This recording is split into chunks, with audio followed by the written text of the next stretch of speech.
Hello and welcome to the FIFA 21 Global Series. It is East Asia and it is the regional qualifier number 3, the third and final chance for our competitors from East Asia to get themselves that crown and be crowned king of this region right here. It is Championship Sunday, which means it's day number 2. So let's have a look back at all of the action from day number 1.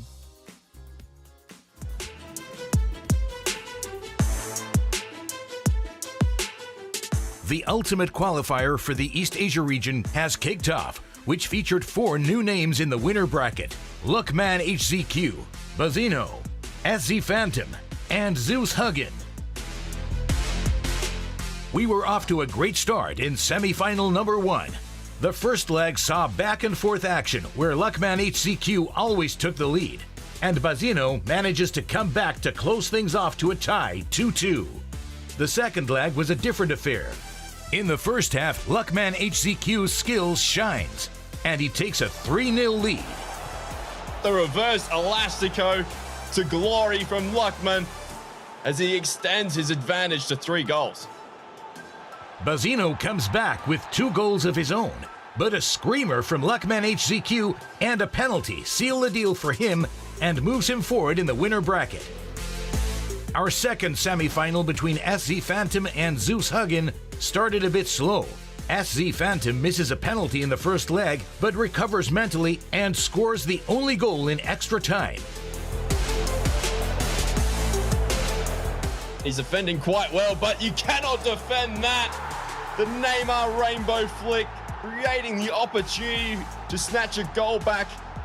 In the second leg, Zeus Huggin manages to tie things up, but SZ Phantom is just built opportunities with some fantastic goals, and along with some fortune, clinches the win with a 3-2. No one could have chosen a better winner bracket final. Both competitors started things off showcasing a high-caliber skill set, but the calm and composed SZ Phantom manages to take the win in the first leg with a 2-1. Maybe in this situation, the free kick might see him lob that ball into the backstick, and Cantona does score. And Phantom is able to capitalize on leaving that target man on the pitch. The second leg told a different story. It seemed that there was only one man on the field, and his name was Luckman HZQ. Miss after miss after miss. And finally, Luckman HZQ takes the lead with 2 sensational goals and moves on to the grand final. Moving forward into the loser side of the bracket, we have elimination on the line between Operation ECs and SZJ7. A better foot item would have finished that. The header saved onto the frame, but Ronaldo will leap higher than most others.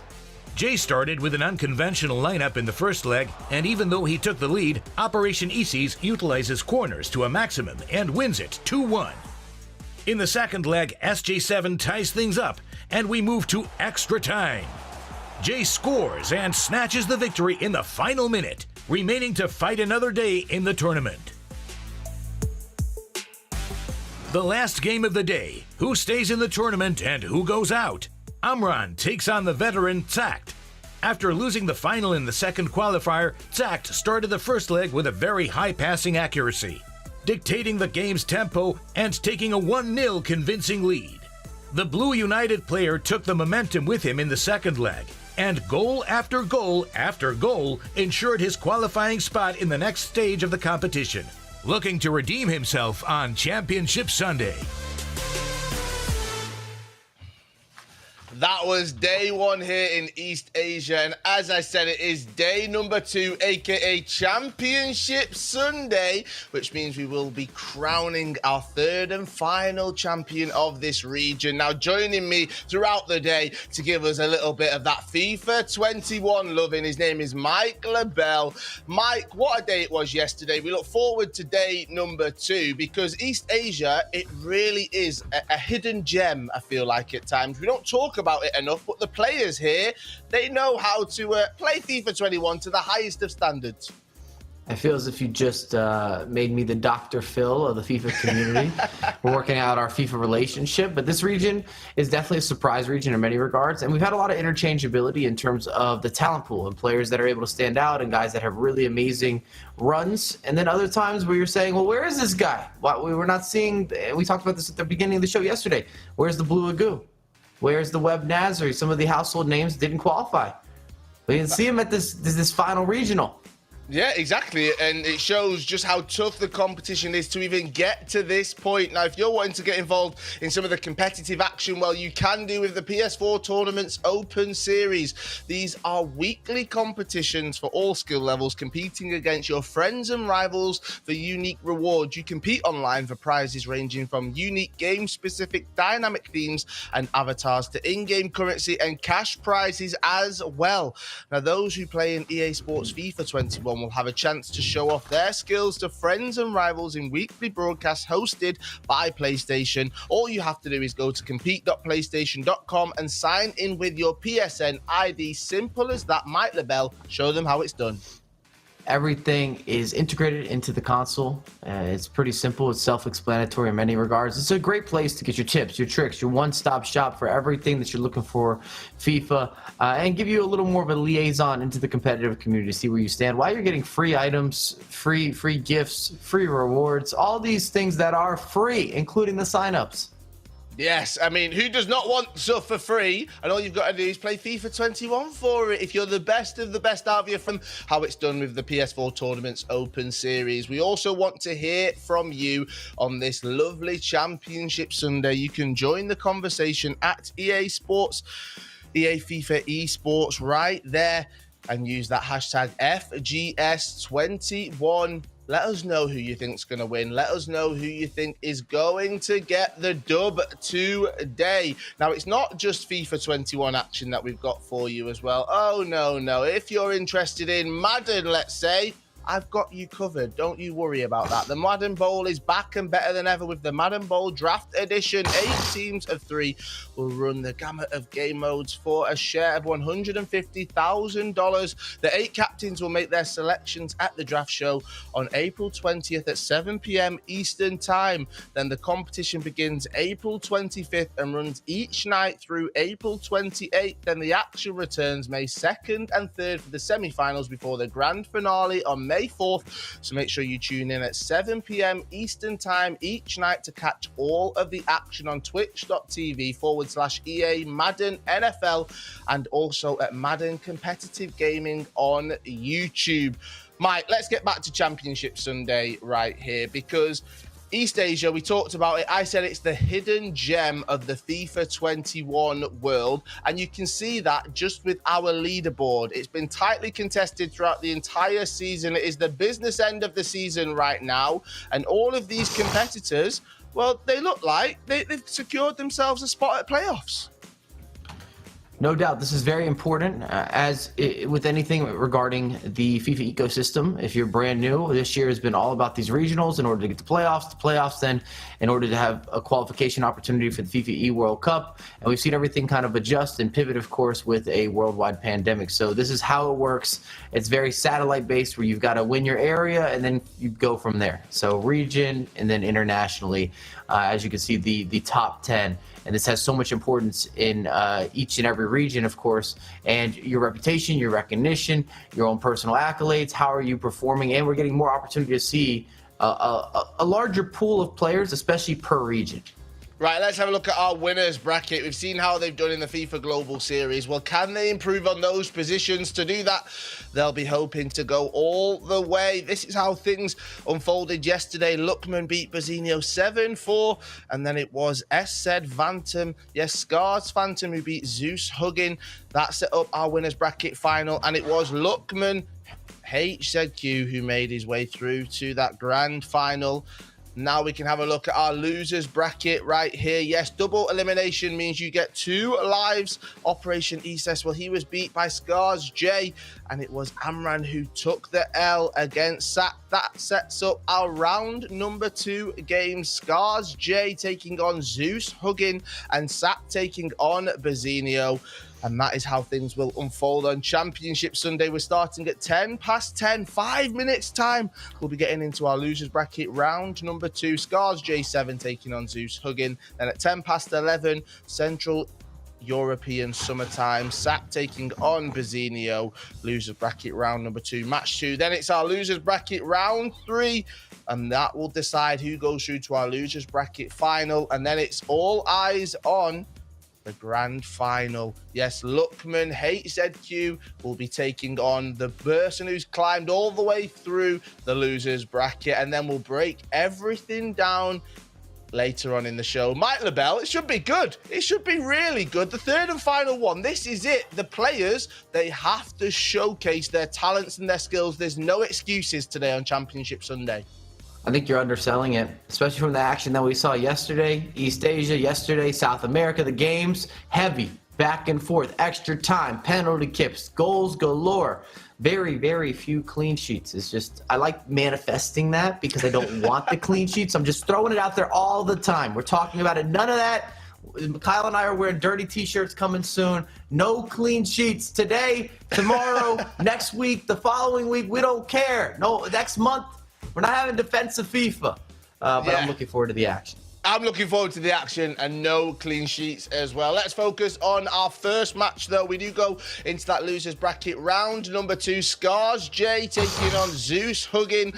One of the guys that we've seen throughout this season, Scars J taking on Zeus Huggin, who's got probably the best name in this region. But Mike, it does feel like it's someone who's got all of the experience, let's say, throughout the season against someone who's fresh. They're ready. It's the third and final opportunity, and they've made it to this qualifier in Zeus Huggin. This is a big test for Zeus Huggin if he could take down Jay. Jay's been definitely a household name, someone that we're used to seeing on broadcasts. He's been performing from this region, obviously with Scars, which is a well-known esports organization. So this is a big moment. It's a big moment for Zeus Huggin. Can he get the job done? Is he going to be able to overcome Jay and then make a run potentially in the tournament? Because it's all about building a little more momentum. When you're coming out of the losers bracket, you get your first win, you get your second win, and then you're starting to say, I can do this. I can start to go on a little bit of a run. That self-belief grows. The skill moves come out a little bit cleaner and crisper. And you wake yourself up at 4 a.m. in New York City. You're saying, yes, more of that, please, and thank you. More of that, please, and thank you indeed. We want all of the action today here, and we will be crowning our third and final regional qualifier champion. Mike, let's talk a little bit about double elimination, though. We've seen it throughout the entire season, and when you're in the losers bracket, well, you've already lost one of your lives. And if you're new, here's the breakdown. We got you covered. There's the winners bracket, there's a losers bracket, double elimination. If you go through the winners bracket and you go undefeated, as we've seen done thus far, once you're in the grand final, that means you're sitting pretty. You're just waiting for games to happen, games to unfold. And then when you go through that losers bracket, whoever comes up and meets you in the grand final, they got to beat you twice. You only have to beat them once. So it basically gives you a pretty significant competitive advantage. But with that being said, the amount of times that we've seen that bracket reset and the losers bracket opposition or finalists be able to generate and kind of get their free flow and come in with confidence and upset basically the grand finalist or the player from the winners bracket, it happens. It's almost a 50-50 at this point. It always happens, and it might happen today, but you did say that grand finalist Luckman, he is sitting pretty, and two people that are also sitting pretty that we can join here with us in the broadcast, Nate and Treaders. Guys, it's Championship Sunday. We go again. And Nate, I'm going to come straight to you first, all right? Because interesting jersey, yellow, the canary yellow, let's say. And then you've got the yellow and green behind you as well. It's almost as if you're celebrating some teams that play in yellow and green, mate. Let's go, baby. Norwich City back in the Premier League. I've actually got a special guest, if you don't mind, really quickly. He doesn't speak a lot, but yeah, just very excited to be here. Back in the Premier League for one more season. We'll get relegated again. I don't care. It's been a busy night, to say the least. Yeah, it has been a busy night. Norwich City fans all over the world, including in Australia. Well, they are extremely excited. Treaders, Bournemouth. How are you feeling about them? Are you equally as excited? I mean, we got the result last night. We've got a playoffs, obviously. Got the old jersey hanging in the background. Not nearly as enthusiastic as Nate just yet. Still a lot of work to be done, but maybe finding form at the right time, as a number of these competitors will be looking to do. Do you know what? That sums up your predictions, Treaders. Finding form at the right time. You've not done too well just yet, but you'll find form. So you can kick us off. This first matchup, we've got Scars J taking on Zeus Huggin. Who've you got?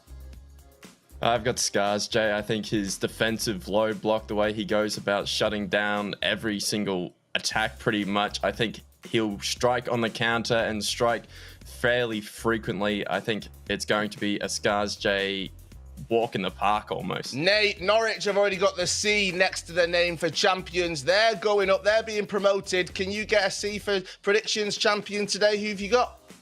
Highly unlikely, but I will also go with Jay. He's the number 2 ranked competitor in the region. He might not have performed as well as he would have liked, but surely today will be his day. And Mike LaBelle, who are you going for? I'm joining these lovely gentlemen. I think Jay's going to get the result. I don't know if I'm willing to go on record with this convincing result that Treaders has thrown out there, but I think that he'll be able to get the job done and keep it moving tonight or today or this afternoon. All 4 of Whatever us time are it going for Jay. is. Well, yeah, we don't work on time. It's a man-made concept, all right? So, you know, we can just all pick Jay, and that is fine. Let's get into it. It is the first matchup of the day. We're in the losers bracket, round number 2. Nate and Treaders kick things off for us. Thank you, Kyle, and thank you, Mike. It is always a pleasure to join you for some FIFA esports. My name is Nate Patrick. I'm joined by Jay Treaders. Treaders, I'm a little surprised about how convinced you are with your prediction heading into this game. I appreciate we're in the loser bracket. Stakes are high. Why are you so emphatic about Jay?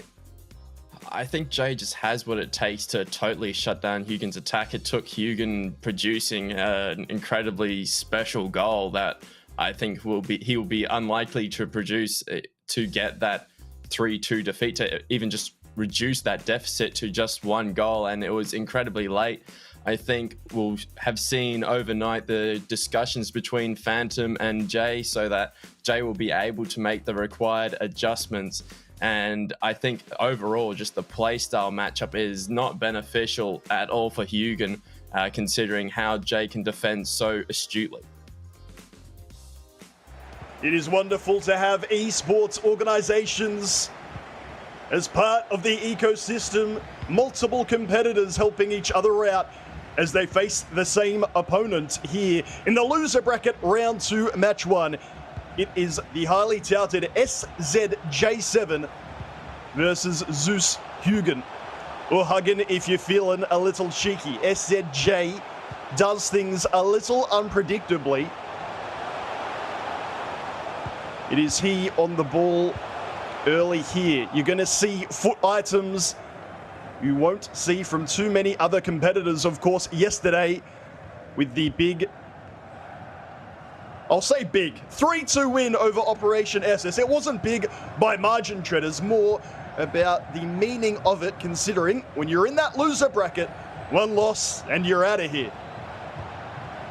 Absolutely. It just piles on that mental pressure and increases the stakes of every single decision that you have to make. FIFA 21 being an esports all about making as many correct decisions as possible.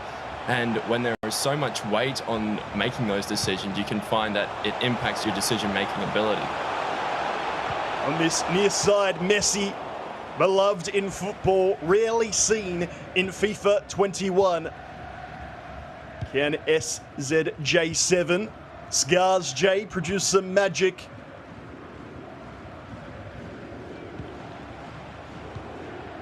That's just one of many, of course. Different foot items. One more conservative, traditional foot item is Mbappe, who scored 2 of his 3 goals yesterday. Atal got the other. That through ball waited perfectly, but Ramos getting in behind. It's only going to be too late for SZJ, just as he started off yesterday. Zeus Hugin getting it done. Curtis Jones with a collector's item. And generally speaking, SJ7 will not let you attack directly up the middle against him. But in that situation, Hugin able to work the ball from the right-hand side to the left-hand side, created space quite brilliantly, and the cutback and the finish to match the overall build-up of that goal.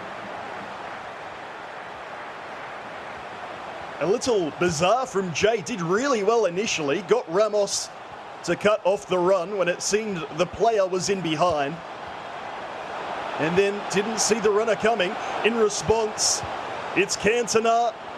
Tackled well. If you missed out yesterday, Cantona is beloved in East Asia, apparently. Used by over half the competitors' teams. Always good to bring out a directional nutmeg. Better used when you can actually nutmeg a player. SJ with Zambia.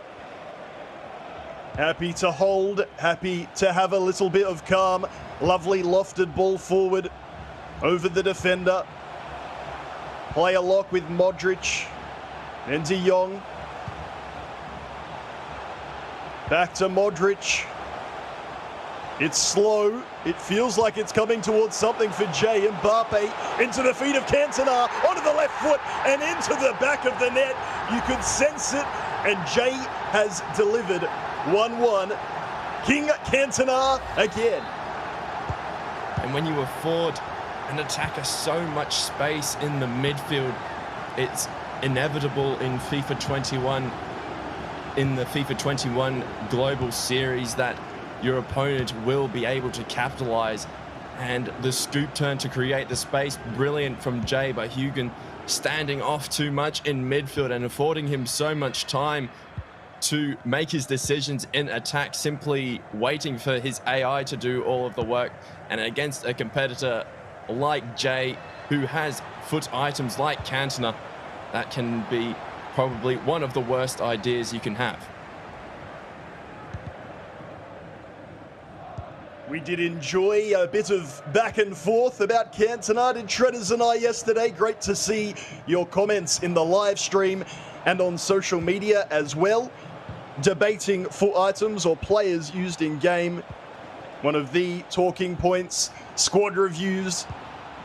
Whether you're on a budget or you're splurging, you can craft a team directed towards the meta, get the most out of it, and most importantly, enjoy the foot items that you use. SJ certainly brings that enjoyment to us when he plays. Number 2 in East Asia. Sliding challenge, gets the ball, but straight back to Hugin. Messi is not used as a striker in his 4-4-2. Plays out on the right-hand side, which again drew the ire of some after yesterday's performance. But four-star Treaders, can he be trusted up top? It depends how your opponent is choosing to defend. I think that if you've got an opponent who's staying incredibly tight, then yeah, Messi can be an incredible option. But if you've got an opponent who's defending with the appropriate distance afforded, just in case he takes a heavy touch, well, then Messi just becomes a little bit less useful, and you need that 5-star weak foot, 5-star skill combination, or at least one of the above to be effective in attack. To casual or new observers, it might seem crazy to be saying such things, but there are so many good foot items in FIFA 21. Messi just does not seem to cut it for many. Really good tackle to set up this play, the last of the first half of this first leg. However, it comes back off the defender, and we head into the halftime break, locked at 1-1.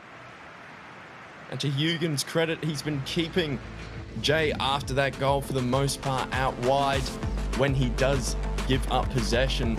I think for Hugin going forward in particular, one thing he will be looking to work on is recycling that ball left to right. That's how he was able to create that scoring chance. Jay, on the other hand, defensively, he's been just as solid as we're used to seeing with his low block, but he stays so compact as well that it's incredibly hard to block, to break down. unless you're going left to right and continuing to move that ball around at pace.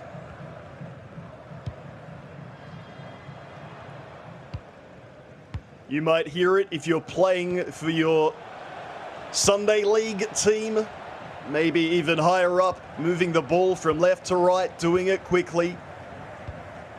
Easy to say, much harder to do, and in FIFA esports, it creates the space in the middle, which is where you're going to create and score so many of your goals. It's why you see Hugen get the right back involved, both competitors utilizing this standard 4-4-2. 2 lines of 4. Both competitors will try and control in defense those center mids as much as possible, covering the passing lanes. Hugen frustrated after that attempted attack.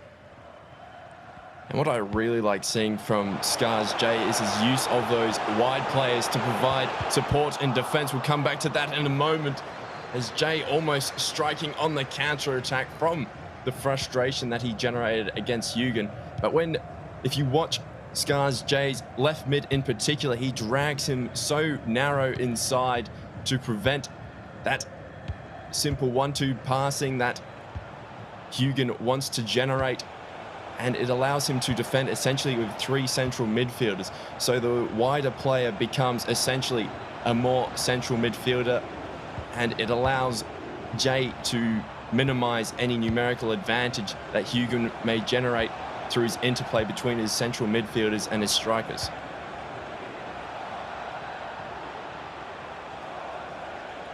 They have come up against one another many times before as we get deep into the competitive season, whether through organized competition or just some friendlies. Despite competitors being from Japan and Indonesia respectively, or to be fair, maybe because of that, getting used to playing on that type of connection, these games get tighter and tighter as they know each other inside out.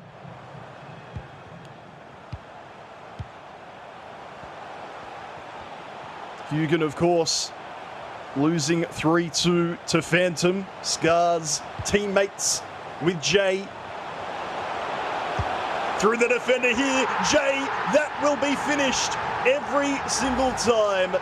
Light work from SZJ, gets past the defender with ease, makes no mistake, and will force Hugen into some changes. And both of these competitors are looking to defend in quite a similar way, standing off, absorbing pressure, and looking to hit on the counter-attack. It just so happens that Jay at the moment has that extra little bit of creativity, and Hugen not quite up to task in defending in these one-on-one situations, affording so much space for Jay to simply directionally nutmeg through the middle. It's going to be, and there's going to be a number of adjustments to be made for Hugen, particularly at the defensive end, if he is to prevent Jay from going through to the next round.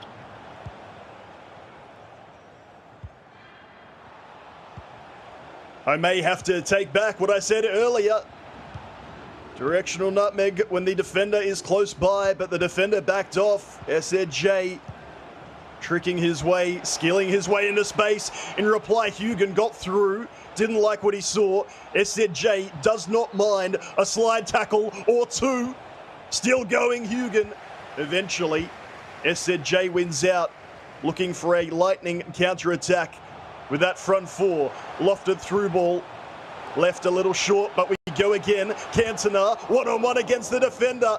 Read perfectly by Hugen, keeping the score to 2-1 for now. Back we go. Cantona, we're looking for him. Jay's looking for him. See you later, Mr. Defender. SZJ from 1-0 down to 3-1, and it's Cantona again. Build up the play lock, everything about that goal from Jay was quite undefendable. He stays so unpredictable. Yes, fortunate with the rebound initially, but from that point, Jay's creativity came to the fore, held a player lock with Modric, and hit some 1-2 interplay with him, and eventually the ball found its way to an isolated Cantona, who seems to be one of the best foot items when you get into a one-on-one situation with a defender. You've changed your tune a little bit from yesterday, Treaders. Just a little bit. Cantona, one of the go-to foot items. Have you seen enough to change your mind? He just, particularly on these slower connections, considering the distance between these two competitors, you have to take into account that sometimes a bigger body is required, and the amount of times that we've seen Cantona body off a centre back of any rating is just too many to count at this point. And even though he is lacking the close dribbling that you may want to see and we may love to see in FIFA esports, it just so happens that the close control doesn't even matter on this connection, and what's more important is the ability to hold that ball up, as we're seeing some brilliant close control there from Jay. Well blocked though by Hugen. Hugen's defensive style again though, dropping off, giving so much space, and Cantona, if you give him that space, will punish you. And then there's Neres, the 5-star skiller as well.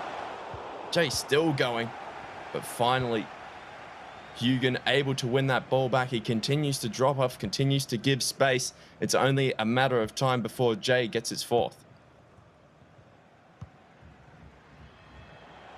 We should credit the cricketer as well for the third goal. You saw there, Jay just tried to dribble past the defender. Didn't work anywhere near as well from when he executed the skill move. 2 legs throughout today. Don't you worry, Zeus fans, Indonesian FIFA esports fans. There's time remaining, and Hugen maybe looking for a second in this first leg. Still with the ball. Jones, Mbappe, 2 or 3 to beat. Can't do so.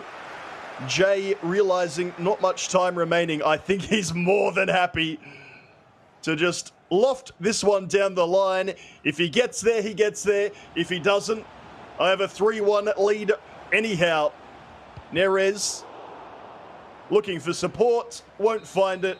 Get that clear for us, lad. And we'll keep it there at 3-1. Hugen, you feel a little sorry for him. I always feel bad when we do predictions. I don't know about you. I feel like we can't win. Great, you predicted it right, Nate. Congratulations, no one cares. And if you get it wrong, then you look like a terrible bloke anyway. To be fair, SZJ showing that number 2 seed form and goals of quality to back it up. Yeah, it was incredible gameplay overall from Jay, particularly at the defensive end. We saw him narrow off time and time again, but not only narrow off in terms of width, as we see that initial goal when he tried to defend a little bit wider, but we saw him stay nice and compact. And then up the other end, we know what he can do when he gets into the areas he wants, and just look how much space Hugen is giving, and then Cantona seemingly creating opportunities for himself to score goals at will.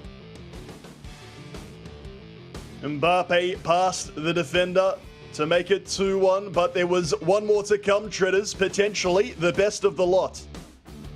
And it started with winning this ball from out wide, Messi cutting it back into De Jong rather, and De Jong holding onto that play lock, and then the stop and prop into the La Croqueta. Just too good, too unpredictable, too many options for Jay in that situation.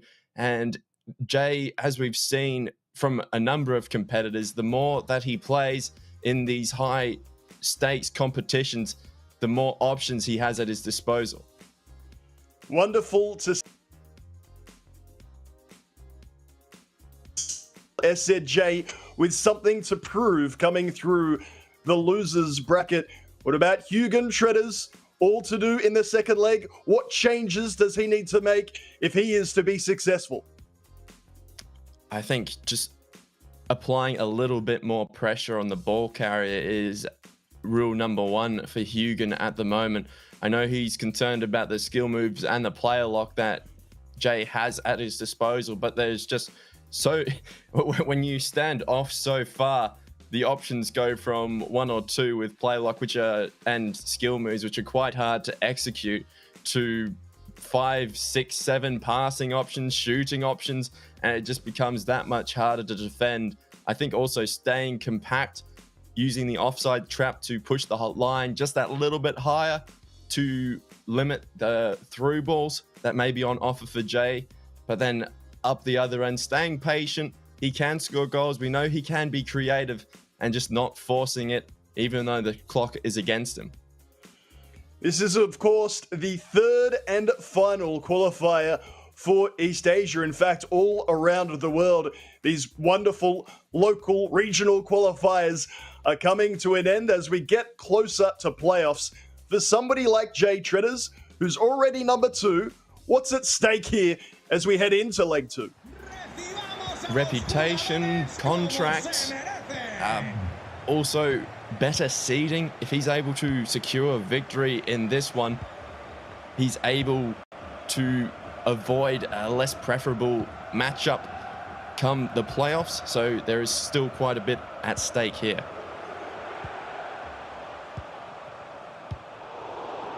Every game, every goal, full of meaning. If you love your FIFA esports, you're in the right place. On Championship Sunday, an early opportunity. Keeper comes out. See you later, partner. Keeps it going because the keeper's back on his line. It is really good defending, to be fair.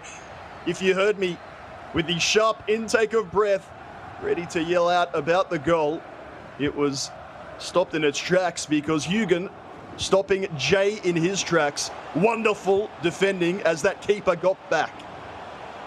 And he got numbers back in that situation and was able to put a stop to it. But Hugen, time and time again, just forcing it a little bit, being a little bit too predictable with those either player lock or, in addition, trying to utilize those directional nutmegs a little bit too much. By maybe about to eat my words here if he scores off using one of those directional nutmegs. It is his go-to skill move, as it is for many of these FIFA 21 esports competitors. As many will tell you in the masterclasses we have, it's all about executing at the right time. That shot firing past the near post. An excellent opportunity for Hugen goes begging. And we saw the panic in Jay in that sliding challenge. And Hugen, unfortunately for him, just didn't have the composure to take a few extra touches to ensure that the chance went from a 50% 180-degree shot to 100% one. And look at Jay utilizing that player lock. It's keeping Hugen so far at bay. And this close control, nearly as impressive as that. There's the La Croqueta again, the double La Croqueta cancel, almost creating another goal-scoring opportunity. And there's that pressure that Jay can put on you, just forcing uncharacteristic mistakes. We normally in Weekend League, he would not be making those mistakes, would Hugen? But such are the stakes of this competition and the pressure that Jay puts on you as a competitor, that uncharacteristic mistakes become the norm. The first 20 minutes of leg 2 has flown on by. Player lock utilized, but not properly executed. Hugen starting to come to grips with defending that mechanic. He'll be a little concerned about his lack of goal scoring thus far. Only 2 across 2 legs.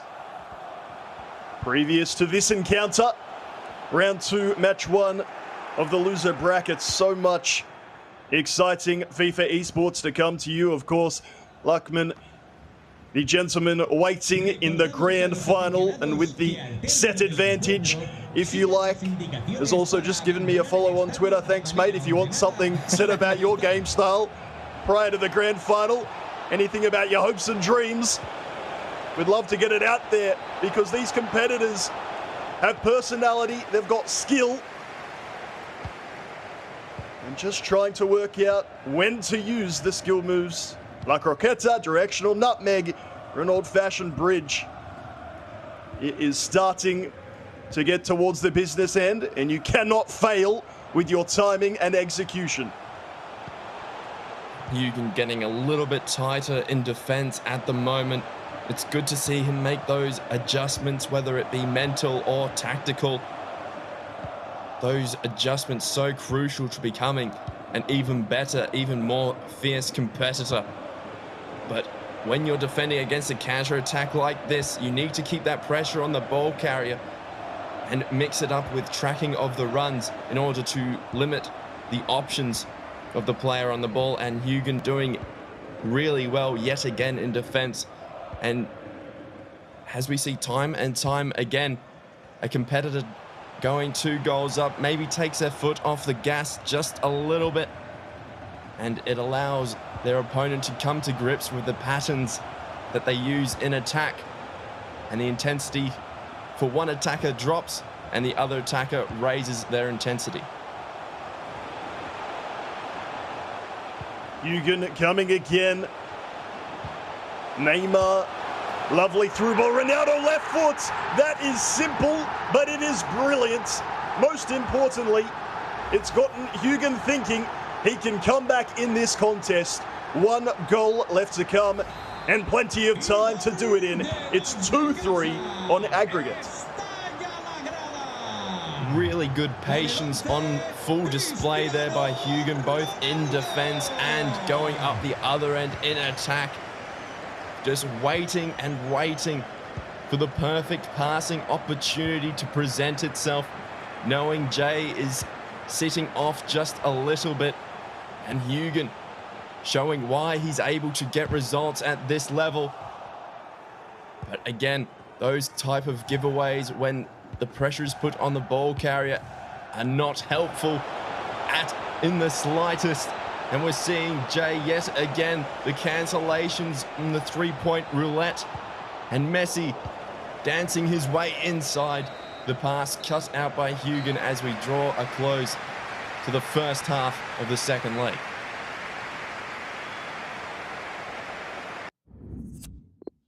One half remaining for Hugen to get that equalising goal. He's stuck with the 4-4-2.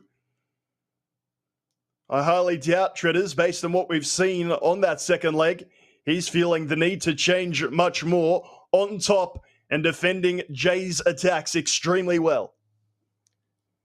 And the change in aggression from Hugen has been the difference totally in that second half. He's also showing so much more patience in both in defense and in attack, just waiting for Jay to make his move and then adjusting to it. There's still plenty of time remaining.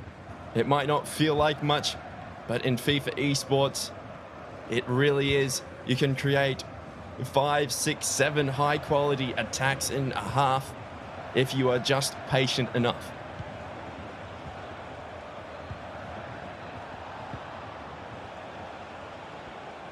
A hidden gem, very well. It may be East Asia is delivering. If you consider that this is the second highest ranked competitor versus 45, Hugen. One of the names, would we have even heard about him without these regional qualifiers? How blessed we are. Can Jay provide a blessed moment? He's in the middle. It's Mbappe. Sometimes you can sense it, and Jay is smelling goals. Just when Hugen looked to be forging his way back into it, Jay gets one moment of clarity, and he does not miss. And the focus and the patience required to set up that goal-scoring opportunity. We saw Jay simply hold up that ball in midfield, keeping it at the feet of De Jong.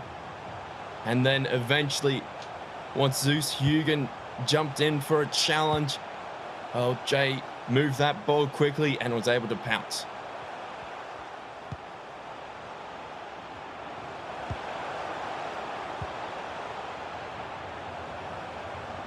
Still time for Hugen. Ball into the area, Neymar right foot, and we're straight back into it. Neymar scored both his goals yesterday. That's the first of the day for Huygen. Absolutely vital it is as well. Game on once more. And interestingly enough, Jay just standing off so much. Credit to Huygen with the creativity to scoop turn in that situation.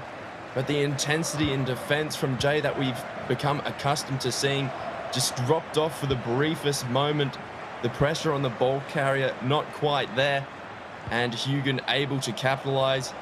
And with a little bit of creativity, when you allow Huygen to get into that dangerous area, particularly around where Jay is right now, you're already in trouble. And then it's just a matter of how creative can you be? Can you outsmart your opponent?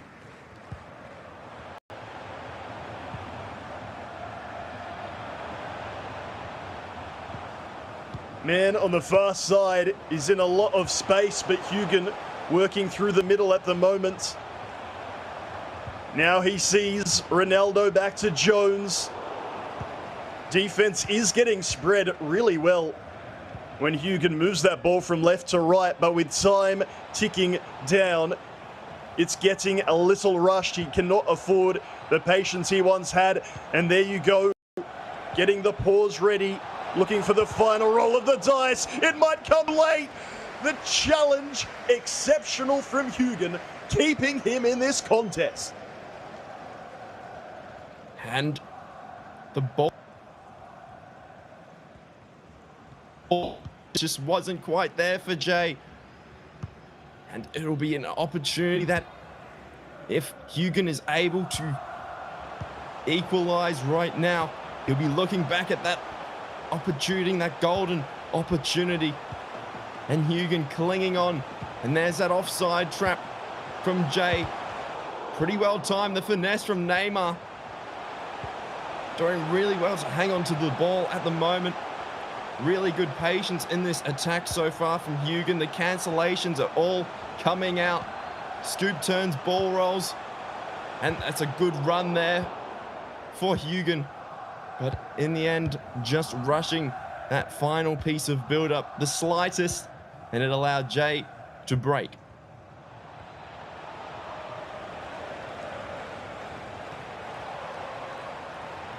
Not long remaining, and you can see there with Jay, no need, no urgency going forward. Huygen does have the need to start pressing soon. Jay may be falling into the trap a little bit, deciding, I'll play a bit of FIFA 21 then, when ball retention is what it's all about for him at this stage. Huygen forward with Kulusevski. We head into the final 10 minutes. Will there be one final say? Cross into the middle. Defender gets there with the clearance just in time for Jay. Surely, Treaders, it's time for a bit of game management. And I think Jay is a competitor who knows how to get the job done, knows how to clutch things out. He may feel that he needs that additional goal, which is why we see him continue to turn that ball over. But if I'm his coach in his ear, I'm telling him, let's just slow the game down, slow the tempo, take control here, force Huygen to make the adjustments, because at the moment, Huygen is essentially winning that ball back at will, and it's giving him a number of goal-scoring opportunities that he's yet to capitalize on. His attack breaks down, and the seconds tick on.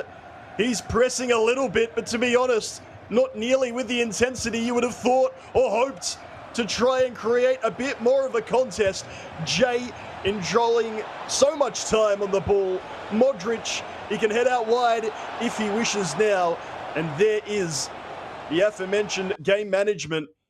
Huygen bizarrely sitting off time and time again.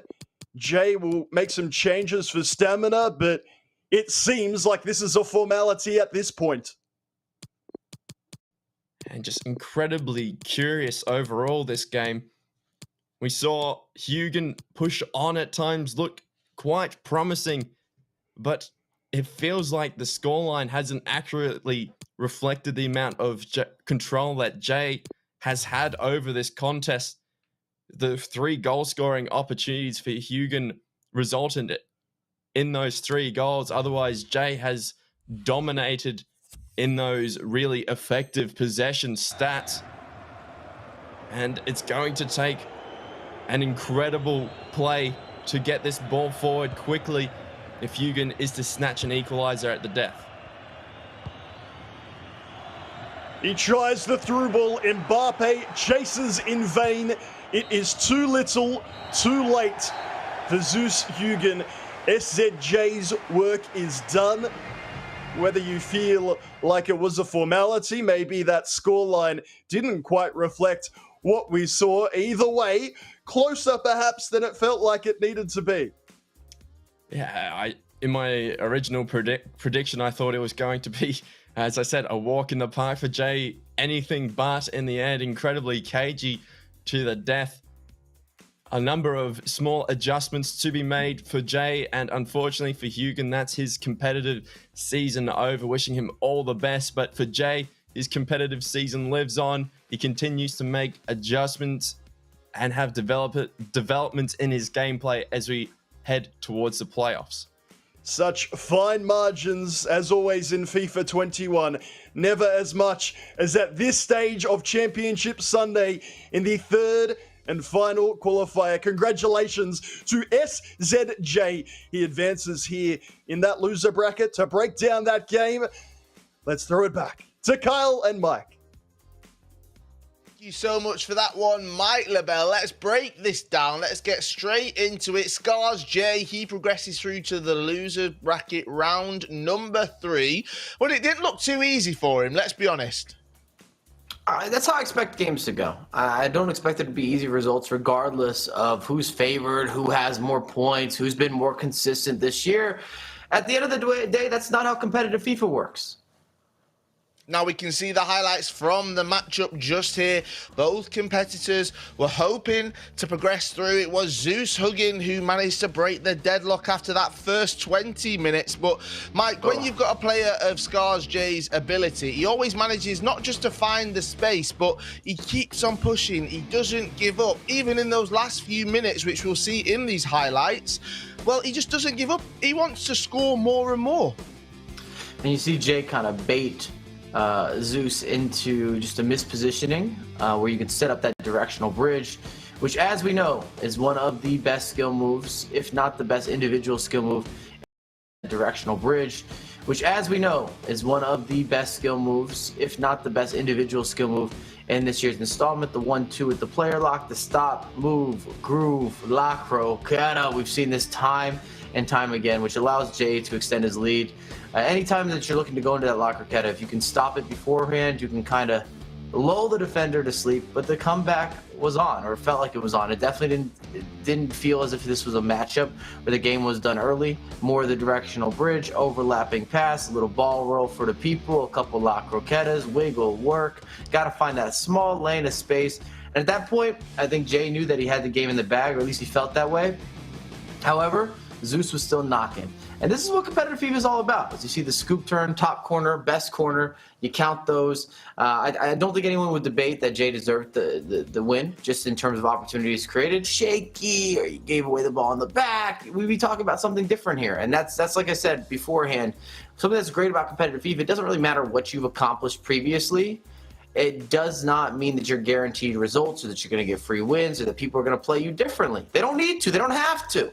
That is very, very true. It does mean, though, that for Zeus Huggin, his competitive season on broadcast at least comes to an end. But for Scars J, he lives to see another round, another day, and he progresses through to that round number 3, where he will meet the winner of our next matchup, Sacked, taking on Bazinio. These two will go head-to-head very, very shortly. Mike, very quickly, though, just talking about one of the skill moves you mentioned, La Croqueta. It is a staple, let's say, now for these pro players. You always talk about the fundamentals, the basics, and these skill moves, they are part of those basics. So for any FIFA players out there that want to get better, you need to learn these staple skill moves. And even to build off of that with skill moves in particular, most of these simple skills are actually the most effective skills. So a lot of people start to get overwhelmed when they look at some of the combinations and all the intricacies. You need to start with the drag backs, the ball rolls, the fake shots, all the simplicity or the most simple skills, and they often combine well with each other, or you then can add in some different variations. Maybe you add in some quick passing, you name it, but a lot of people get a little too caught up in the sauce or caught up in the hype where they want to have every extra detail and they want to give you the opportunity at a scorpion across this way, a Rabona, a fake Rabona, and you get carried away and you don't know what to do. Keep it simple. That's all you've got to do. It's not just excellent FIFA 21 on action. You're also learning something from Mike. You're not learning anything from me right here. But that is why Mike LaBelle is here to analyze everything and give you all of those pro tips. Right, we are moving forward in that losers bracket. It is round number 2 and it is match number 2. Sack taking on Bazinio. Make sure you stick with us. You do not want to miss any of the action on Championship Sunday. We will be back after this short break.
FIFA Global Series 21 East Asia Qualifier 3 is brought to you in part by Turtle Beach.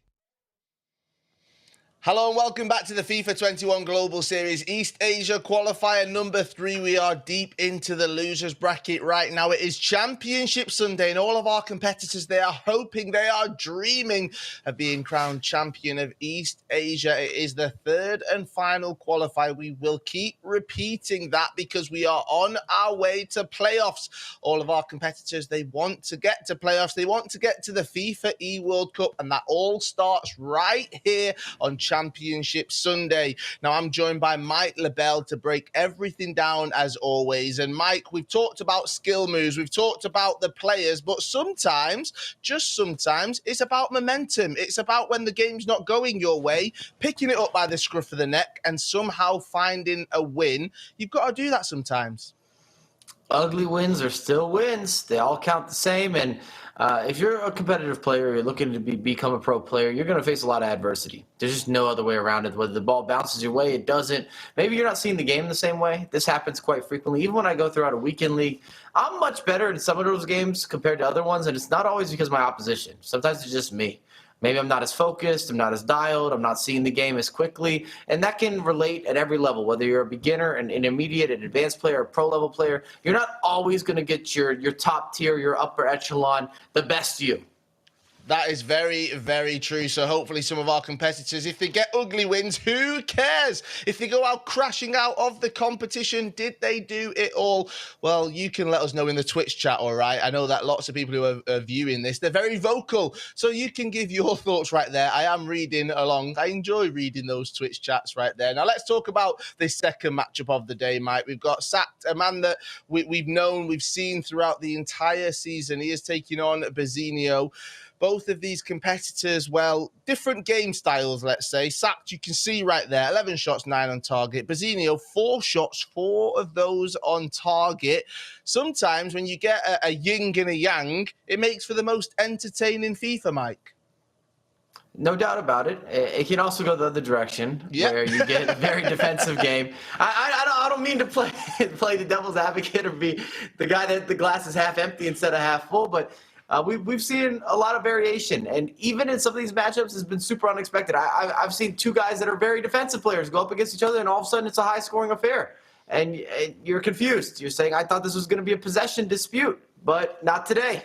Not today, indeed, and both of these will have watched both of their competitors' gameplay. They'll try and find little things that they can expose. And Mike, when you have got a different game style to your opponent, how much do you think you should change? Should you stick to your game plan and stick to what you know, or should you try and adapt and be flexible so that you can take on your opponent and try and expose some of their weaknesses? I think there's going to be different personal perspective on this question. So from my end, I would prefer to play my own game and then adjust as needed.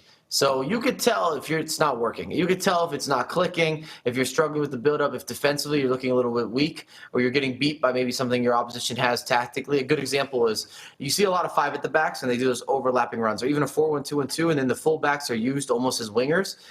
Sometimes you have to make an adjustment on the fly when you see that happening, because not in certain scenarios. A good example, we see this in real football all the time, maybe you just switch your fullbacks. Your left back and your right back switch on the actual pitch because they match up better with those wingers.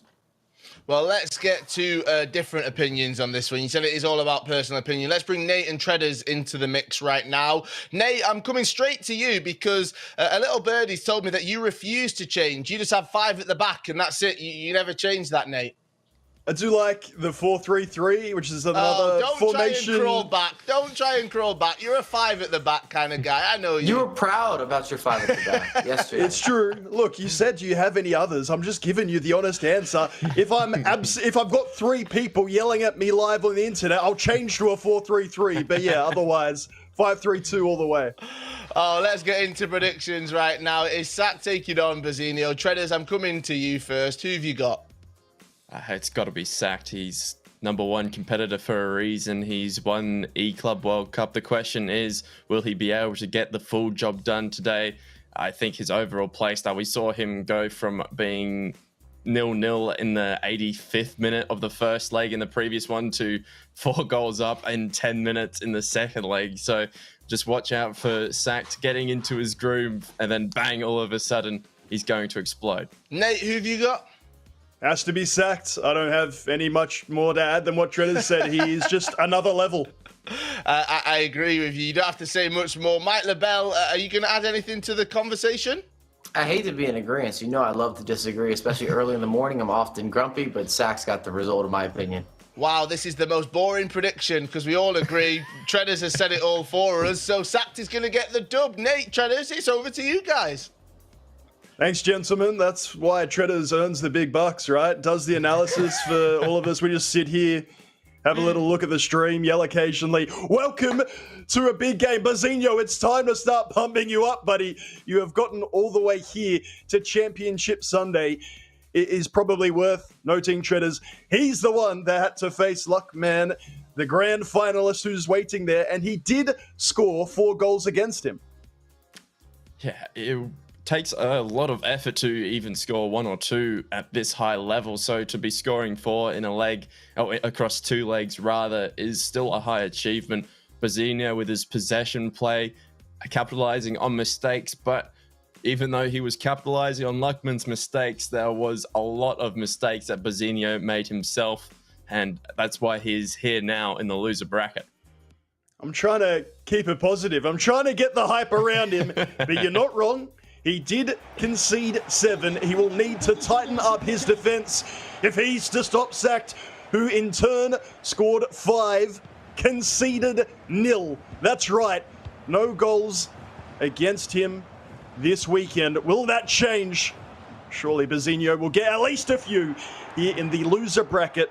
Round 2, match 2. The Singaporean 37 in East Asia. CR7 and Neymar scored 2 apiece. In that last encounter for Sacked, it was all about CR7. The hat-trick, Pele got a double. 5-0 against Amran. Team Flash going again here with Bazinho. You should know, if you don't by now, Blue United, they've got the Tifo. They've had E-Club success. But Sacked is looking for that individual glory, an emphatic challenge. It falls to Atal. Bazinho with numbers back. May well be having a look, if not at that flat 4-4-2 Treaders we see so often. The 4-2-3-1, just to try and shore things up a little bit. And Sacked time and time again makes so many little adjustments to his gameplay that is incredibly hard to spot from the spectator's point of view as we see him plunging forward. But the adjustments that Sacked makes, both in the amount of pressure he puts on the ball carrier and also in how much pressure he drops off with. So when he's defending against a counter-attack like he is right now, he'll keep a player defending the run in behind, but the moment a player is facing up to him, he's pushing forward, trying to limit the options, and Bazinho a little bit surprised that that ball made its way through there and unable to capitalize on the opportunity.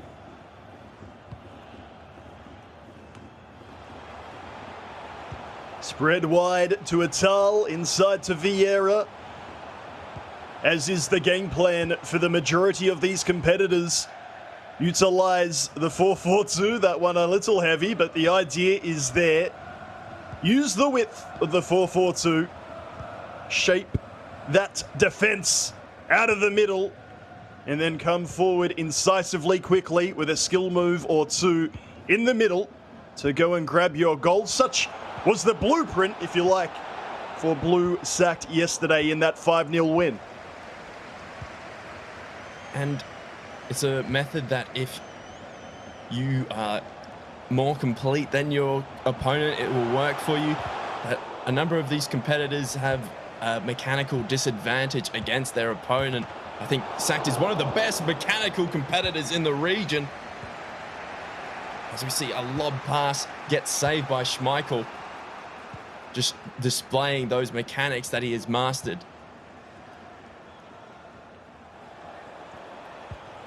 Early opportunities for both competitors, but neither able to capitalize just yet. Very good signs for Bazinho. 1 or 2 comments getting fired up, saying give him more backing.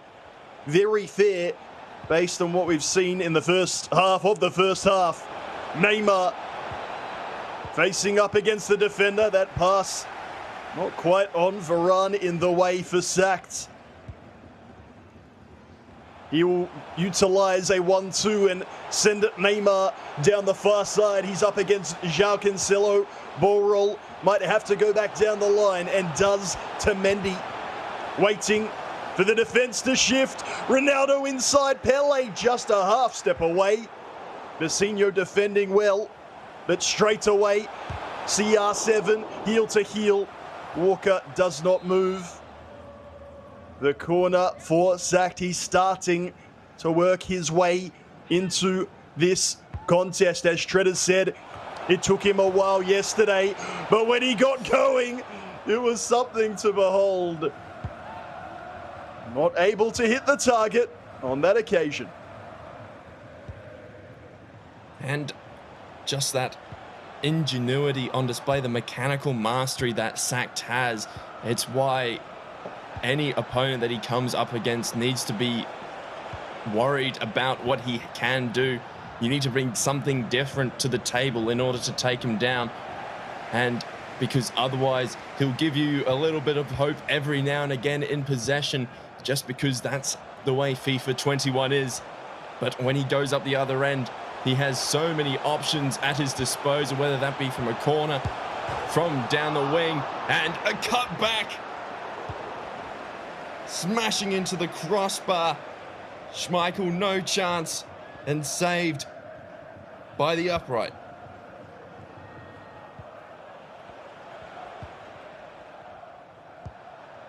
Another brilliant opportunity for sacked. But denied by the woodwork. Absolutely clanged back. It felt good, it looked good, but slightly overpowered. Sacked will come forward again. Ronaldo. Reece James in the way. You're not going to bridge or nutmeg me, he says. Ronaldo. Back we go. This first half has flown by. Really good attacking play. A bit strange that we don't yet have a goal to bring to you. And to Vecino's credit, he's making those last-ditch challenges. He's putting just enough pressure on the ball carrier of sacked. But when he goes forward, he seems to be just getting baited into making those wrong passes. 0-0. There it is. Just brilliant to have FIFA esports organizations and competitors integrated into the game itself. Would you say that sacked had the edge of that first half and competitors integrated into the game itself? Would you say that sacked had the edge of that first half, Treaders? Absolutely. He had so many opportunities going forward, and he absolutely limited Vecino. He forced turnovers in Vecino's own half, and when Vecino did go forward, he made crucial interceptions at the perfect times. All that's missing is a goal or two. 0-0, the second half of this first leg. Vecino utilised the fullbacks well in an attacking sense yesterday, but then on the break was scored upon in behind. Time and time again, that pass left behind. A towel forward, sacked, trying to side through. Guess who's there again? Reece James. Not a bad foot item to have at your disposal at all.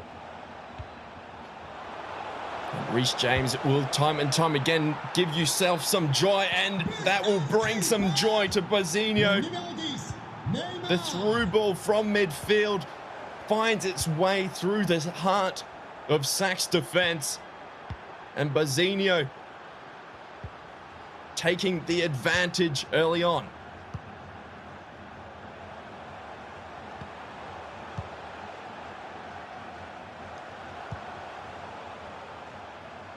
Some might say against the run of play, it matters not. Vecino out to prove himself and indeed disrupt the haters. Neymar on 51. The underdog with the lead sacked is number 4 in East Asia, Bazinho. 30 tell you so much across any game of FIFA 21. In a region as strong as East Asia, anything can happen.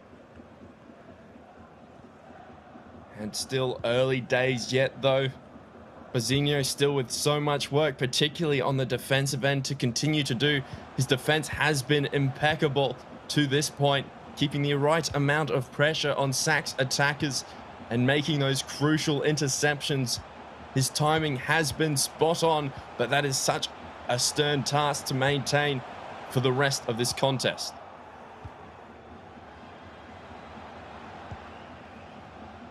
We touched upon it yesterday. Being able to concentrate in these games is harder than your garden variety weekend league clash. Different connection, different opponent, and of course, much higher stakes in this last qualifier. Prize money and points on the line. Bazinho looking for number 2. Ronaldo on the right foot. He loves it. Does Bazinho? We love it too. Lovely build-up, lovely goal. And the 2-0 lead is his. And Bazinho going on a rampage at the moment. Sacked, rattled early. And it's all coming from Bazinho's quick possession play, going left to right at pace. His defense has been almost as impressive as his attack. Just keeping the pressure on Sacked at all times, forcing him to make so many quick decisions, and it seems to be wearing Sacked down. But Sacked, the type of player who can explode in an instant, will take heart that it's only 2 goals at this stage.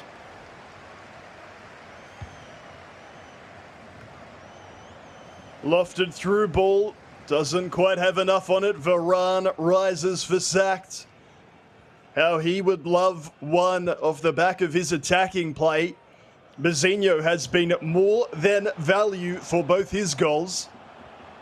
A little bewildering that Sacked is yet to score. Maybe that'll change here. Pele as a runner on the inside. Vieira does not continue forward. It leaves Pele with an insurmountable challenge. And that challenge was effective. Bazinho away again, and with space in that right fullback spot, he'll just keep on running forward. Back we go to Theo. Jones forward to Neymar. Bazinho looking for 3. Ronaldo, it's a 2-on-1. He does not find the pass. Instead, tries to get Ronaldo to go in alone. And straight up the other end, Sacked through CR7. Does not quite have the pace to get the beating of the defender. But still with the opportunity for a moment longer. Atal, good defending. But the pass out for the back, not what was required. Vieira. Has Bazinho given Sacked a late sniff? It appears not. All players back, including those 2 strikers. Bazinho is getting more and more disciplined. And both in attack and defense, in possession up the other end. Bazinho utilizing the right combination of patience and aggression. If the press isn't taking place, he holds the ball up as he is doing currently. But if he is under pressure, he moves that ball quickly away from the player that Sacked is controlling.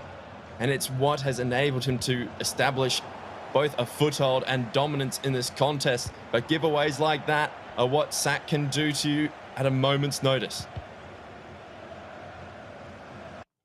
Off balance, Bazinho trying to force that ball down the line. The deep lying CDMs in this defensive 4-4-2 have done a lot of work. However, Treaders, Kulusevski will be the first to go.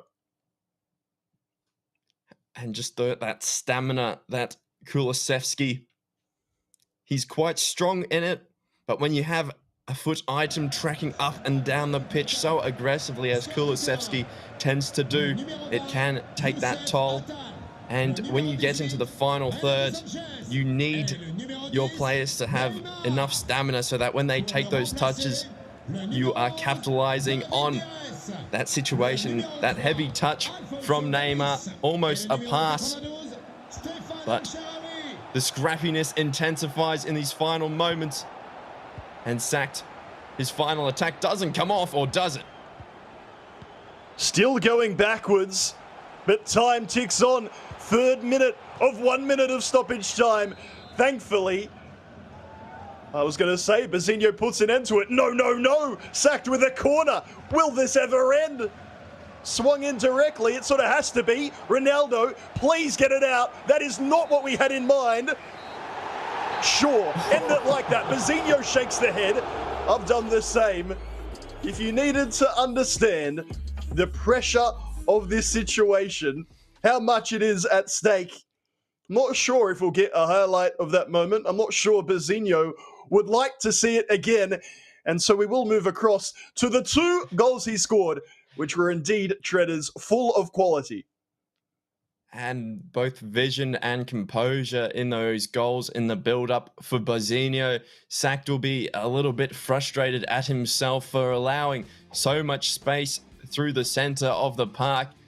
As you see here, heading out wide is Bazinho to create that space through the middle, shifting it from right to left, and that creates the opportunity for that through ball. Bazinho's possession play has been absolutely spot on, and Sacked hasn't had enough answers just yet. The second goal for Bazinho, simply shifting it to the right foot. Oh, yes, please. One more time, Treaders. It heads inside. Rashford scoop up. Header missed because Vieira smashed him. Bruno flicks it up. And just as Sacked looked like he was about to score, then the referee deemed we'd had enough time. Credit to the production team for getting that footage nice and snappy.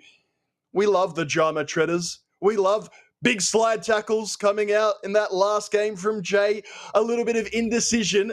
It is entertainment plus. But more importantly, Bazinho with the 2-0 lead. Not only has he attacked quite well, the man that just scored 5 has been held scoreless.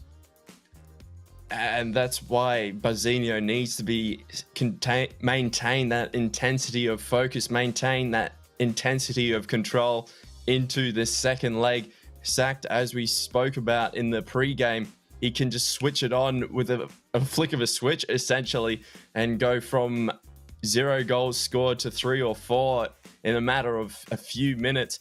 He has that propensity to lock in the big moments, but a big moment coming up for him here as he looks to secure that personal glory. There is so much on the line here in the loser bracket. Mistakes, errors, or scary moments like you saw at the end of that first leg. Double, triple in intensity. Things get wild. And you're quite right. Sacked was not really on fire in his leg 1 yesterday before turning it on in leg 2. Do you think he's about to do the same here? I think we'll see at least a little bit of fight back from Sacked. If he doesn't get to the position that he's in representing both Japan and Blue United, by not having a plan B, C, and D, he's a competitor that will make adjustments on the fly. And that's what makes competitors like him so difficult to come up against. You'll be 2 goals up and all of a sudden they'll whip out plan C because plan A and B haven't worked. And bang, you've gone back to being behind. And as I guess not a junior competitor, because Bazinho has been around for at least a little bit, but as a competitor who's less decorated than Sacked, it can be quite daunting realizing that that is the case. Can you feel the tension in the air, the nervous laughter from the two of us, and no doubt, judging on the comments in the chat, you're feeling pretty much the same way. Everyone's excited to see how this second leg will go. The competitors are moments away from delivering us the action that we all crave. It is Bazinho with a somewhat shocking 2-0 lead over Sacked. Can he complete the task in the second leg? the foot items that he are using, a bit more traditional treaders than those we've seen, particularly from Jay. And it's just because those are the foot items that they're both comfortable with and have been proven across multiple regions. It's what works, not just for you, but if it works for the majority of competitors, there's a reason that they are using them. The second leg of the loser bracket, round 2, match 2. Bazzinho with a 2-0 lead. It is he with the first attack of this second leg. Ronaldo with space and the shot. Bazzinho's reactions are bizarre. He almost can't believe his own eyes. That is an early stunning goal from the lad from Singapore. Not giving Sacked a moment to get settled into his defensive structures. And Bazzinho continuing to push on, and Sacked forced into early adjustments. Plan C now becomes Plan D. And Bazzinho at the defensive end time and time again, showing his quality and his class. Another attack, the defender brought up, but not in time. Ronaldo will have another. Are we sure we've got this right? Isn't this what Sacked usually does? The salvo comes from Bazzinho. He has a 4-0 lead on aggregate. Simply incredible scenes. And it's just absurd to watch from both a rankings perspective as well as a gameplay perspective. If you swap if we didn't have the kits as an indicator at the moment, I'd be looking at the players in blue, and be thinking, yep, that's Sacked. He's just doing what he does. But at the moment, Bazzinho is out-Sacked. It's incredibly bizarre to watch because Sacked, when he does eventually lose in these tournaments, traditionally doesn't go out to an absolute demolition of his goals. It's a demolition of his defense. It's generally quite a close contest, but Bazzinho is establishing so much dominance over this game that it's appearing to be just a demolition derby of Sack's defense.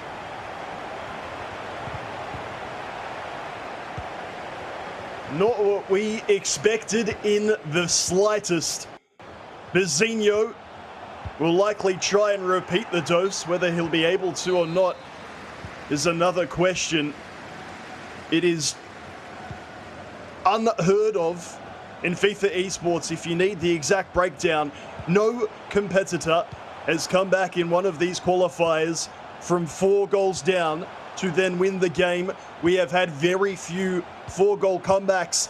That competitor has then always gone on to lose eventually anyway. So Sacked needs to make history. Bazzinho, can he make it 5? Ronaldo right foot, but Schmeichel is there. Maybe the better chance came a moment earlier. He takes this corner quickly towards the back stick. Cancelo calmly down. Bazzinho backs off enough for Sacked to take control. That was oh so close to 5 of the best.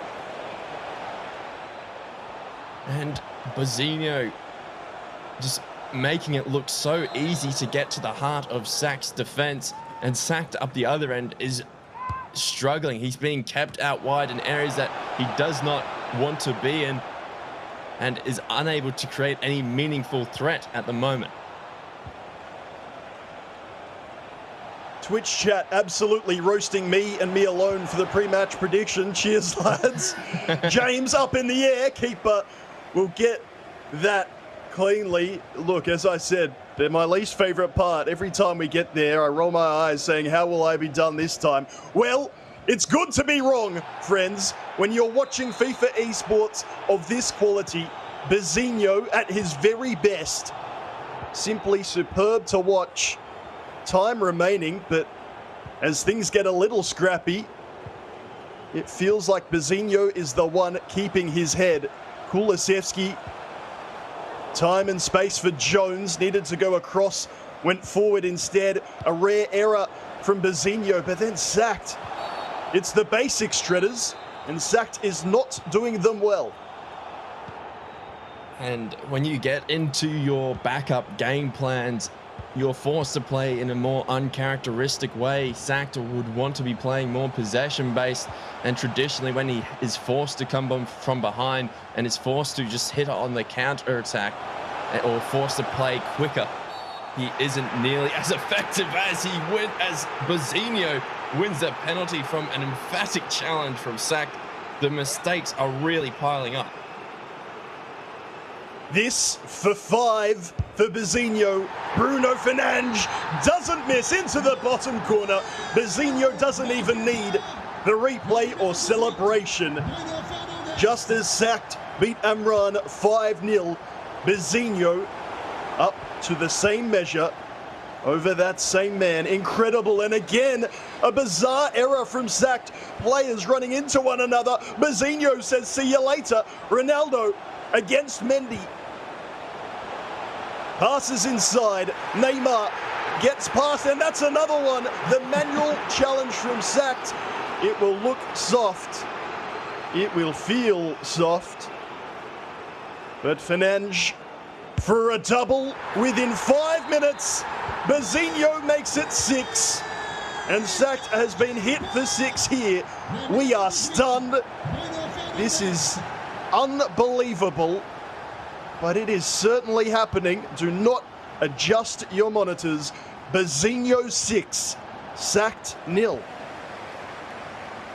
And Bazinho had Sacked beat on 3, 4, 5 occasions. Sack's defense is nearly airtight most of the time, but this game, Bazinho's attacking play has been on another level, and may well he slide in.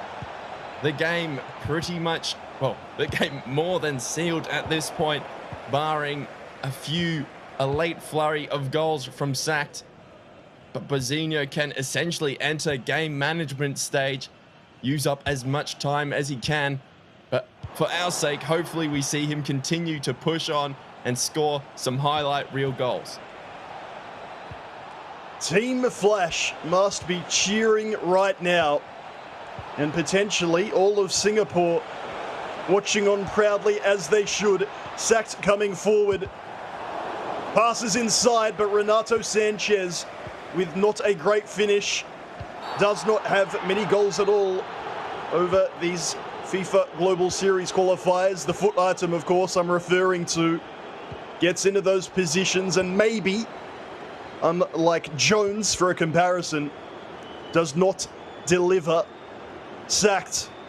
Can he get us one before the break? Once again, Bazinho on top. Neymar 1-2. He goes wider instead. The press is on. Neymar inside for Sacked. James is there. Schmeichel away. One of the most remarkable halves of FIFA 21 esports. Dasari would be proud. Bazinho with 4. And it makes it 6-0 on aggregate over the number 4 ranked competitor of East Asia.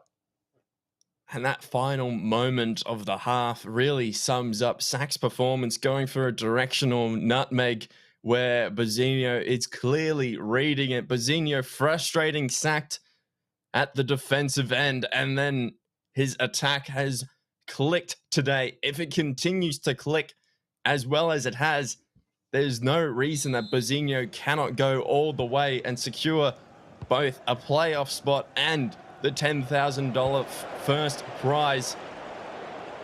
But a long way to go just yet in the competition. But both feet comfortably in the next round.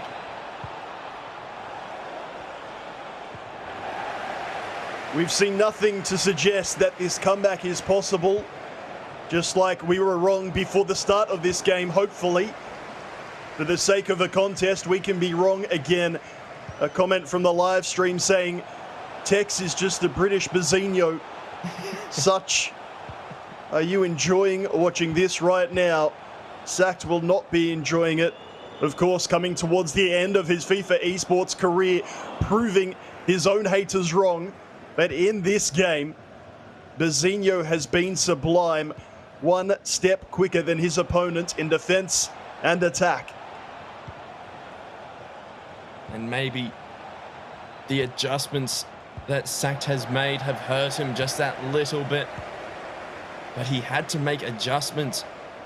He was 2 goals down and then 3 in very quick succession. But now Bazzinho with numbers to plow forward, and he makes it 7. Kulusevski just having fun with it as Bazzinho. And Sakt left to wonder what could have been, what might have been if he'd been able to lock in from the get-go. But Bazzinho, the better competitor on the day. And with still a third of the contest to come, Sakt, a true professional, will try until the end. But once again, Bazzinho on the break. Ronaldo, it's a 3-on-3, 4-on-4 with the last defender rushing back. The midfielders won't be helping out. They are there to Marshall in the midfield only. No more defensive mids, no more wide mids coming back on defense. One-on-one battles all across the pitch. If you don't believe me, take a look at the radar down below. Ronaldo, Bazzinho, another manual challenge. He's still going. Ronaldo near post. Bazzinho is in the zone. And it is a great 8 from the man from Singapore. And Sakt, I mean, at this point, it doesn't matter too much.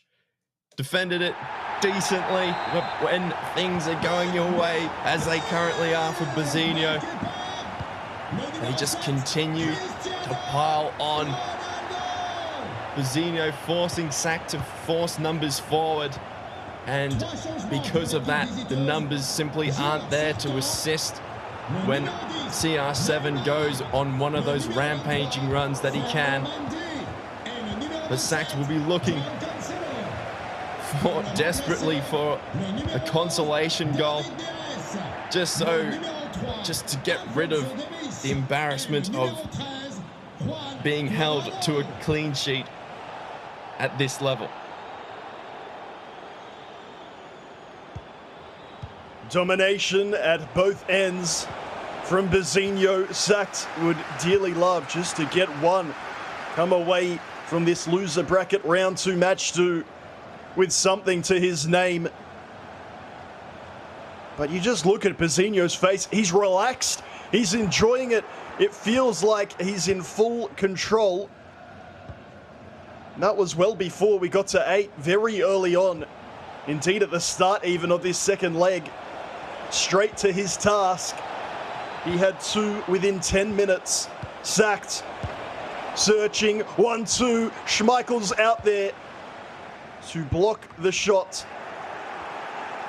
You can expect a bit of end-to-end football in this last 15 or so. It's just for show at this point.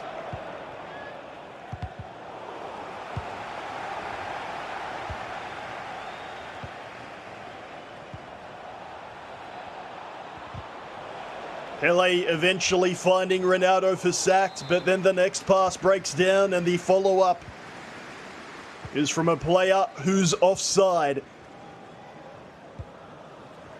Neymar back. Jones again, even with the man-on-man press. Bazzinho still playing it relatively with ease. Mbappe, good challenge with Varane from Sakt, who will probably just be hoping for this to be over with no further goals. Don't mind that, though. If you could grab a compilation for the highlight reel, at least that would be something. Flashbacks to Australia's Timmy Cahill at the 2014 World Cup for a moment there, but not to be for Sakt. But Bazzinho getting things to just fall his way, nearly making it 9 in that situation. Can he make it 10? Neymar, rainbow flick, flicks it up to Mbappe. And Sakt Credit to him, though. He continues to push forward. But it seems to be almost to absolutely no avail. Bazinho's defense has been at the highest level.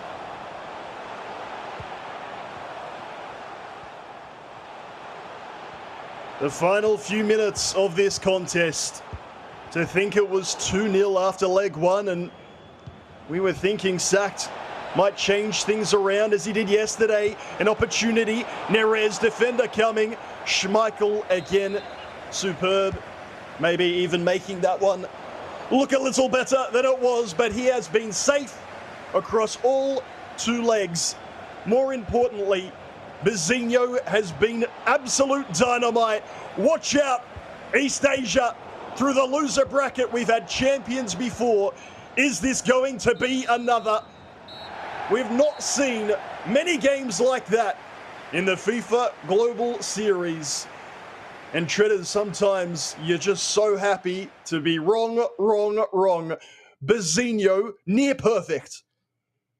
As close to perfect as you can get, even in so-called garbage time when the game was absolutely sealed.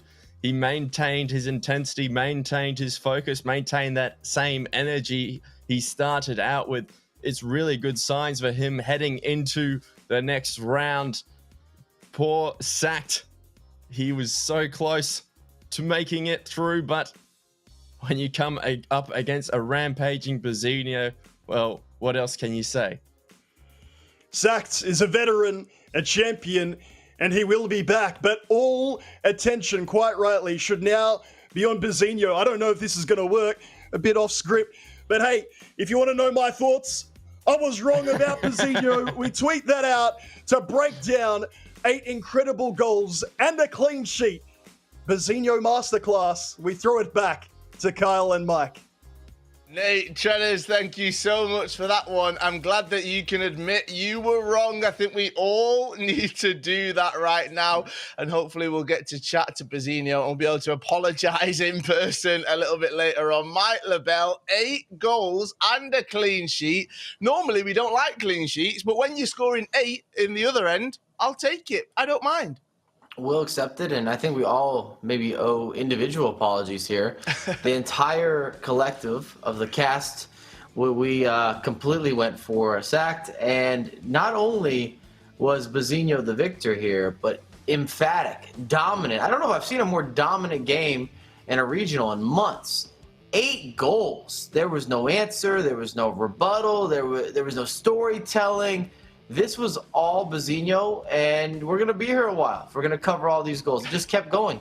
It was a constant offensive onslaught, and you got a lot of different variety in terms of your buildup. And Sacked is known as a player that's very good defensively. So to be a part of witnessing this matchup and watching this live, I was just shocked. I was saying, when is the bleeding going to stop? When are we going to see a little bit of a comeback or a tactical adjustment that works? And Sacked could not figure it out. And Bazinho just did not let up whatsoever. Goal on goal on goal. It was pretty unbelievable to watch a lot of those he's generating. It's not even because of skill moves or some of those details, but still a mastery of a lot of the intangibles. You're looking at the build-up play, the through balls, the finishing, being clinical in the right areas. As we see some of the cancellations, he did get a little fancier as that lead started growing. Perhaps a soft penalty kick, he knows it, a little smile. But you take those. Whatever comes your way, you're going to go ahead and try to work with it, convert it. And you see Sacked, he's definitely not feeling this game at all. That's one of those smiles of a little bit of embarrassment. I've had a couple games that didn't go my direction where I lost by a non-favorable spread, shall we say. But 8-0 when you're talking over 2 legs and you didn't get a goal on board in the competitive world, very rare. Now, looking at this right here, that was at 7 goals. The confidence kept on growing for Bazinho. The little shake of the head, but he knew that he secured the win a long time ago, and he makes his way through to that loser's bracket, round number 3, where he will face Scars J right now. Let's get into it. Let's chat to him. Bazinho, welcome to the stream right here. It's great to have you. First off, I have to say sorry. We have to apologize. None of us expected that. Yeah, I mean, obviously, the rankings were against me. He was one of the top players in terms of where he was seeded. So, obviously, I was the underdog going into it, and I just kept believing in myself, and I came out with the win. Congratulations. What do you think were the big keys to you winning this game? Because you were dominant start to finish. The entire first leg, second leg, you were the man, no doubt about it. Yeah, I mean, he was the one who started off well. First couple of minutes, he got a few chances. But I knew we played a couple of times in friendlies, and I sort of sussed him out on how to go about trying to break him down. So I just kept on working on it, and I kept going for the goal. I love the confidence you have within yourself right now. And to take on someone like Sack, you said the FIFA Global Series rankings were against you. So thank you for accepting all of our apologies. All right. Thank you. Thank you. How do you take that confidence into the next round? How do you take it moving forward? You've got Scars, Jay next. You've got it all to do. If you want to win this, you've got to force a bracket reset as well. How do you keep building that momentum?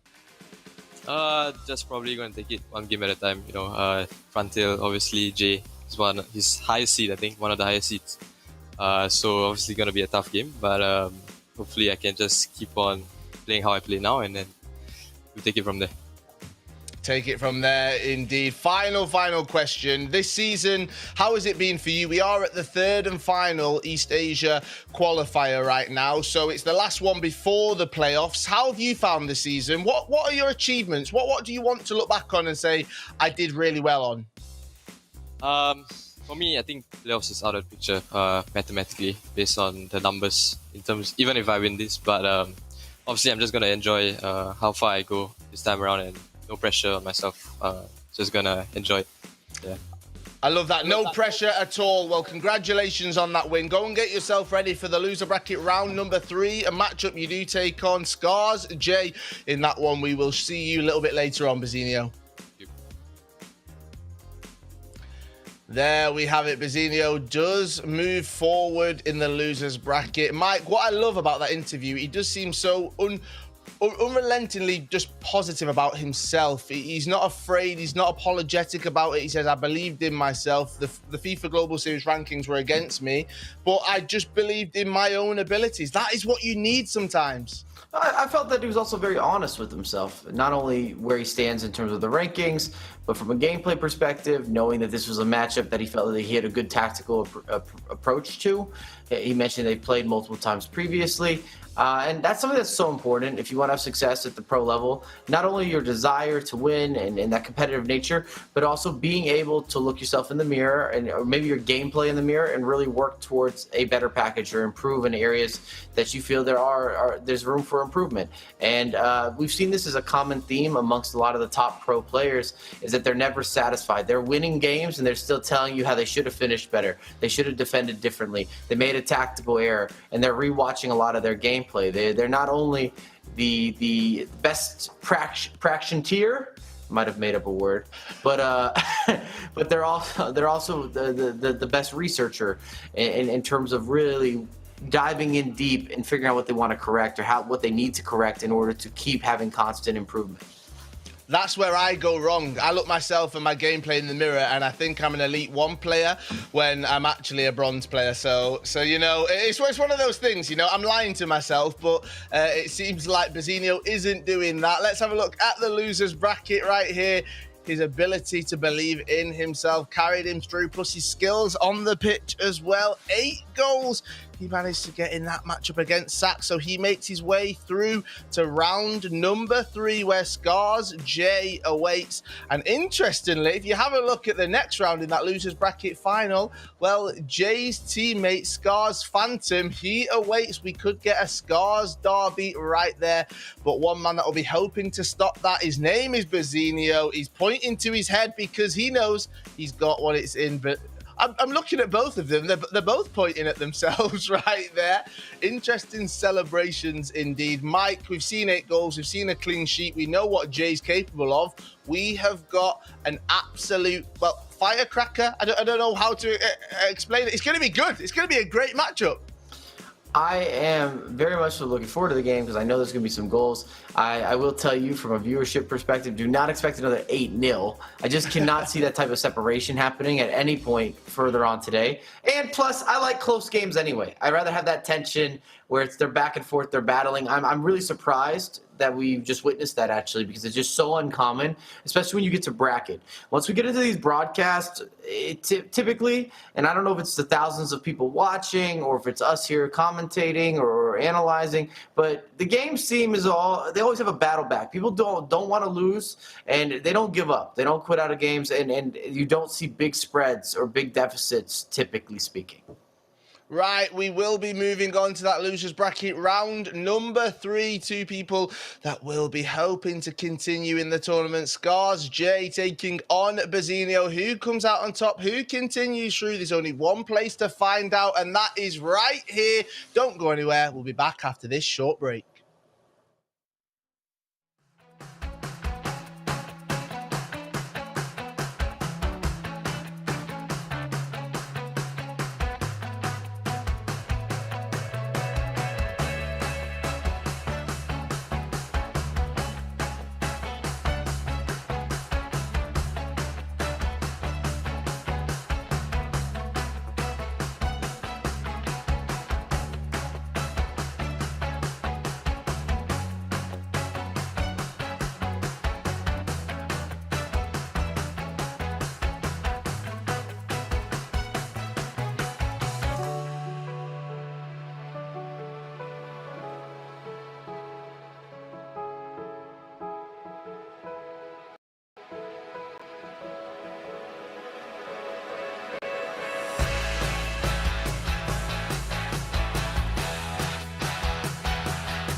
FIFA Global Series 21 East Asia Qualifier 3 is presented by PS4.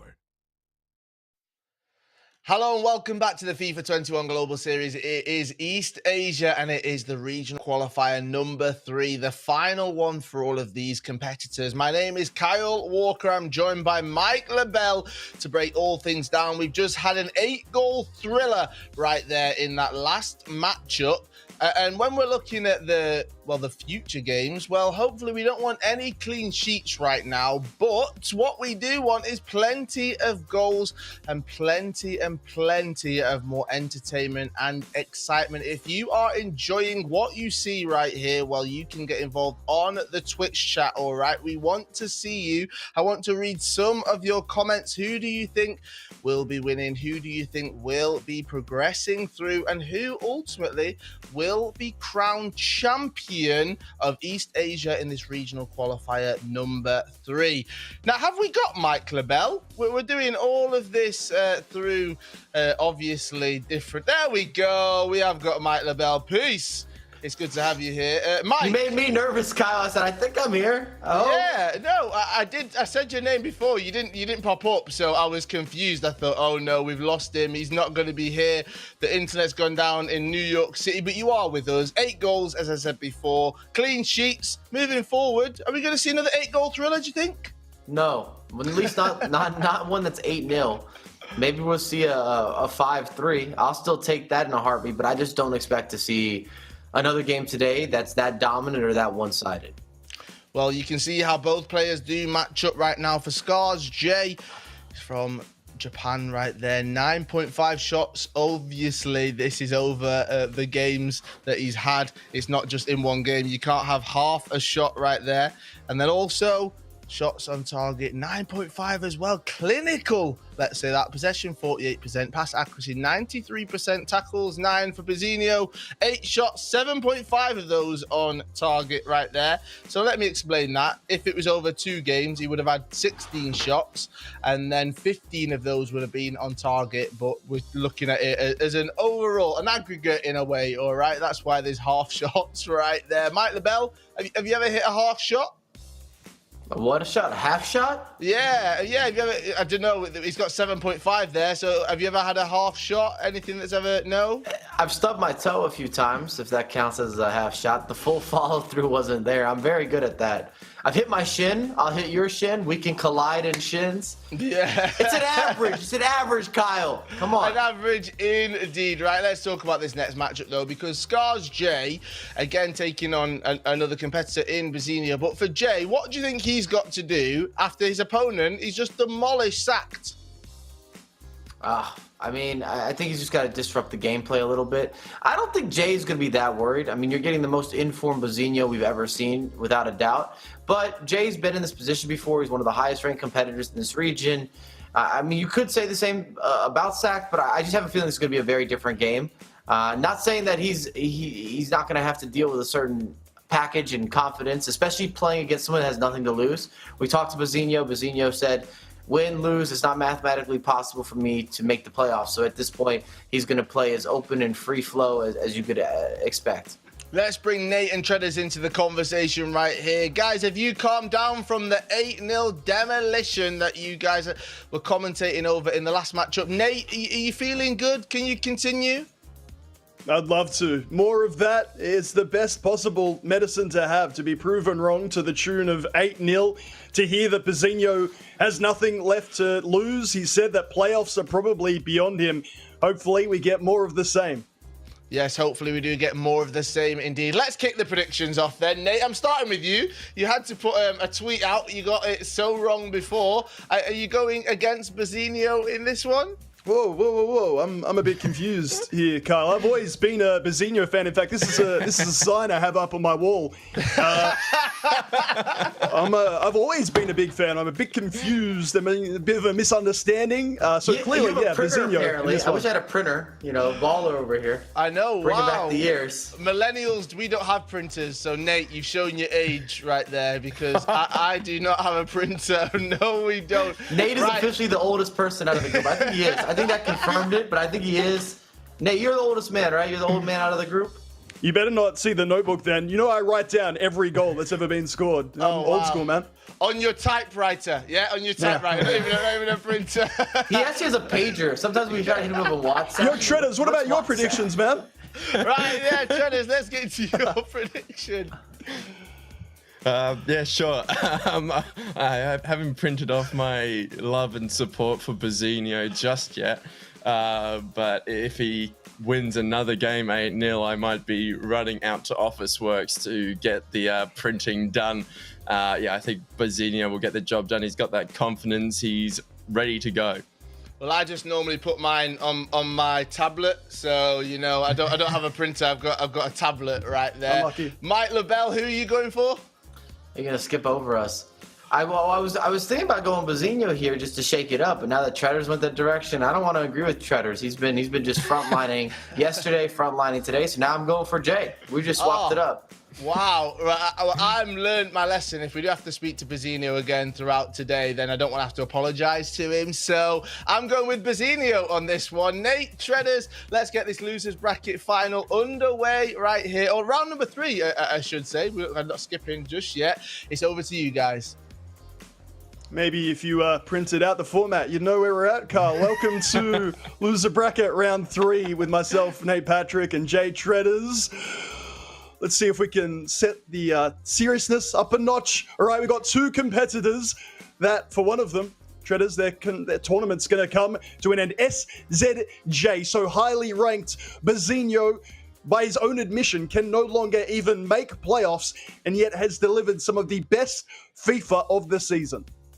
I mean, just 8-0 against Sacked? Like, who does that? It's just absurd to even say that out loud, or even just think. If I was thinking about FIFA in my spare time and I randomly thought, someone's going to beat Sacked 8-0, I would go to a doctor to get myself checked out.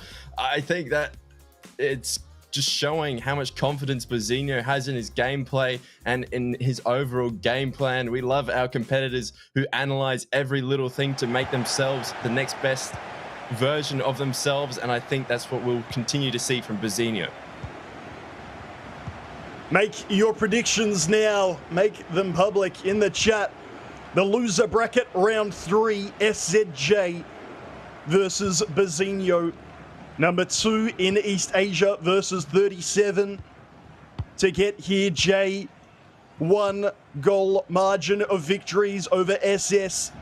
And then Hugen Mbappe has 4 of his 7 goals. A lot of the focus about Cantona. It's actually Mbappe with most of the goals. Bazinho, well, Championship Sunday already has a massive talking point.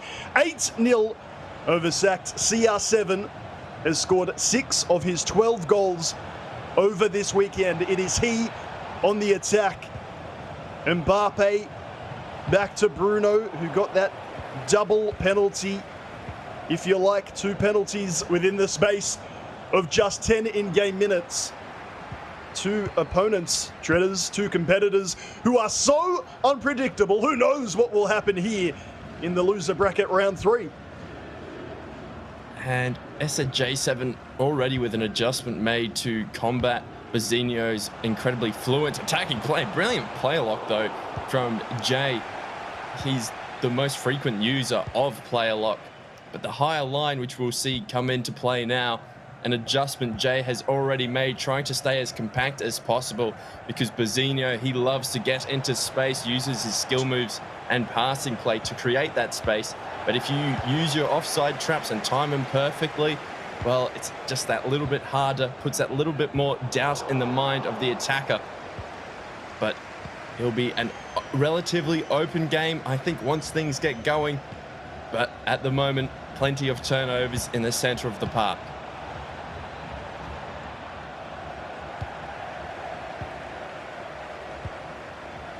Atal inside, Luka Modric, a foot item we haven't spoken too much about, despite being one you see extremely rarely indeed. There's the player lock, Cantona, one more, Mbappe, and just as it was foretold, it is Mbappe again for SZJ, the early lead here against Bazinho. And it looks like a reverse game against Sacked. Jay able to find that space in the center of the pitch, just break through Bazinho's defense with ease. And Bazinho, after not conceding one across 2 legs against Sacked, despite everything he threw at him, is down 1-0.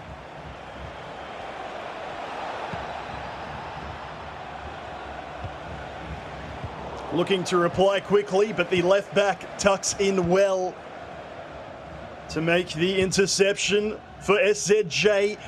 The early lofted through ball. About a half bar to a full bar, too heavy. Overpowered and out of play. It just goes to show how different FIFA 21 can be game to game. Opponent against opponent. James with the block at the last moment. Cantona looking to go near post for SZJ. What a block. However, the set piece from a man who considers himself a set piece specialist. Lovely work to get the man free. But nothing really eventuates. Corners, free kicks, Shredders, big moments. The closer that we go on to reaching the grand final, and goals tend to dry up just a little bit. And both of these competitors have that game plan of disrupting their opponent's flow. But Bazinho, he dealt with Sachs' attempts to disrupt him as Varane wins that ball. But Bazinho, a competitor who thrives when he's able to get into his passing play rhythm, is currently not as strong as he looked in that game against Sachs, because of the fact that Jay continually disrupts his play. What a challenge earlier as well. We know SZJ likes a slide tackle. Timed that one before to perfection. Player is onside. Neymar, left foot left all alone. And Bazinho wastes little time in making it 1-1.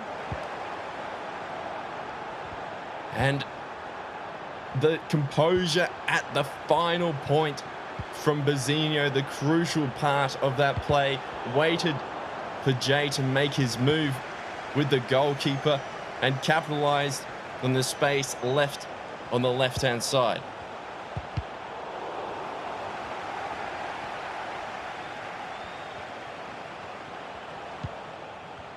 A comment in the chat saying offside. I'm sorry, friend. It was the perfect through ball and a lovely finish. No surprises who's making the block at the other end, or that Schmeichel punches it well clear. Admittedly, a goalkeeper we've not seen implemented in Oceania, West Asia, or indeed beyond, but Schmeichel has been clutch for a lot of these competitors. When it's a foot item, Shredders, you seldomly control, the AI being firmly in charge for the large majority. It's very hard, I guess, to test and learn, to work out which foot item is best for you in that position. And in most other aspects of the game, as Jay lunges in yet again, will be maybe a yellow card, even though that is a rarity. But because you don't control that goalkeeper nearly as much, it's a lot harder to analyze the movements and figure out what you like. Bazinho direct, but way too straight. And Oblak very comfortable. We do like seeing free kicks taken directly. That you really need to be aiming top bins, left or right, maybe even green time it for good measure. A very entertaining first half of this first leg of the loser bracket round 3 comes to an end. And as you said, Shredders, Bazinho may not have conceded at all against Sacht, but it didn't seem to shake him here. And I think what will keep him confident is knowing that despite all of Jay's efforts to disrupt his possession play, Bazinho is still creating both counter-attacking opportunities as well as opportunities through his possession. We're seeing Jay now early on stepping up in the press, which is what you have to do against a competitor who is utilizing aggressive possession play. Seems like an oxymoron, aggressive possession, but it just means that you're looking to go forward. You're not just holding on to possession for possession's sake. And that is the definition of Bazinho's overall game plan.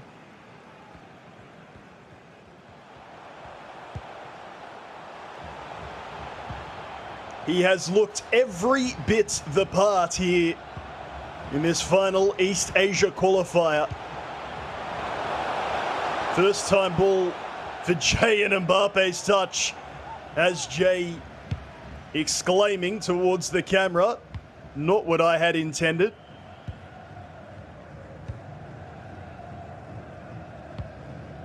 A slight let-off for Bazinho, who has set the live stream chat and social media ablaze somewhat. Passionate comments, please, for a hand in marriage among them. That's someone who loves their FIFA esports right there. SZJ focused on the task ahead. Mbappe, runner on the outside, instead comes near side. Lovely vision. Modric forward again. Atal, player lock was used. And while it's good to force the tempo, that pass across, not accurate. Mbappe for Bazinho. Will have to go inside with Jay very much defending narrowly. Varane challenge and back to his spot. Bazinho stays in possession. Bruno, the penalty king. And then once again trying to go forward. Say what you like, Treaders. There's been a few turnovers, but both competitors willing to attack.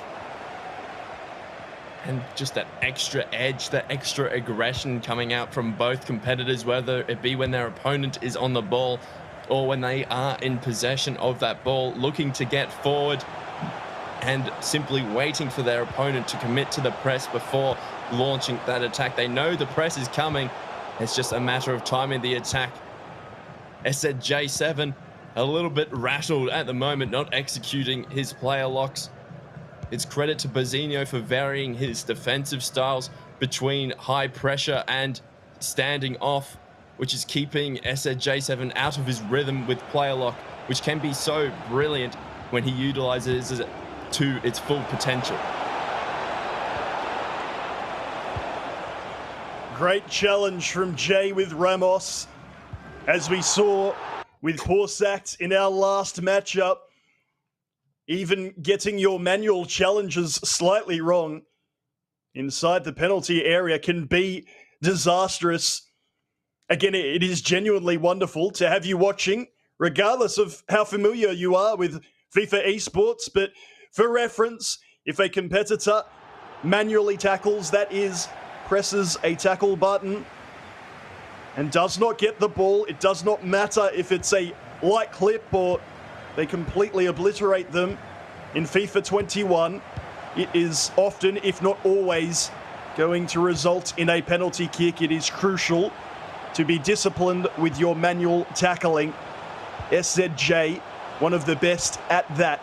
Mbappe running away from goal, keeping things narrow. Cantona, who we know Jay loves to use for some close control, dribbling and skills. De Jong, limited width on offer, so Jay would have to go backwards before going forwards, and if he doesn't, Renato Sanchez is there.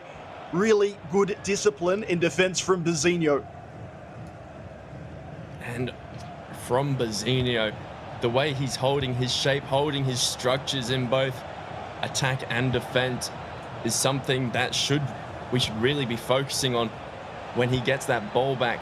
It's similar to the way that Jay narrows off and eliminates all passing options and instead dares Bazinho to make a run forward with his central defensive midfielders. These two competitors are quite evenly matched up. Defense first, attack second, and it's a strategy that can get you some very unlikely results.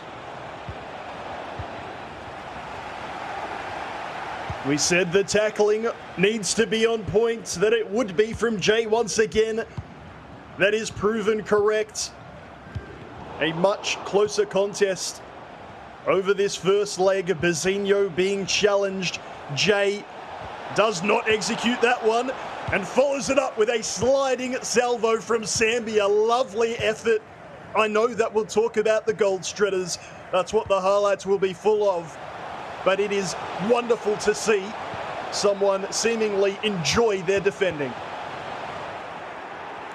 And sliding challenges and, or as I like to call them, snaps, are one way of going about enjoying your defense. You can tempt your opponent into thinking that they're through on goal, that they're safe, but all of a sudden a flying player comes out of nowhere and puts a crunching challenge in.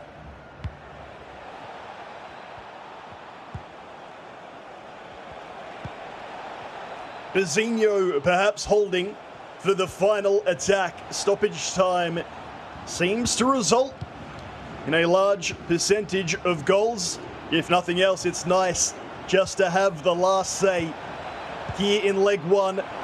Stoppage time for field. Renato is not the man for the job, and a highly entertaining, slightly nervy and very tense stays 1-1. Obviously reflective of the scoreline treaders. When we compare Bazinho's last game to this one, it was a little bit comical at times with that 8-0 here. Down to business. He needed to come from behind. SZJ scored the opener. And it came all about because of that player lock, dragging Cantona, cancelling his run in behind, and Bazinho unable to react in time. And then you just see a classic FIFA error from Jay pushing that centre back out. He realised the moment that ball was through, he was in trouble, moving the goalkeeper. And then the touches and the overall feel of the game tightened up a little bit.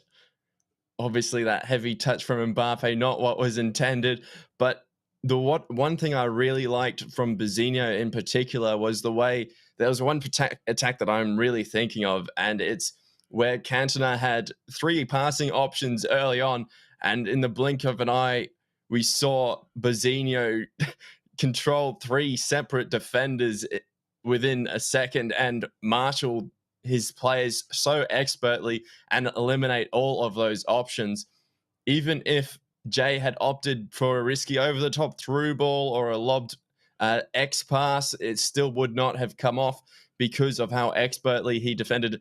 And then from that, he got a counter-attacking opportunity up the other end. Really promising signs at the moment for Bazinho in defense.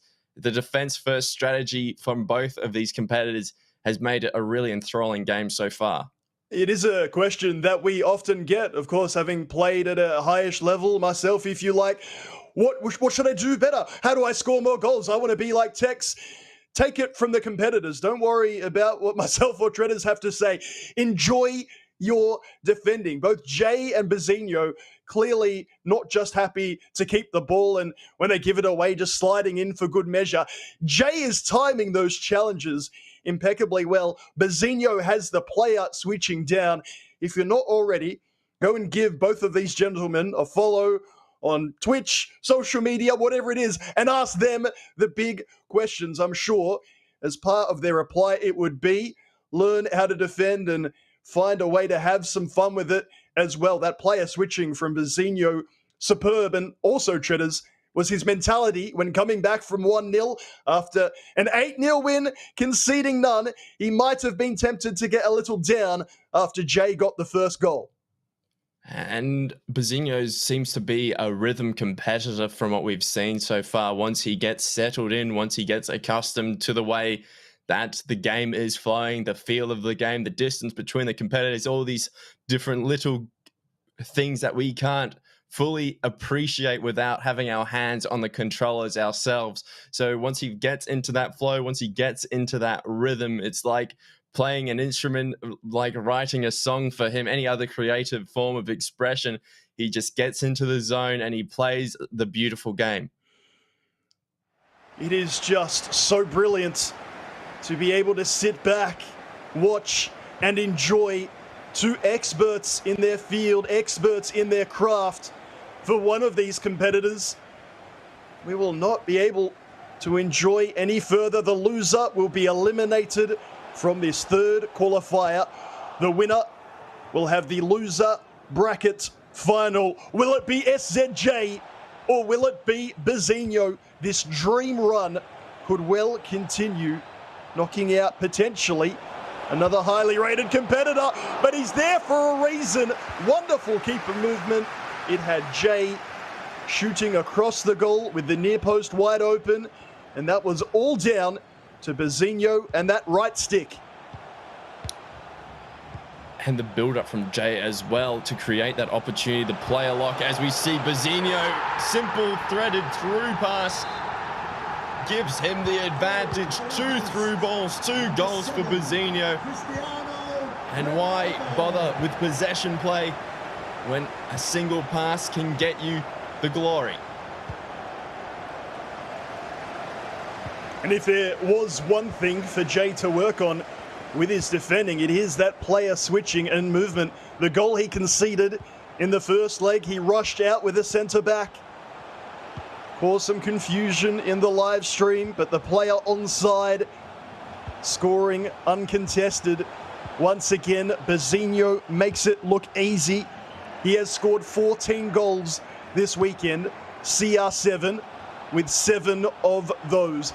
Mbappe for Jay, his go-to for item across yesterday and today, letting him down, just like he did with that heavy touch in leg 1. And with that goal, CR7 just getting on the correct side of the defender, using his body, using his strength to hold off the oncoming challenges.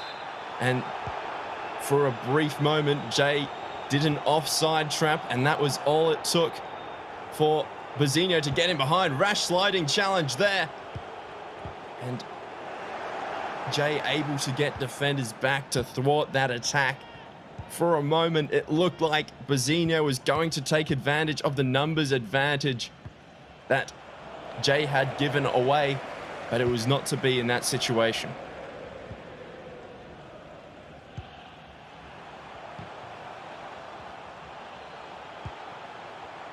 Bazinho typically calm in midfield. When it gets to the front two, he'll dance around your defenders like they're not even there. Kulusevski somehow hits the post instead of the gaping near post area. And then Bruno with the giveaway. A massive let-off for Scars J.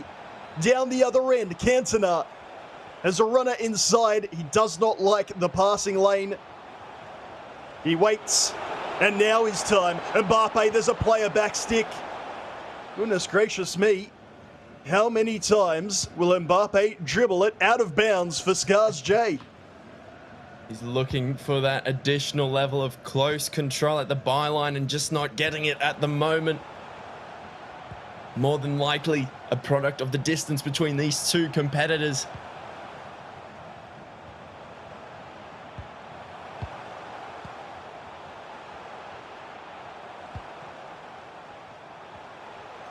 We heard Bazinho speak earlier about playing friendlies against competitors from other countries and regions.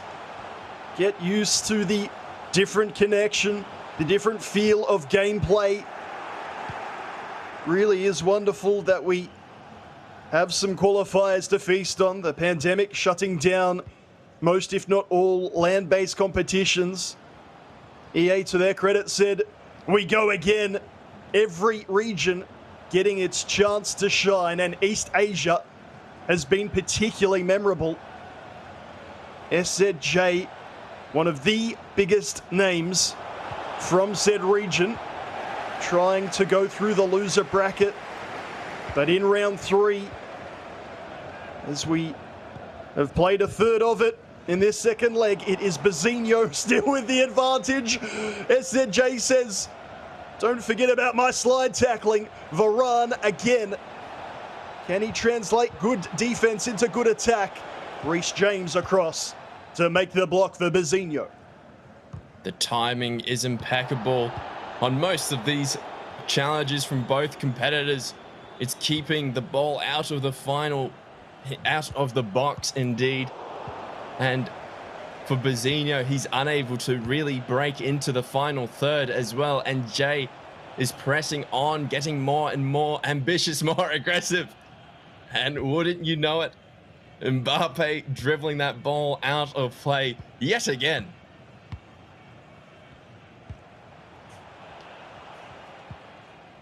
I cowered behind my microphone, honestly. You could just see Jay bewildered with what's happening. No doubt he's played hundreds, maybe even over 1,000 games with that foot item. And at the most crucial of times, he is getting led down, even despite having scored most of his goals before this game. Bazinho with Jones. He'll be looking for CR7 where possible. Once again, controlling before stoppage time. Out to Mbappe. No minutes of stoppage time. So it is to Ronaldo, who skips past. Inventive from Oblak to get it clear. Referee likes what he sees and says that's enough for now. Have a look at the bottom right of your screen. Don't worry about the stats or the changes. The story, the focus is on Scars J, who is confused, quite simply, as to what to do next. So, classic body expression, scratching the head, thinking what adjustments can be made. And Bazinho just staying totally locked in. Jay timing most of his challenges to perfection, and it's just those two through ball goals to separate Bazinho from Jay. But still, the job not fully over for Bazinho, but those possession stats that we briefly saw are really promising for him.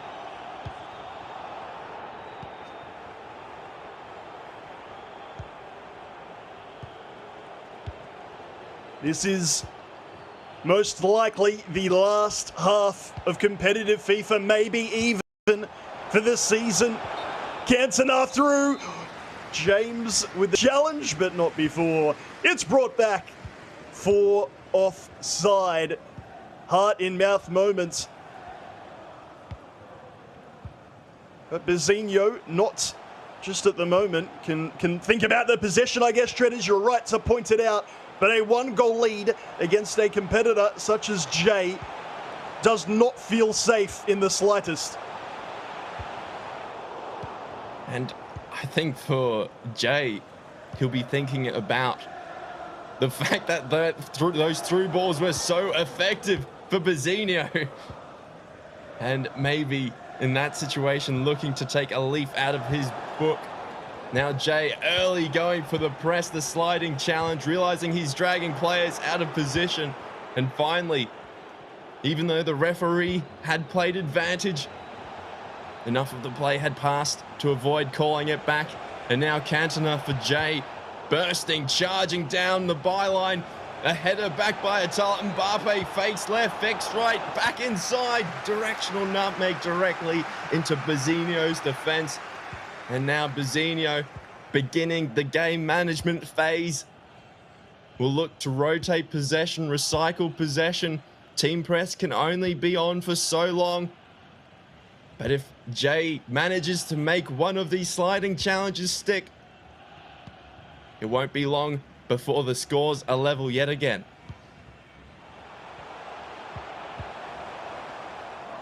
De Jong sliding in. Jay, I said yesterday, can we get a counter for every time Jay makes a successful sliding challenge? He's doing it again. Can he find the leveling goal?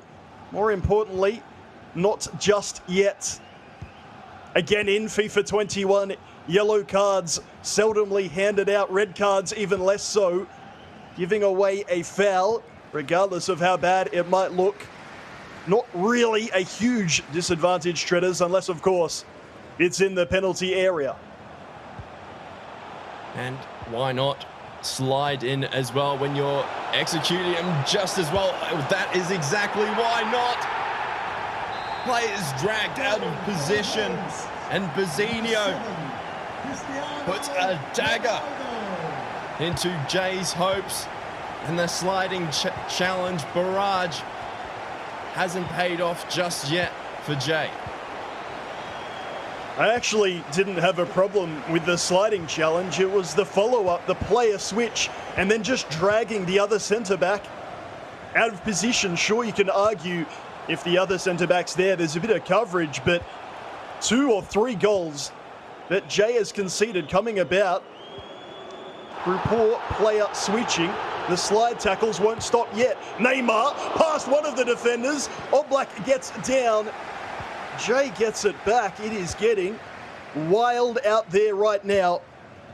But Bazinho keeping his head better, proving that he has that bit more quality. Cantona for Jay in response. Walker comes across to clear the damage. What about CR7 for Bazinho? 8 goals out of 15 scored by that singular foot item. Incredible. It's what that foot item can do for you. He also just seems to get into the right place at the right time. Not only is his striking impeccable, but he has the speed to make up for any mistakes that the controller of the player may make just by getting into those incredible positions. And it's a foot item that can punish you so aggressively. Cantona skips clear. Jay needs one soon. Very smart from Bazinho to call out the goalkeeper. Seeing that Jay was knocking it forward, predicted that he would do it again. Predicted correctly. Cantona well into the final 10 minutes. Jay with the overlap. Atal tries to force it inside. He'll get another chance. Is it an opportunity for one? Lionel Messi. Mbappe to said Messi. Marked by 2 or 3. Mbappe gets it through. Lovely pass. Messi on the right foot, if you don't mind. 5 minutes remaining for Jay to try and send this one into extra time. And here we go. Pressure on. Game on. Jay executing the lob pass to who else but Messi. We've given him so much stick for utilizing different player items, but if it is what you are comfortable using, why not use them at this level? And Bazinho left to wonder about a number of those opportunities that he was creating. So it'll be game management from Bazinho up against Jay with the aggressive press. Using every last second to get ready. Viewers from around the world, whether you're backing one of these competitors or you're watching as a neutral, strap yourselves in another 60 seconds or so, because whether it is for the mental break, treaders, or indeed for Jay to come up with a different strategy here, you cannot die wondering. And I think Jay will be trusting his patience. He just needs to ensure he wins that ball back. Bazinho is an incredible possession player, nearly as good a possession player as he is a defender. So Bazinho will be looking to hold onto that ball, swing it from the left corner of the field all the way up to his final third, and simply keep possession, keep control. But scars Jay, his team press, constant pressure, players in box, defensive line will be high, and he'll be making it as difficult as possible for Bazinho.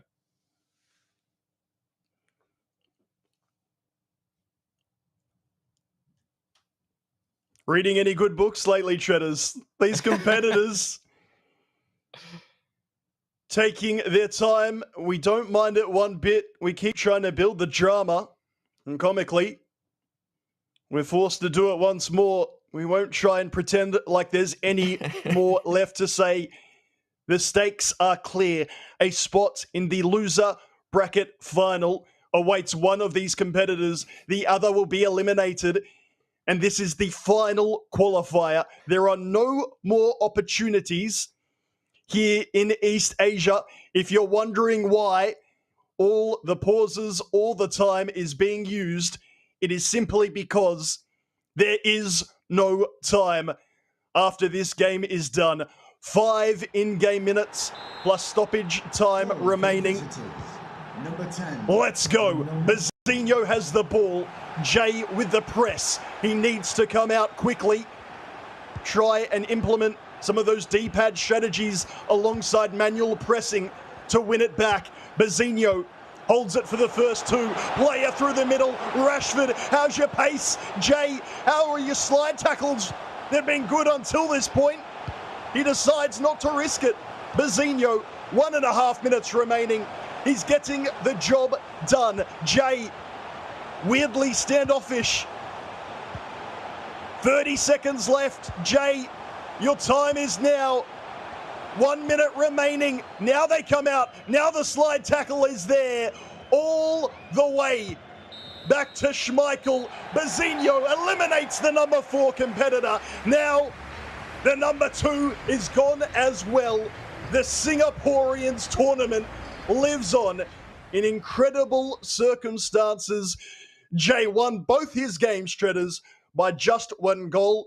Somewhat ironic now, he's eliminated by the same margin. Bazzinho, can he be stopped?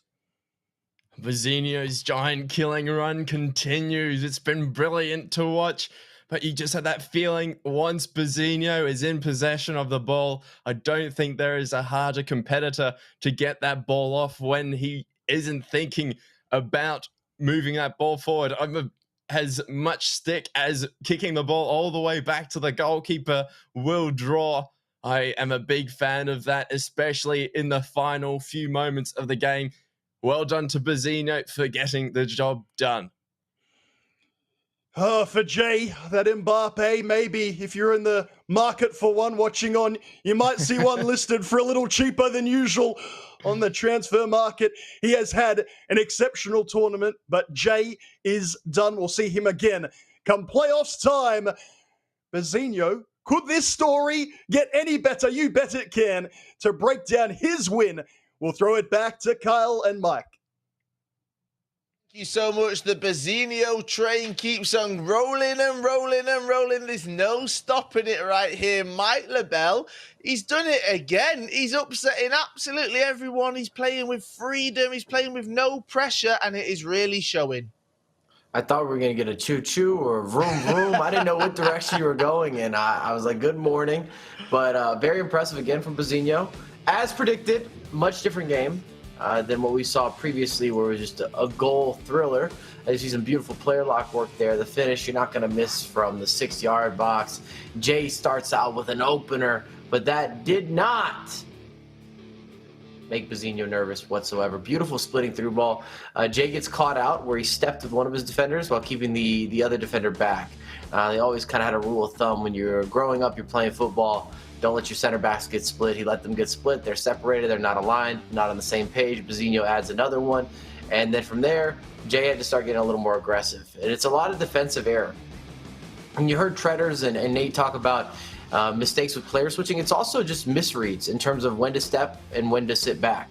It wasn't worked out or timed well in terms of alignment with your defensive pressure or lack thereof. Everybody has to be on the same page or you have major mistakes. He adds one late, but it's not enough to really shake it up. So congratulations to Bazzinho. Once again, moving forward, moving onward, causing upsets. Pretty even game, a lot more possession for Bazzinho, but overall in terms of chance creation, pretty even on both ends. Just a matter of who's going to convert those chances. And it was Bazzinho who managed to convert more of them, winning that matchup 3-2. Mike, something you mentioned there was misreads by Jay. Is that Bazzinho forcing him into those misreads? He's giving him different options. He's baiting him in a way to go the wrong way or to choose the wrong player? Well, your goal as an offensive player, outside of scoring goals and of course adding that into the equation, is also to put your opponent in uncomfortable situations where they have to make a decision. So what happened in a couple of those instances, if we were to watch those replays, is Jay gets stuck where he doesn't know if he wants to step or wants to sit back. One player steps, the other one sits back. So basically that's a terrible scenario because everyone's onside. You played as a defender in real life. We've played against each other a few times. That you don't want that to happen. That is a recipe for disaster. You're going to concede goals. You're not on the same page. You're not reading the same book, the same magazine. You're not a partnership anymore. And that's what happened on 2 of the 3 goals that Jay conceded. Is basically one player steps and he kind of tentatively steps, and then the other one sits back, so everyone's onside. And you saw his reaction. He was disappointed with himself. I don't know if it's necessarily a massive mistake on player switching, but it's a mistake in terms of judgment. Definitely defensive judgment. And it is obviously Bazino who moves through, and he will be taking on Scars J, his teammate, Scars Phantom, in the next round. Maybe he can take down all of the Scars boys on the route to the grand final. Let's have a look back at some of the action, though, as it's time to get into our game highlight presented by PlayStation. Well, thank you very much, Kyle. We're actually going to revisit the earlier matchup that we had today with Jay. I really like that this goal combines 3 elements, because we have the player lock, we're going to have a cancellation, and I want to do a focus on the cancellation mainly because people don't always understand the value of why cancellations have become so popular. It's not just because you're able to maneuver and it looks good on screen. You're analyzing the defense. You can see this matchup right here with Mbappe, and what he's doing is trying to shake that defender to open up a lane of space. And when you're looking at cancellations, that's a big portion of it. And then you go into the scoop turn, which was kind of the third element we're seeing Cantona used in this region in particular, which I love, because Cantona is not really used in any other region whatsoever in terms of competitive builds, competitive squads, especially with squad rules. Players, I don't want us to use the word waste, but they don't use Cantona as their icon of choice. We're used to seeing the Ruud Hullets, the Patrick Vieiras, the R9s. We really haven't seen many Eusebios this year. Sometimes you see a Cruyff make an appearance. But the point that I'm trying to make here is that you do not see the inclusion of Cantona. It's unnormal, or it's not natural. It's unorthodox. He's a big body, has the skill moves, a lot of strength, a massive player in real life, probably someone that you're not the biggest fan of, being a City supporter, just throwing it out there. Definitely iconic, but it's nice to see him included in squads. I love to have some variation. Definitely, and that's what I love about having these different regions. You really get an insight into how all of the competitors are utilizing all of the foot items within the games. Right, it is back to the competitive action, though. We do move on to our losers bracket final. How did we get here, I hear you ask? Well, as you can see, Bazino sacked 8 goals to 0. And then he made his way through where Scars J, who had beat Zeus Huggin, well, he beat him as well. 3 goals to 2, Bazino did. And that sets up our losers bracket final. It's another Scars man in the way. Scars Phantom takes on Bazino in our losers bracket final. That is coming up for you very, very shortly. Mike LaBelle, you've gone against Bazino the last 2 times. Maybe in this third one, you might have to make an apology. I was ready to go with him this time around. I just didn't like the smug look that Treaders was giving me. He has his newfound mustache. He's wearing hats. He looks like he's about to drink craft beer on a ledge somewhere on a balcony. I just didn't like it. He's been going favorites the whole way through. I'm like, nope. I'm going to disagree with you, and it maybe backfire. So I'm putting all of my blame of choice on Treaders. You can blame everyone else, but you got them wrong, Mike LaBelle, at the end of the day. But you'll get a chance to rectify that in the next round. Before we get to it, though, we will have a short break, and then it's straight on to the competitive action. It's straight on to the losers bracket final. Make sure you stick with us. We'll see you after this short break.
FIFA Global Series 21 East Asia Qualifier 3 is presented by PS4.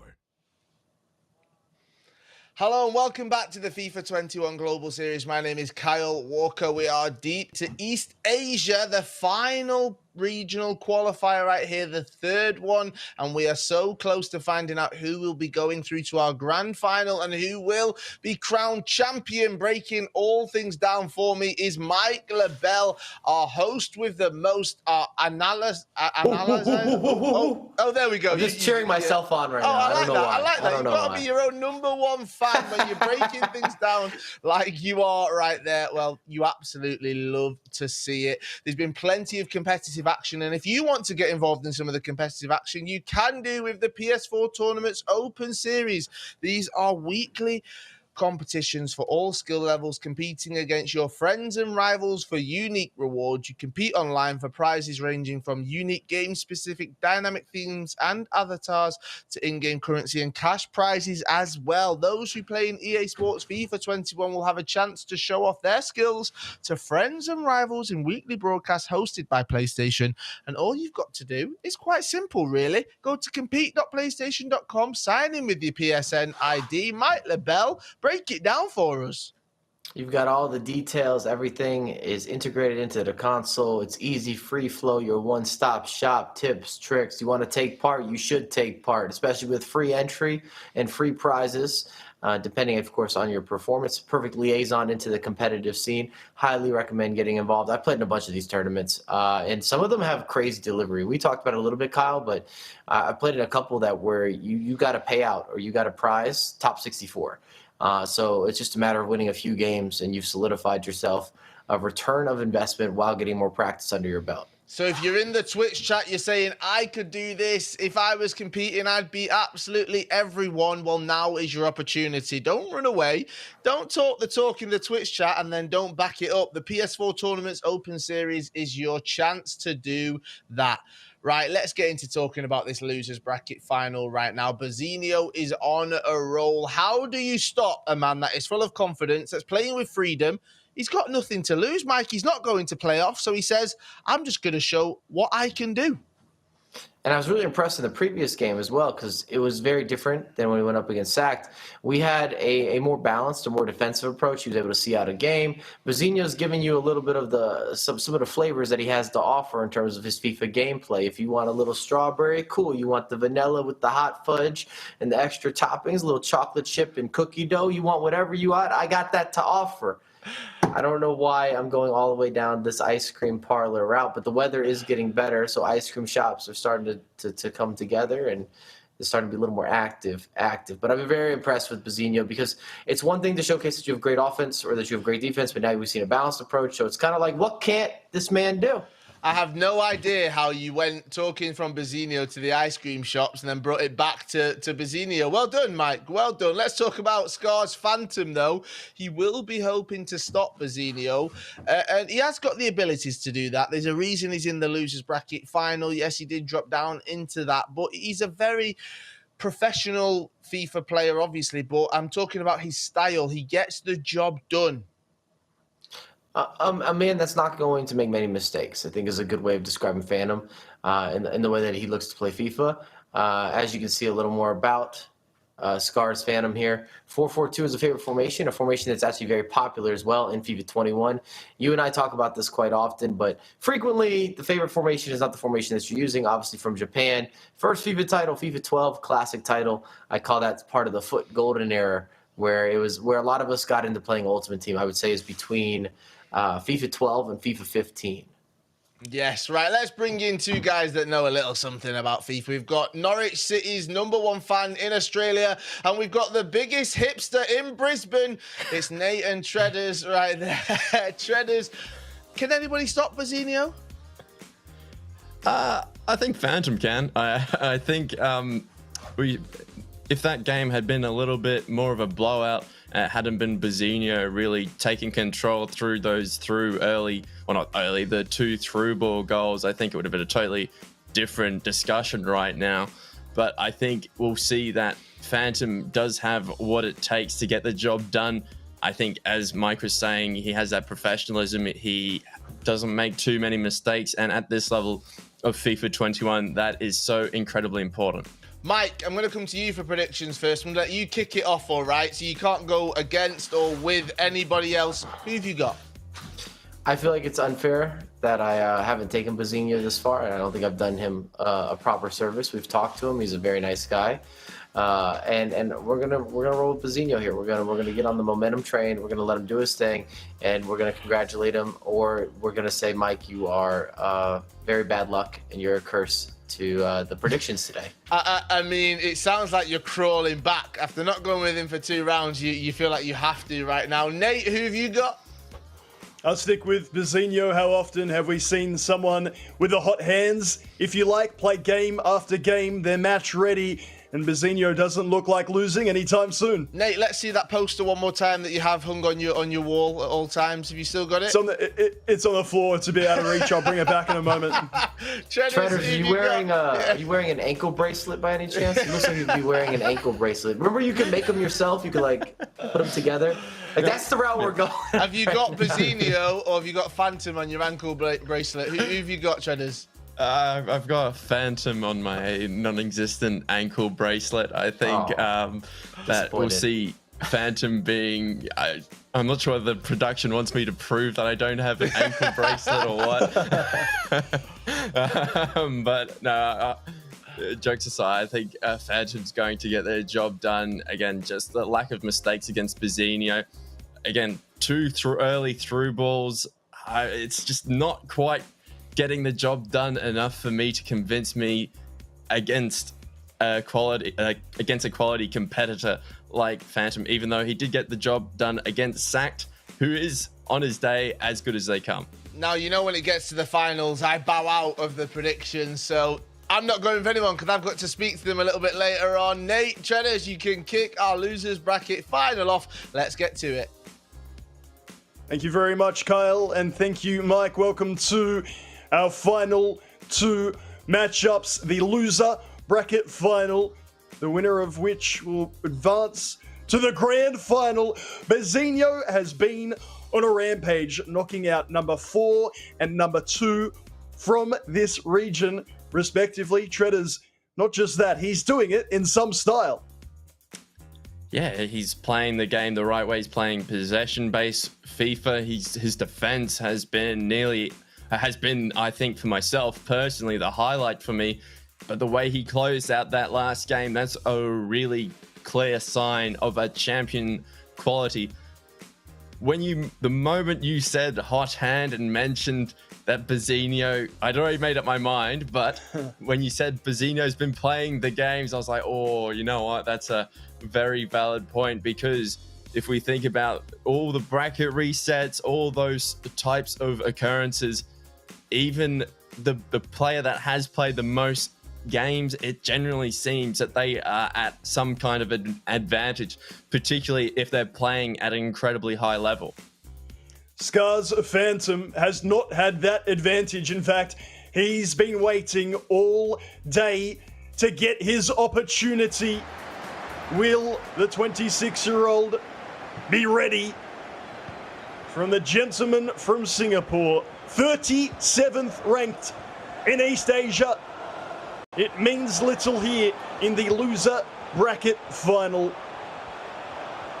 Genuinely, if you are just joining us, go back in the VOD a bit later on and check out some of his goals, the manner of his victories. He has been locked in even there with 2 challengers retaining possession. Mbappe, near side, matched stride for stride with Mendy, the heel-to-heel incomplete as that's kicked away. Phantom, if you need the reminder, beat Zeus Hugen 3-2 before losing 2-3 in that winner bracket final to our first confirmed grand finalist in Luckman. Bazzinho also lost against that man 4-7. Since then, 8-0 over Sacked, 3-2 over Scars J, Phantom's teammate for his esports org. Storylines intertwining, but only one can meet Luckman again, this time in the grand final.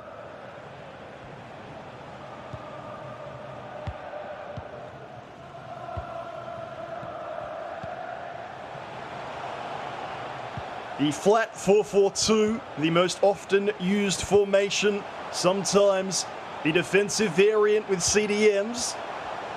The game plan similar to use the left and right mids for some space, the fullbacks as well, if required, before giving your front pair all the room you can muster, and then finish if you're Bazinho with CR7. He had 8 of his 15 goals in this tournament, make that 9 from 16. And that's the kind of premium foot item CR7 is. Bazinho getting the ball into decent positions time and time again. And when you get that ball into those areas, sometimes things just happen to fall your way. The directional nutmeg paying dividends for Bazinho in that situation. And it's left Phantom with everything to do.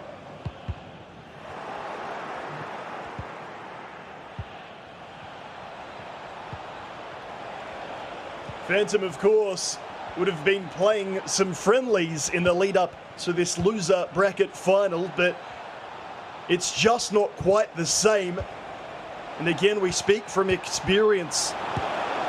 With Phantom and Cruyff showing he's at least a little bit ready. Thank you very much. The simple 1-2. Cruyff doesn't miss. Even though Bazinho moved his keeper, he could not save that. And Phantom noticing the mistake from Bazinho, the first real defensive error we've seen, pushing up with that centre back. And Phantom too good to miss out on an opportunity like that. That will fill him with so much confidence, and we'll see him continue to play his aggressive way.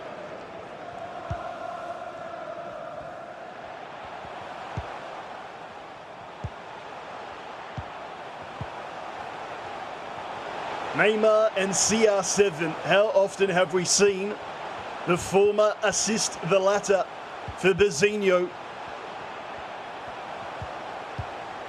That is arguably why you see Phantom guarding CR7 a little bit more tightly. Neymar in space, and even on that strong left foot, does not produce the finish that arguably CR7 would.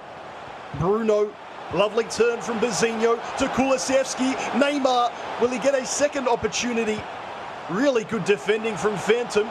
Draws 2 out, but then CR7 is thwarted by Schmeichel, who, if you're watching on, and if you can, get him into your team. Based on what we've seen this weekend, Treaders, he has to be one of the unsung goalkeepers in FIFA 21. And that's Peter Schmeichel, not Kasper Schmeichel. If only there was a Kasper Schmeichel goalkeeper card. Or goalkeeper item, rather. He just gets the job done, is in the right place at the right time.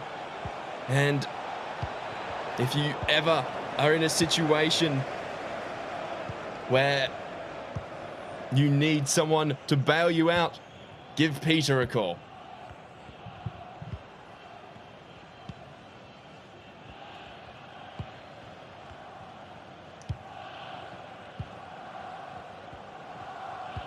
Kulusevski on the far side, Bazinho slow and controlling, even when using the same formation as his opponent.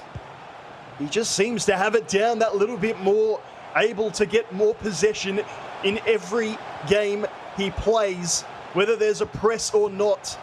CR7 to Neymar. Here we go again, back to Jones, to Neymar. CR7 past the defender on the left foot. Schmeichel is there again. The only thing keeping this at 1-1 if you're Phantom. Wow, massive saves.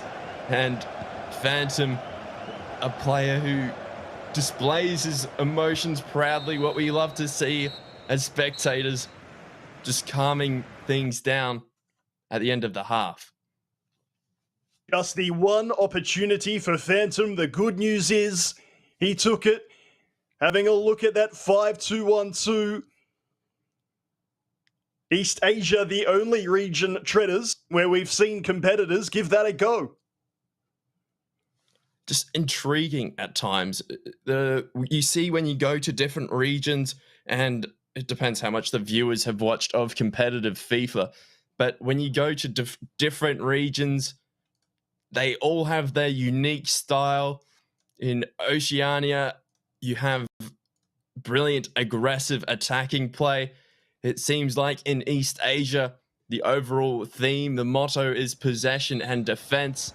And then we go across to West Asia, and you've got everyone taking the leads out of MS Dasari's book.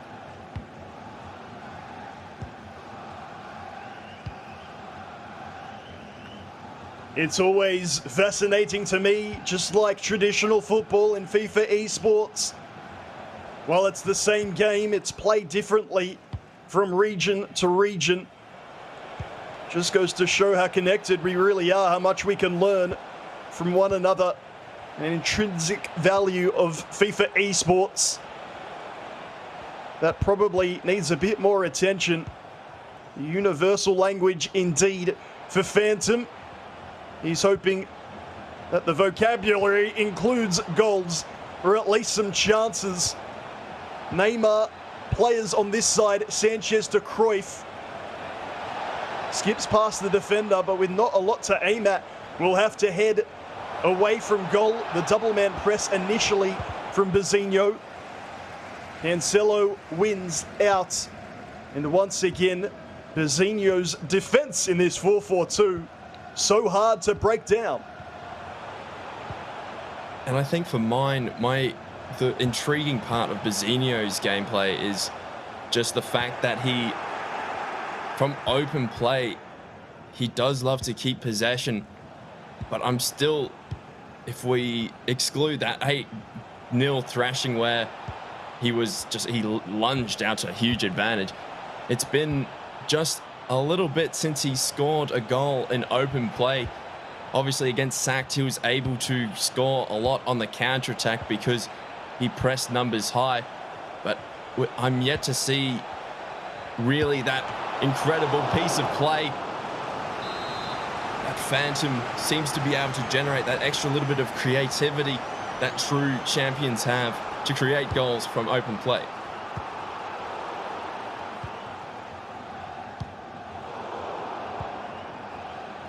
Trying to play it out from the back on the counter-attack. Bazinho stopped in his tracks.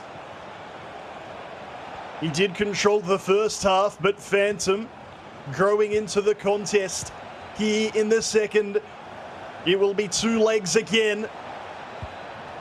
We said it a game ago, the goals dry up a little bit more the longer we go on because competitors know each other inside and out.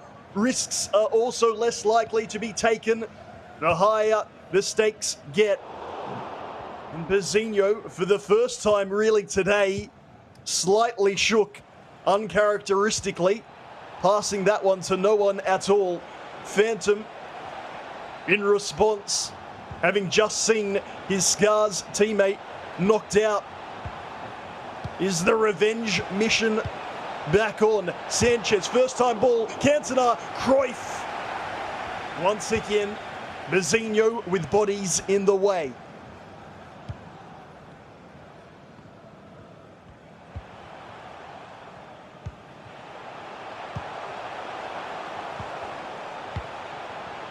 Rare pass forward from that area. It will and does go back. Jones to Bruno. He tries to hold it with the midfielders for as long as possible and then unleash CR7.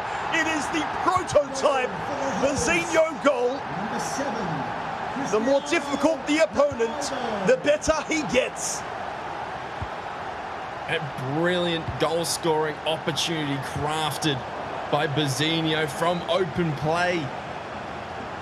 He waited for his time to strike, held up possession, and that aggressive possession play of Bazinho pays off finally against Phantom. The goal's been on its way, even though Phantom keeping that ball up the other end. When Bazinho gets going, he is incredibly hard to stop.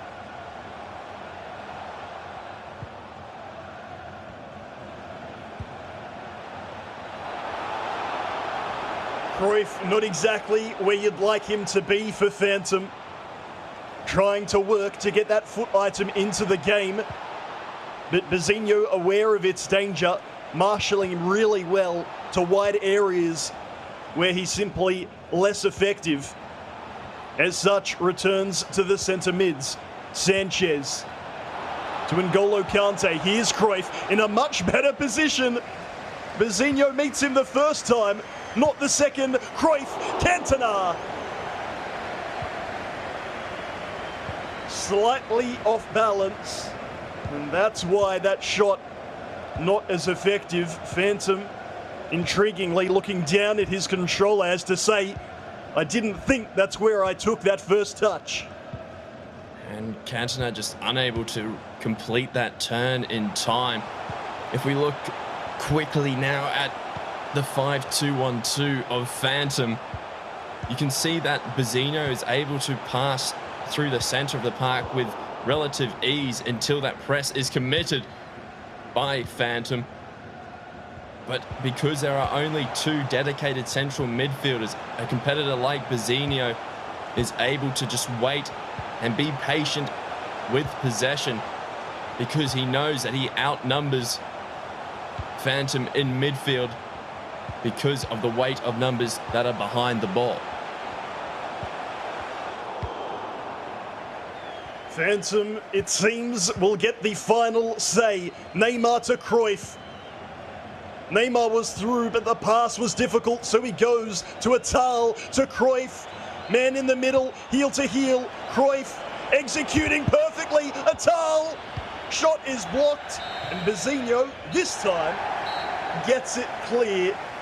Phantom fighting hard, but we said in the pre-match predictions, Bazinho does not look like losing. Shredders, have you seen anything to change your mind after those goals and that first leg? He just keeps finding ways to improve more and more. I really like the way, particularly that second goal. I was criticizing Bazinho for his inability to create from open play, but both of his major goal scoring opportunities, unfortunately at times, if you directionally nutmeg, you can get a few fortunate rebounds. But the second goal from Bazinho was an incredible one. Defensive error from Bazinho for really the first time this tournament, but this second goal coming up right now from Bazinho, just from pure open play, just patience, brilliant close control, directional nutmeg scoop turn. Man, that is FIFA 21 at its very finest. And Bazinho saying, yep, that is what I do. That's the scoop turn of dreams right there. That's how I envisage doing that every time before ruining it. Bazinho showing you all how it's done. An incredible goal. I'd happily watch that back a few more times. Phantom seemed to get into the game a little bit more in the second half there, Treaders. Any feeling from yourself that this second leg might be a bit more in his favour? I personally just as an overall thing, I don't like five at the back formations, but in particular the 5-2-1-2. I think it takes away your advantage of that the 5-3-2 does create, because it reduces your numerical superiority in the midfield. Well, when the 5-3-2 is used at its very best, you get one of those central midfielders on get forward, so it essentially functions as a 5-2-1-2. So I don't quite understand the thinking behind it. Obviously, these competitors will have done their research, but overall in FIFA 21, you've got so many better formations to utilize to allow yourself to nullify the impact of an aggressive possession player like Bazinho. Of course, with the three central midfielders, the left centre mid and right centre mid get a little bit wider if you like that too, meaning when Bazinho, who's playing so comfortably from side to side in midfield. You could maybe put a bit more pressure on that with the 5-3-2. Yeah, because you have those numbers behind the ball, it also allows you to be just that little bit more aggressive. You know that when you commit forward with a centre back, they're going to put in a shift to get back into that gap. So you can commit bodies a little bit higher, particularly in wider positions. You can get those wing backs to tuck in and then push out. As much as we criticize, as much as we critique the 5 at the back formations and kind of make fun of it, it is an incredibly effective way to go about nullifying attacks in FIFA 21. A formation we saw once and really haven't seen again was from Scars J, FGS qualifier number 1 for East Asia. We saw him utilizing that 5-4-1 to really good effect, getting bodies back behind the ball and springing on the counter-attack. I think at this stage of FIFA 21, the competitors trust themselves defensively to get the job done with less numbers behind the ball. But it's still an option that if you've learned the formation and you know the patterns required to utilize it, you can use it just as effectively. Will Phantom stick or twist? He finds himself 1-2 down to a competitor who has won so many fans and hearts already. Bazinho, through CR7, predominantly has been an attacking force. Defensively, largely rock solid. You look at those centre mids, you see how he switches. He does not give you much room at all. Phantom is finding it very difficult out there. The first time passing, quite fluent, and yet we're back to where we started. Kante looking ahead, that player was offside anyway. James with lovely touch and control, and then immediately Bazinho will start with this methodical build-up through the midfield. So many competitors are looking at different innovations they can use to improve their gameplay, whether that be in weekend league and in the competitive sequence. I just find it curious at times that some of the overall attacking patterns that we see used don't translate to other regions, particularly the use of 5 really aggressive attackers, as we see Bazinho pushing forward once again. But the lack of 5 attackers, clear attackers, is a trend that we saw. We've seen in pretty much every other region, but in East Asia, it just seems that they prefer having defensive solidity rather than having 5-foot items that can play at striker.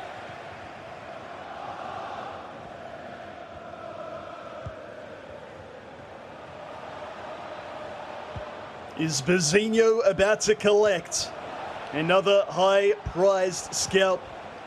Phantom number 18 in East Asia, with a lot of pedigree as well.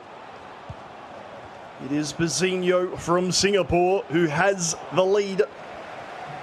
All goals in leg 1.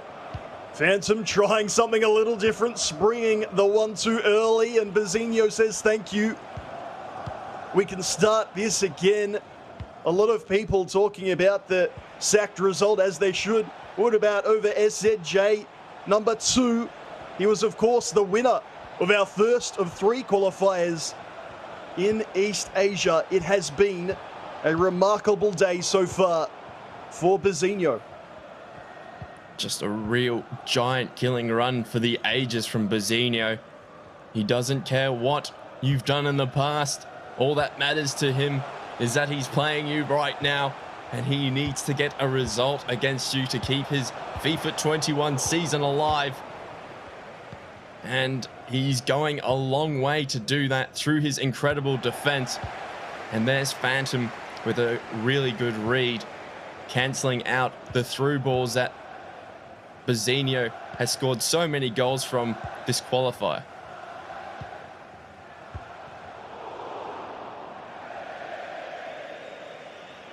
All it could take is one mistake, for things to turn. I only mention it because it feels like we see it around this stage with so much on the line.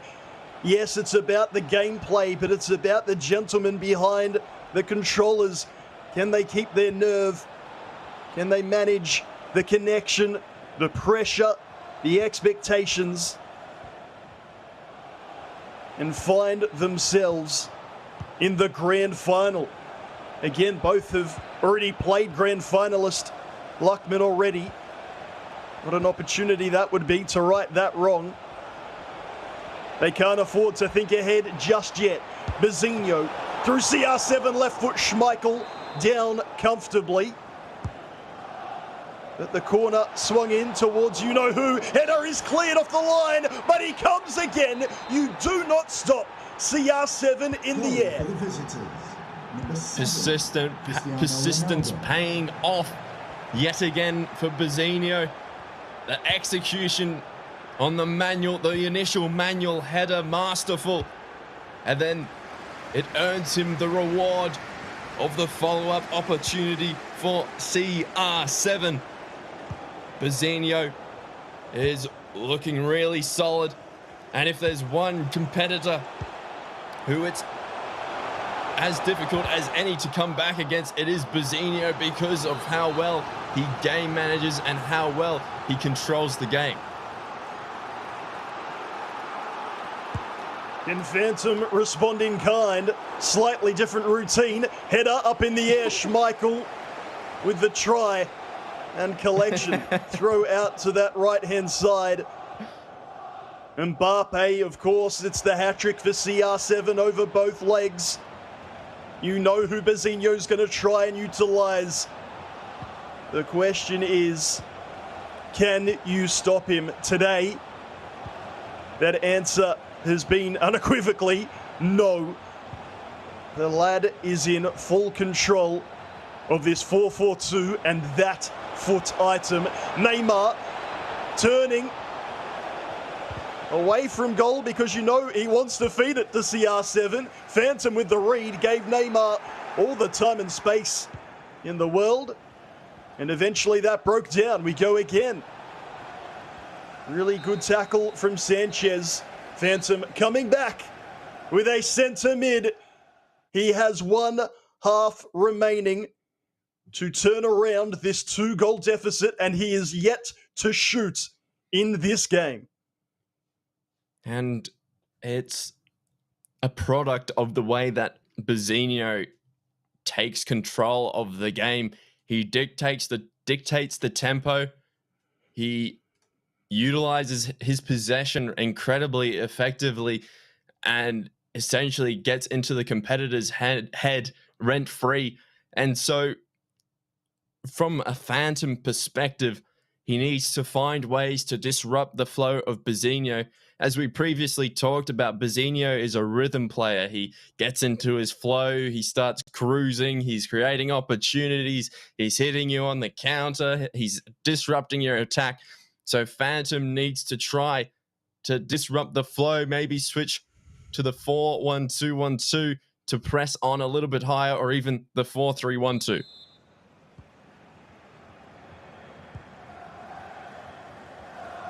The advice from Treaders is to change the shape. We'll see if that's what goes down. It does look to be more or less the same for now.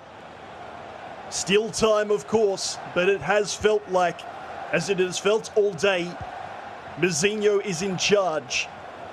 Back to the midfielders. Neymar to CR7, back to Neymar. Ronaldo sets off on a run. Not used for the moment. And again, the turning with Neymar, just as good as the finishing with CR7. Jones inside. Neymar skips clear. Schmeichel with the save for as good as his dribbling's been. Neymar's finishing, letting the team down on a few occasions. Kulusevski, Mbappe, Bazinho searching for 4. Walker to Neymar. Here we go again through 2 defenders. But the third gets there just in time.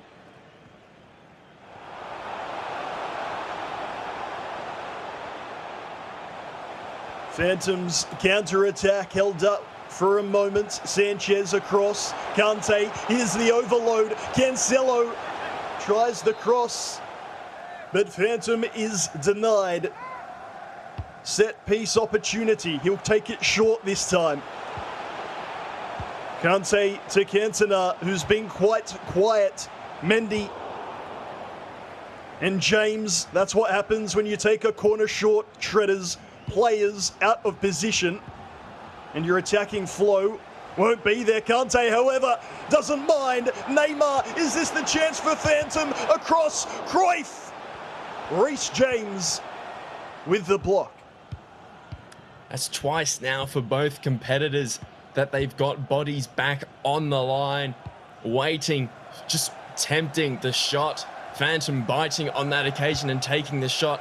And in the past few attacks for Bazinho, Neymar has been in so much space, and yet Phantom has tempted him into taking the worst shot opportunity. The game getting a little bit scrappy now as we draw to the end of the second leg.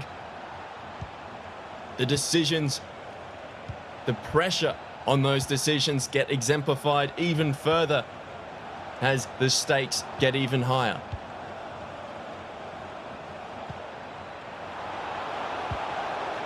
Theo through ball to Neymar. Schmeichel called out. Very good decision. It quells the danger. While Bazinho might make some substitutions, Phantom surely now needs to look at that formation change. I think for when you come up against Bazinho, you're thinking, all right, I'll just disrupt his play. I'll eventually win the ball back, because this might come across the wrong way, but Bazinho isn't as complete a FIFA competitor as we've seen at this level. Yes, his attack is incredible, but he seems to get the job done when it matters, and that's what is getting him these results. And for these competitors, they're thinking, hey, I can score a goal quite easily, but because of how good Bazinho's defense is, it's catching these opponents off guard, because his attack is, I guess, not average, but it's not nearly as good as his defense is. I think there's a compliment in there somewhere. Bazinho fans, a half of FIFA away from a grand final, but it's not done yet. Mendy, the left wing back in this system, looking for a teammate. There's none to be found. Cancelo in the way. He'll try a short corner again. Kent is on the field. Cancelo, any shot will do for Phantom. 20 in-game minutes remaining. Atal. Oh, Treaders was asking for it before. We don't get the finished execution, but Phantom comes again. Cancelo inside. Cantona, heel to heel, and it is game on. Phantom with his second. The margin back to 1. And here we go. Stakes getting high. The creativity from Phantom on full display. Balassi flick into 3 or 4 heel-to-heel cancels. It's brilliant. It's FIFA at its very finest. And the press is mounting the pressure on Bazinho's defense. Can he withstand it?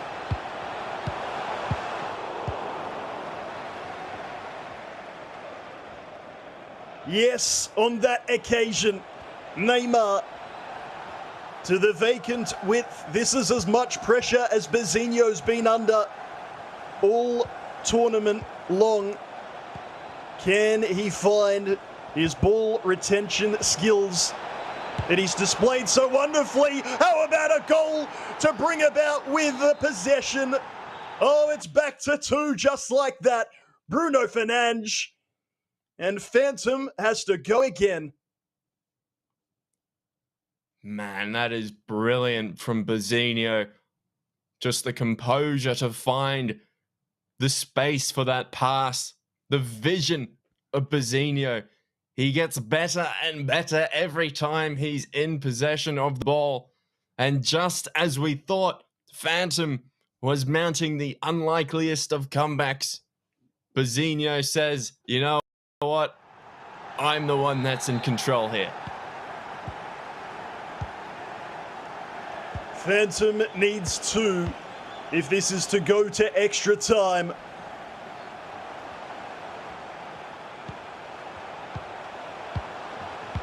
Neymar inside. Lovely first time passing. Cruyff tries to barge his way through, nothing doing.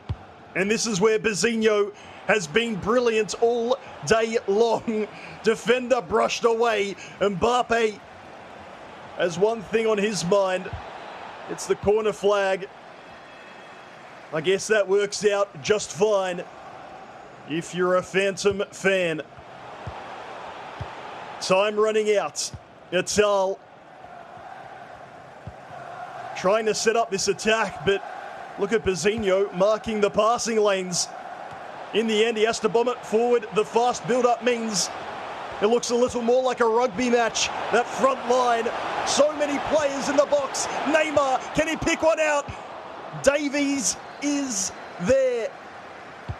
Bazinho with the crucial read. And again, you'll enjoy the space. It's cruel for Phantom. Scars esports fans are seeing their competitors get eliminated one by one at the hands, the literal hands of Bazinho. He said that playoffs are not a reality. He's number 37 in East Asia, but the unheralded Singaporean has booked his spot in the grand final of Qualifier 3. The story continues, and what a story it is. Incredible scenes here in East Asia. This third qualifier is about one man, Bazinho. Treaders, you might have to start rating him soon. He just gets better and better every time I bring up a criticism, a thing that he can do better. He just finds a way to improve exactly that. His possession play, a real highlight of that game, his ability to create goal-scoring opportunities when he was in possession of the ball rather than simply hit on the counter-attack. A real highlight for me in that game. Bazinho becoming a more complete competitor by the hour. Incredible to watch again. Your heart genuinely just hurts when you see Phantom get knocked out. You see the vision, what it means to him. But at the same time, your heart sings when you see someone like Bazinho playing FIFA 21 like this. To talk about our main man and hopefully have a talk with him too, let's head back to Kyle and Mike. Nate Jenners, thank you so much for that one right there. Wow, the train keeps on going. It's pulling at all the stops, and it keeps on going. And Bazinho, well, he is at the front of it. You wanted it before, Mike. I'll give it you now. Choo-choo. Bazinho, he keeps on rolling and rolling and rolling. What did you make of that performance? Well, I'll take the choo-choo, I suppose. I was impressed. I told you in the previous game, I was very impressed. For some reason, the 8-0 win, even though it was so defiant to start things out versus Sacked, it wasn't as impressive. You start thinking to yourself, man, he played a perfect game. Can he continue that? But to beat a variety of different opponents, the top oppositions in this region as well, and to be able to do it with different ways of scoring goals, the ways of defending, how he's seeing out games. There's a lot to like. There's a lot to love. There's a lot to support. The Bazinho hype is real, and he has confirmed now on multiple occasions that you should buy into him. He's got himself into a grand final. Oh, it's beautiful with the ball, little scoop turn. It's just gorgeous. It's one of the most overpowered combinations in FIFA 21. We talk about skills a lot. That's a simple skill. You see a rebound, and we used to never have these direct corner kicks either. That's been something, and you and I have also discussed, I would say the last 2 or 3 weeks, since the most recent patch, update, change, adjustment, you name it. That's really when we've seen this influx of corner kicks or even direct set pieces being scored where they weren't really an option. You were seeing everybody lay it off, go short, as you see a classic little 1-2 across the body. plenty of power, extra power. You see the dark room or gamer setup or the dark room gamer setup, you know it's the real deal. Focus is serious business. That's the pro setup right there. Lights off, monitor light, dialed in. He took all of the power out of the room, put it into his fingers, and he wins that game 4-2. 2 legs, both of those 2-1 to Bazinho, meaning that final aggregate score 4-2. He makes his way through to that grand final right there. And Mike, it does feel like once again we're seeing a great run. Yesterday he was beaten by Lookman, who he'll face in the grand final. He dropped down into that losers bracket round number 2. He's won the losers bracket round number 2. He's won the losers bracket round number 3. He's won the losers bracket final. It feels like he's just building and building and no one can stop him. Well, that was a mouthful, first off, and no doubt. And this is why we've seen this time and time again. And I'm not saying it's going to happen here. It could be some light foreshadowing. But the player that comes up to that losers bracket and starts to build up the wins, gets the results, builds momentum, confidence, you're just feeling yourself, you're self-assured, they often come on into that grand final, got that momentum, and they're able to take it, apply it, and upset some people, man. And they reset the brackets. We might be here for a while. Go get your popcorn, go get your snacks, get whatever you need. You might be sitting down for about an hour and a half for some quality FIFA. We might be indeed. And in that first matchup, now he did get beat against Lookman 7-2. He faces him in the grand final again. So let's hear his thoughts. We spoke to him before. Bazinho, we can welcome him into the stream. It is a rematch and a replay of that first game. How are you feeling? What have you got to change to make sure that you force the bracket reset and beat Lookman? I think yesterday was pretty nervous to the matchup, so I didn't really get a chance to play my game. So I think I wouldn't be able to change much, just focus and be solid mentally, and then hopefully things go well. What have you learned throughout the games today compared to previous, I guess yesterday or even previous events in the qualifiers? Because you've been on fire and you've been able to adapt to a variety of different styles thus far.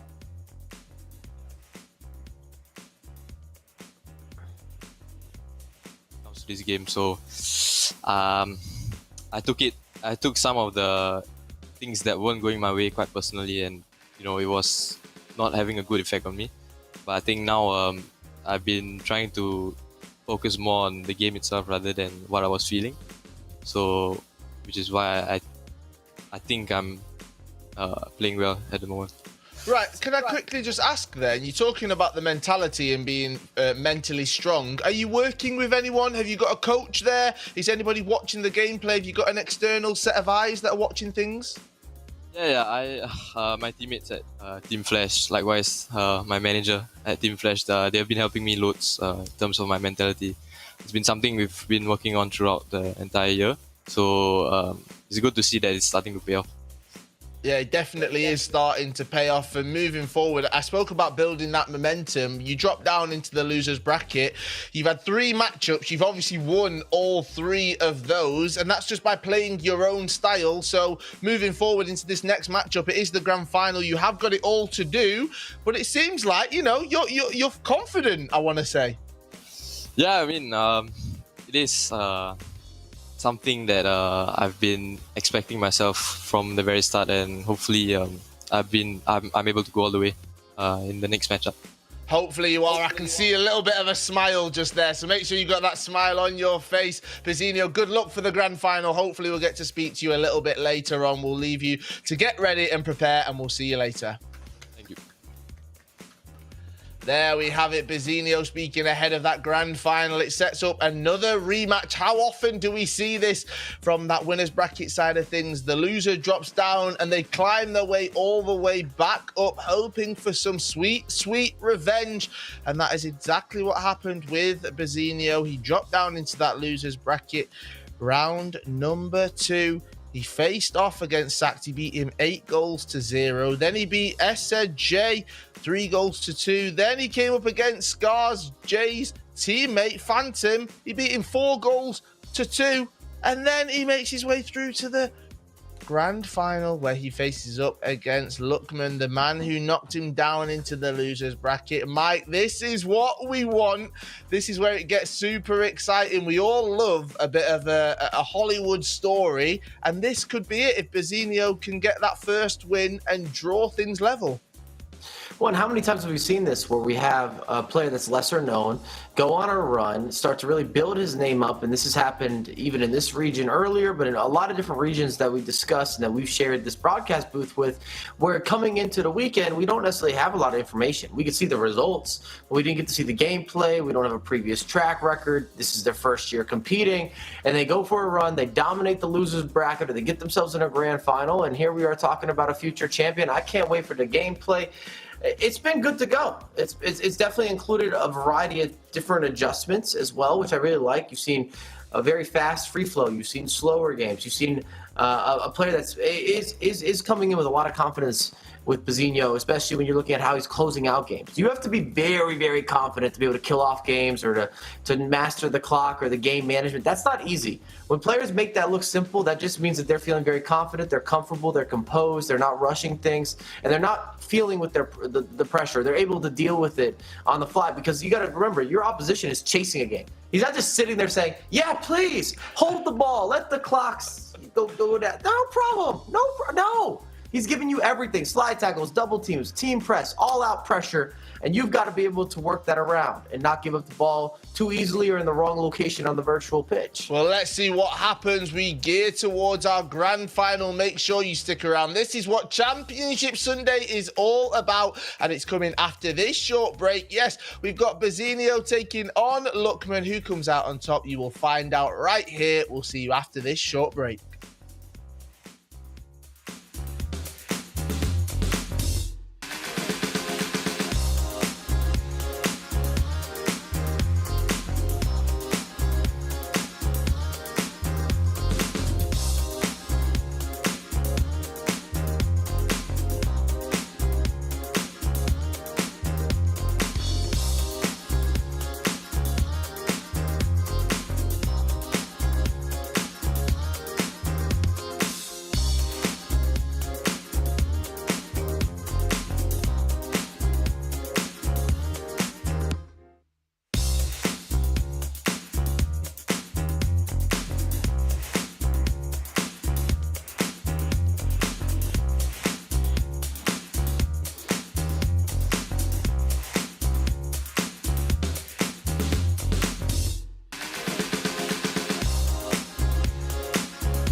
FIFA Global Series 21 East Asia Qualifier 3 is brought to you in part by Turtle Beach.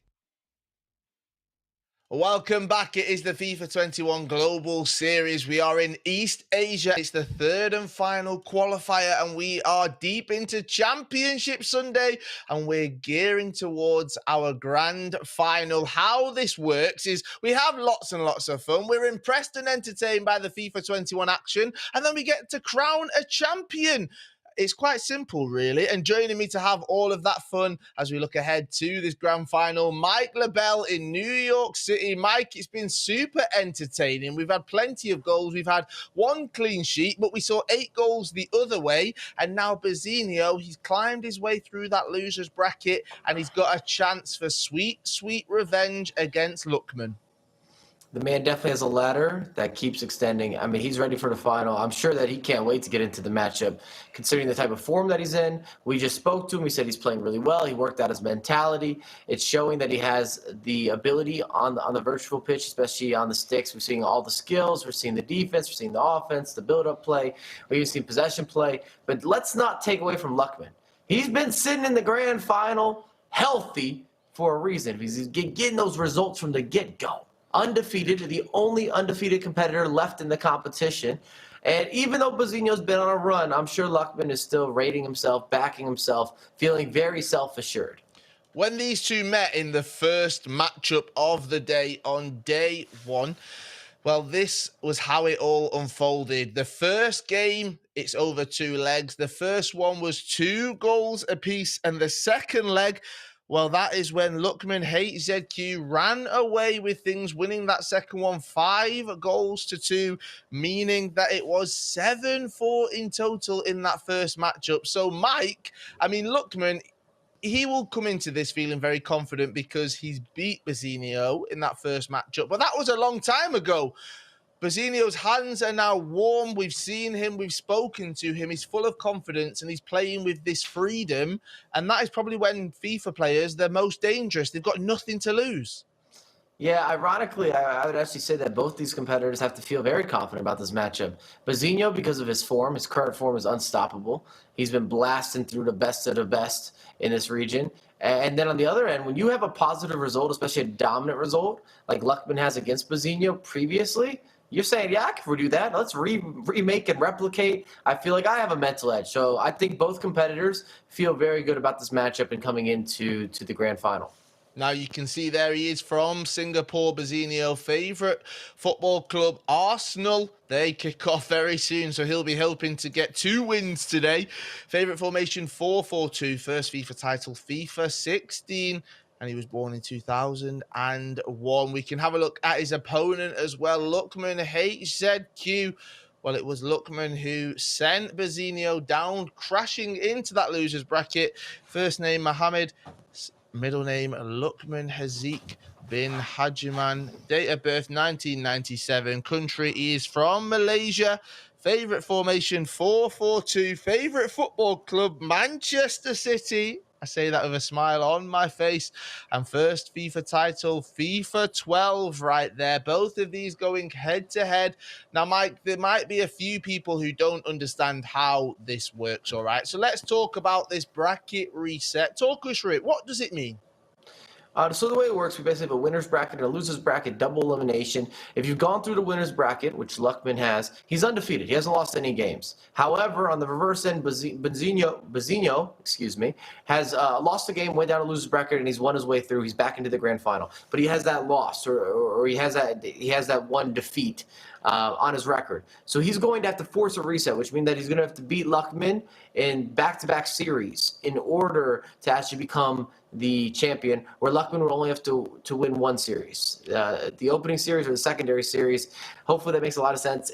I think as we get into the games, it's very clear-cut on what's happening, but that's the competitive advantage you receive from being undefeated. If you're looking at Luckman's end, he's earned to have basically a game in hand or a series in hand because of his results up to this point.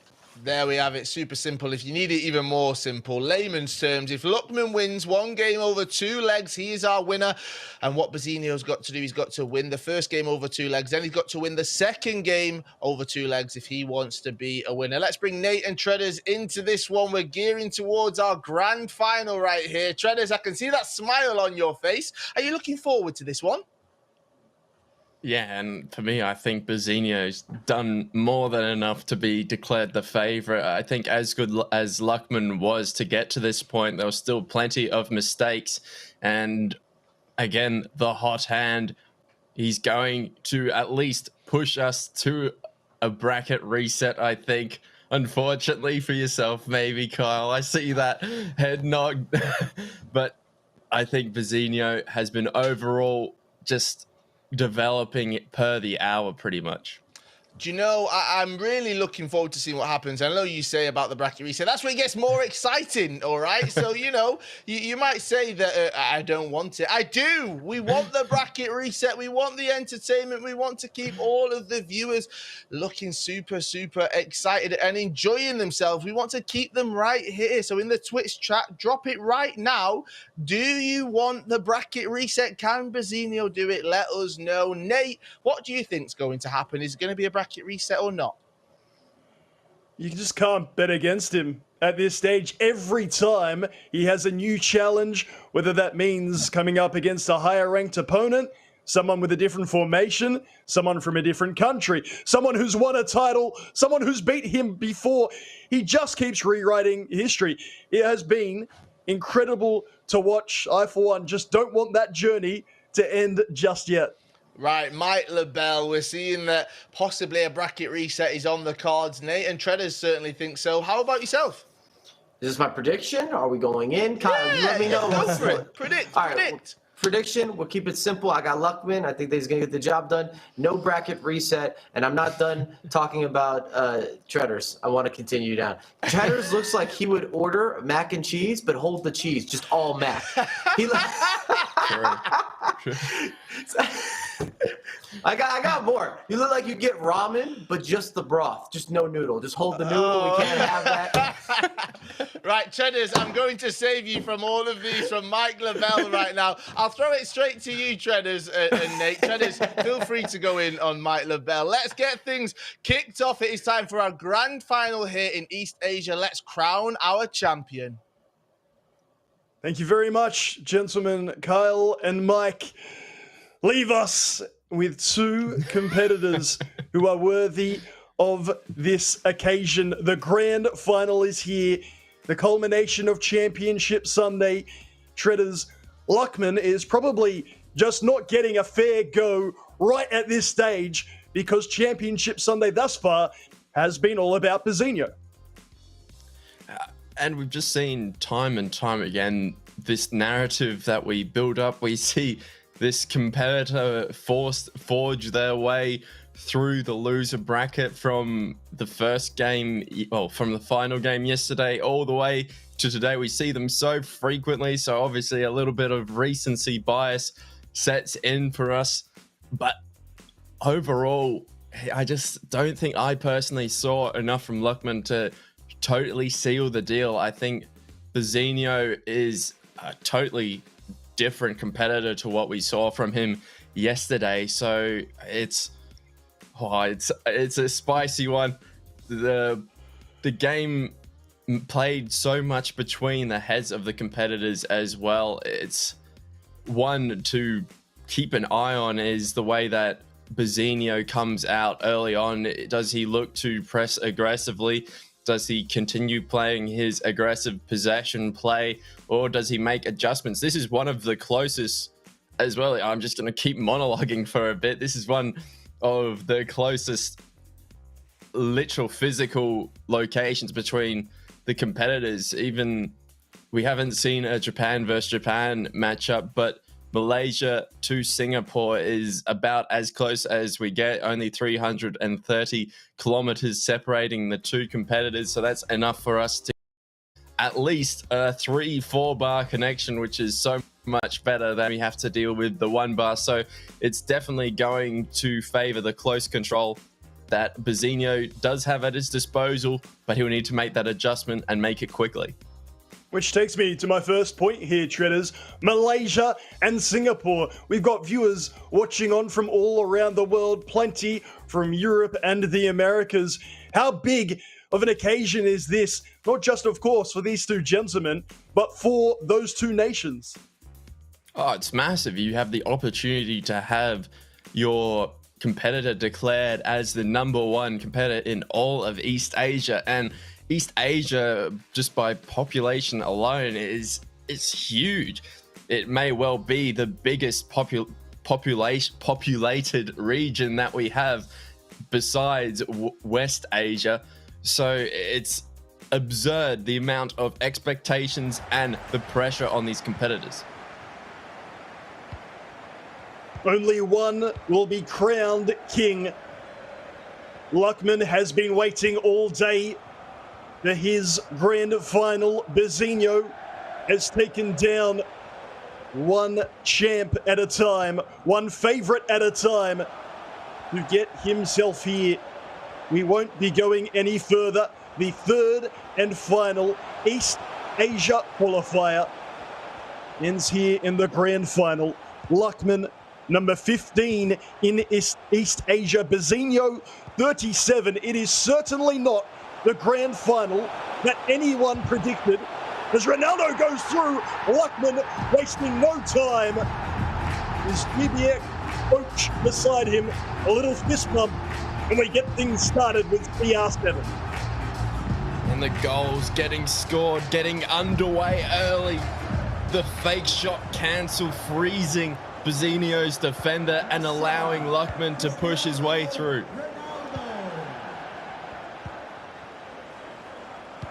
CR7 on 7. To answer one of your questions in the chat, why don't you just say Ronaldo? Well, with R9, Ronaldo, if you like, also being utilized by competitors in FIFA esports, just to make it clear, we tend to go with the numbers they made so famous. So R9 and CR7. Bazinho going behind, as he has done in his last few matches. The 8-0 versus SAC was something, that he has shown character and the ability to fight back against Jay and Phantom. He took down the Scars duo with a little bit of difficulty, but took them down nonetheless. And it was not just pure counter-attacking goals, it was open play as well, as we're seeing from him now. Bazinho linking up between his attackers, but Luckman able to withstand that pressure really well. The pressure being applied to these competitors mentally, every single decision magnified on the big stage. So whether that's a shot attempt, a pass attempt, it all becomes so much more meaningful than any other FIFA occasion.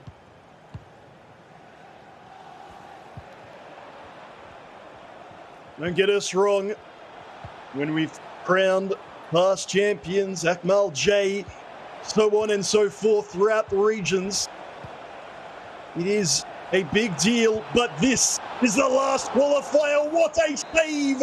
Courtois extends with the left hand to deny Bazinho. Schmeichel has been the go-to keeper for most competitors, but Courtois absolutely clutch. Courtois was on fire for Luckman, and it seems that he'll be repeating the dosage yet again. Long shots, not the way to go against Courtois. He's just too long. He can reach the corners with ease. And now down the other end, Schmeichel staring down Luckman's attacker. And Bazinho defending well once again, forcing Luckman into wider areas that are less effective, less dangerous to defend against. It is, of course, a rematch of our first game of the weekend, the winner bracket semi-final number 1. where Luckman beat Bazinho 7-4. You heard Bazinho say himself he just wasn't mentally there yesterday. He is certainly locked in on Championship Sunday. Forward with CR7 to Neymar, whose dribbling has been utilised well by Bazinho throughout today, but the finishing has not quite been there. Bruno forward. Ronaldo trying to go past Varane. Courtois gets it clear for Luckman.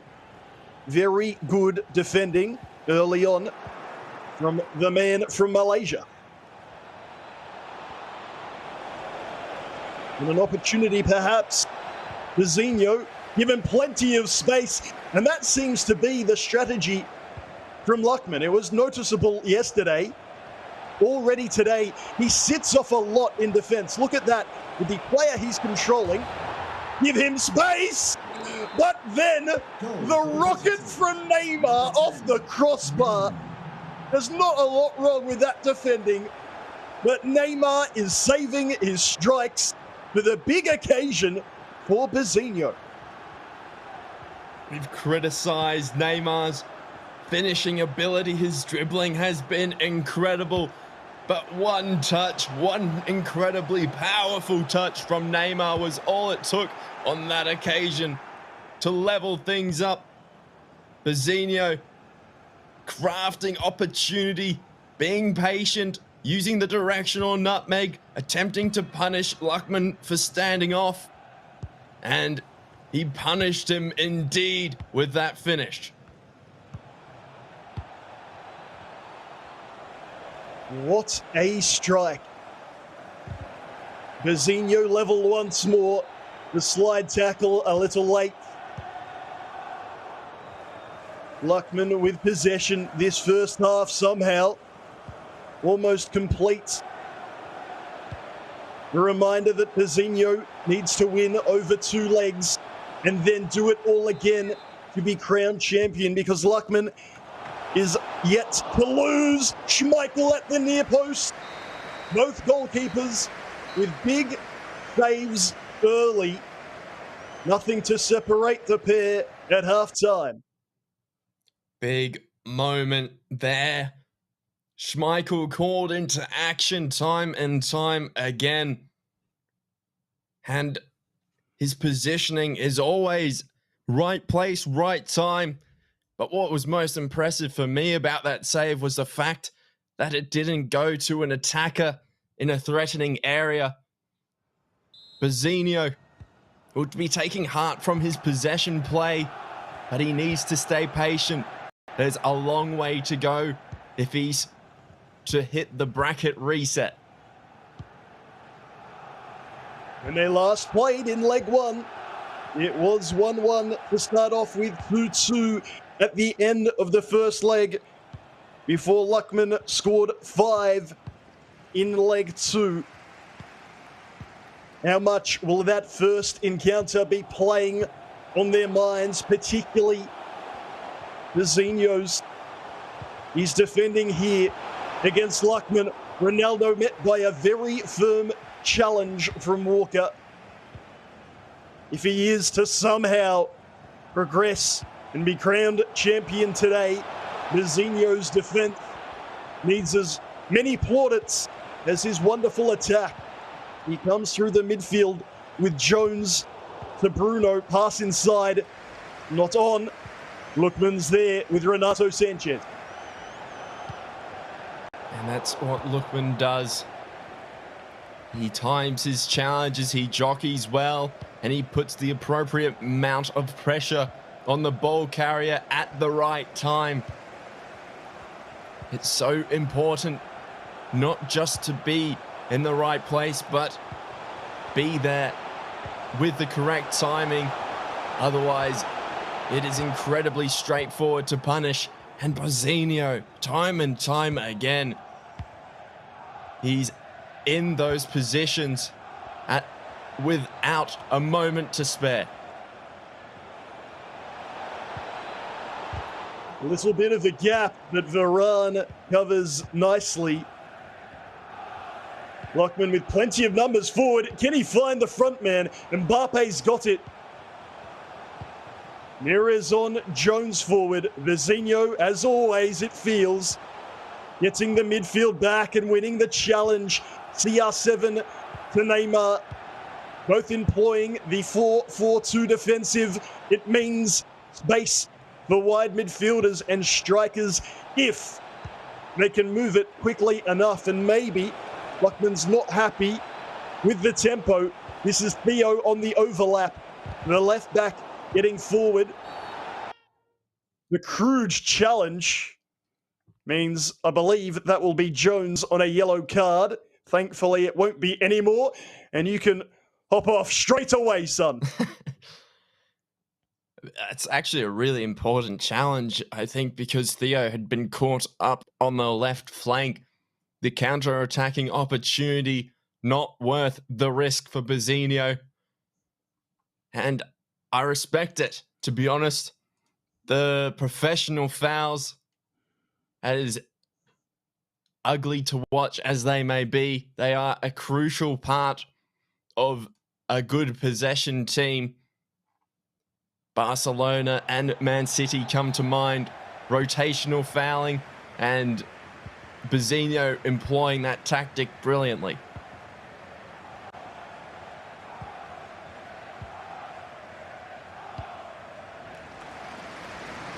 A necessary part of defending. A lot of you apparently don't like it. But can you blame him? With prize money on the line, reputation, contracts, who knows what else. You do what's within the permitted rules and structures. Get the job done.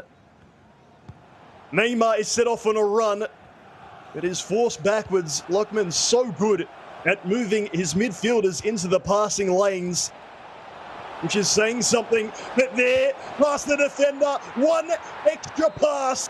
The simple tap in for Neymar, and Vizinho takes the lead for the first time in this grand final. And the pattern of play had been established by Vizinho.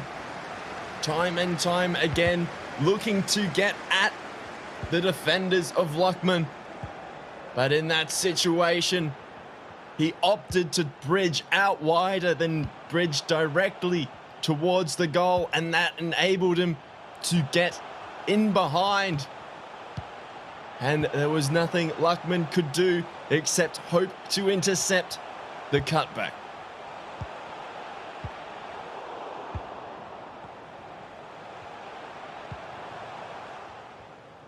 Well. Singapore gets that little bit more joyous. When their day couldn't seemingly go much better, it just has again. Vizinho up 2-1 in leg one. So much more to play out. And if you looked at the rankings, you might be forgiven, perhaps, for thinking this isn't the grand final for me. If you've been watching these competitors, you know this could well be something special. The quality is high. Is there a finish here for Lockman that goes a little wider than he would have first thought?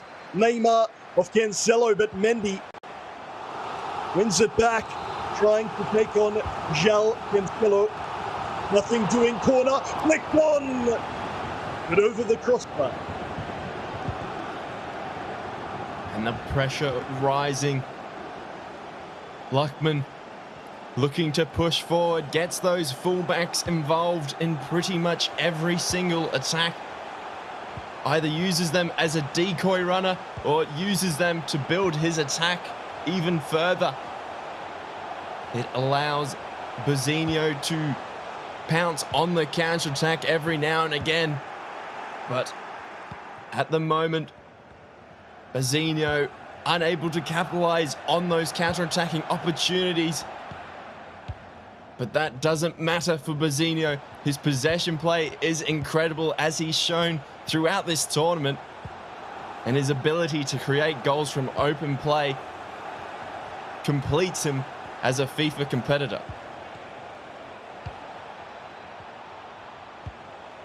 Last opportunity of leg one. It might actually fall to Luckman. Ronaldo isolated. Neres back inside. Turnover. Neymar through ball. And the referee says, let's keep this going. Kulusevski tackled well. That will certainly put an end to proceedings. It is not playing out like their last encounter. Not one little bit. Bazinho coming from behind to take the 2-1 lead. This FIFA esports competitor continues to impress at both ends of the pitch. And we saw early on Luckman quick to fire off the first shot. Look at that, the brilliance of the fake shot, cancel, ball roll, scoop turn combo. So many little maneuvers involved in creating these FIFA goal scoring opportunities. There was about 4 or 5 skill moves in the build up there, but all it takes is Neymar's left foot, and then there's that bridge from Bazinho. The finishes from Bazinho are simple, straightforward finishes, but the build up is what makes his goals oh so special. It's just brilliant to watch. Again, we'll bring to you the breakdown, the analysis of the gameplay, but it's nothing without the reactions of the competitors. Bazinho saying, Shredders, he's in a better place mentally today, notably after most, if not all, of his goals. He's been very, very calm. You see there, scoring a lovely goal on the counter-attack, skips the celebration, and moves right on. He knows what he has to do to get the job done, and it's not his overall focus to be the sole winner. He's not thinking about big picture things. He's just focusing on exactly what is in front of him, and what is in front of him is Luckman, who is incredibly stubborn. He's tough to break down. He creates good goal scoring opportunities seemingly at will. So Bazinho is going to have to keep that intensity, keep that focus, and focus on one thing at a time for the rest of this leg if he is to force that bracket reset. It's almost as much good as it is bad. He's had the hot hands. He's been playing many high-intensity games. But of course, he doesn't just have to look to leg two. No. That would force things to a grand final reset. You need to lose twice to be eliminated from this tournament. Luckman yet to lose. Is that first loss incoming? Or can he work leg two to his advantage and become the champion? They will stay in the same kits. Indeed, Bazinho hasn't changed all day. Makes it nice and easy for us, that's for sure. One thing that hasn't changed at all, the brilliance of CR7, though notably in this grand final, it's Neymar with both the goals for Bazinho. That 5-star skills, 5-star weak foot combination, something that you'll hear us FIFA analysts, FIFA commentators go on and on about. It's so potent, so dangerous because of the options at your disposal. And when you're playing an esport all about decision makings, having an item that is as versatile as Neymar can be the difference between winning and losing. So it's really impressive to see the way these competitors look to counter that through their defense. And that's a bad giveaway there, though. Luckman unable to control that ball very effectively with Mbappe, forced back by Bazinho's really solid defense at the moment, but the patience from Luckman building the bridge cut out. And oh no, not a, oh jeez. Are you kidding me, Bazinho? Don't do that to me. Are you feeling it? Because Tredders certainly is. Thankfully, nothing to be decided from that play. And Bazinho instead comes forward through CR7. Gets past at the second attempt. Ronaldo inside. Mbappe brays it. Goes so wide. Seemingly caught it on the wrong part of the foot. Just maybe a touch too early from Bazinho. But after nearly conceding up the other end, he came down with a certain amount of venom on the attack. And now Luckman, he'll be looking to push forward. But Bazinho, so resolute is his defense, his jockeying is disciplined. But the cross from Luckman, the equalizer. And who else to get the job done but CR7?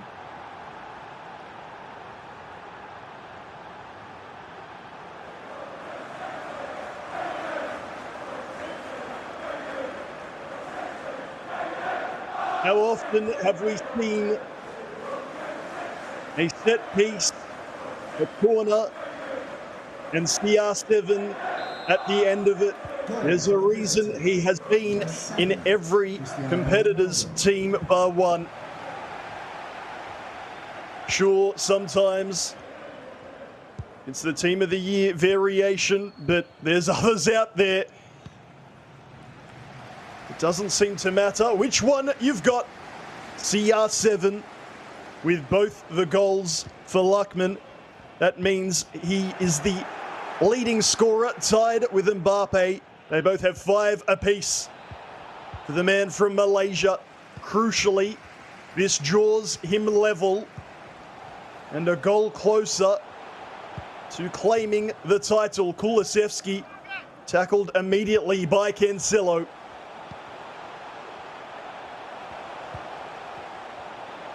Bazinho, we've said he's seemingly been in the zone today. Mbappe, can he make amends for that last miss? He's going to try for the same thing. Fake shot, far post. The variation makes all the difference. And Bazinho has his lead once more. That is composure at its very finest. Luckman would have been thinking, I've got this covered. There is no drama involved here, but Bazinho continuing to press, continuing to be unpredictable, is able to capitalize on Luckman standing off and simply jockeying rather than choosing to make the tackle.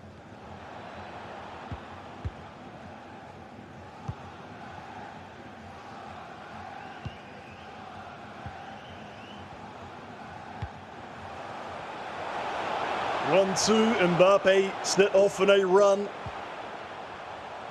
But then marshaled very well from Luckman. Bruno forward is taken out afterwards. Neymar, 1-2s. Ronaldo, he's trying to get it on the left. And then it falls to the attacker. Neymar will be a little disappointed to find out he's a few hundred meters offside. It stays at 3-2. But maybe Luckman a little shook, even though it's not a goal. First, the askew pass, then the sliding challenge, which got a little bit of the ball, but a lot of the man. Little moments in FIFA 21 can determine your mentality, or certainly help it on its way. Can Luckman regain a bit of composure and maybe possession heading towards half-time in leg 2? He comes forward with Jones across to Sanchez.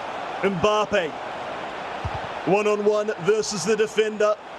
You can make it 1v2. Cancelo called over. He's the defender that makes the block. And Luckman noticeably pressing now, a little higher and a little earlier.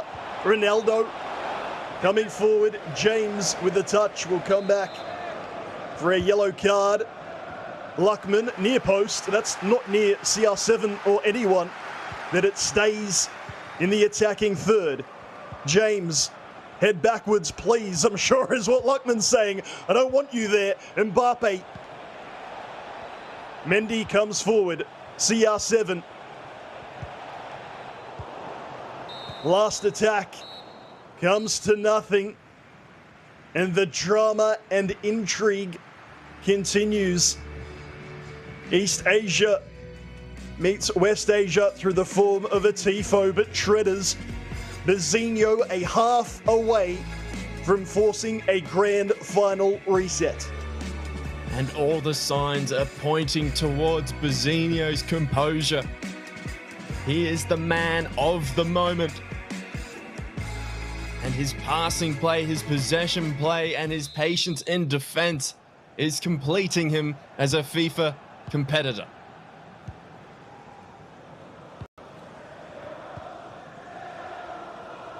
Who have you got in the live stream? It's certainly been a grand final worthy of the occasion. The last time we'll get to do this here in East Asia. One thing is guaranteed, we're going to have a third different champion. This region put in the spotlight and showing the depth of talent. Luckman looking for a goal. Neymar inside. I like the idea. Ronaldo slightly slow to get the shot off. Bazinho preserves his lead.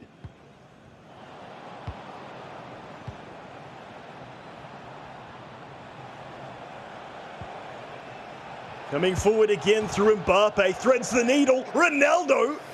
No way should that have gotten that close. Hitting the outside of the side netting. And he'll come again, unless James has something to say about it. The flick up interception to himself. 1-2 through the heart of the defense. CR7, Bazinho. He's been so clutch today with that foot item. Neymar cannot get past the defender. Such fine margins at either end of this pitch. Intensity's ratcheting up. And Luckman, he's getting a bit of a head of steam. He's getting more and more confident in possession of the ball.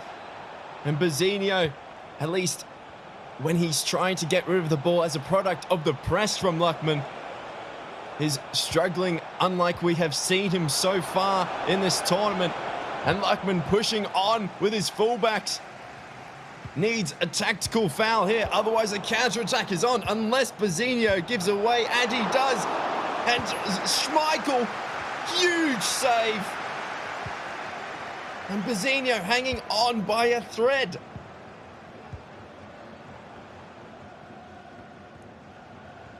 Luckman wants to make some changes, needs to find the goal, and we do often say, in fact, a few of us vocalizing earlier off camera, we'd love to see competitors change things up a little earlier when behind. It doesn't really matter if you lose by 5 or if you lose by 1.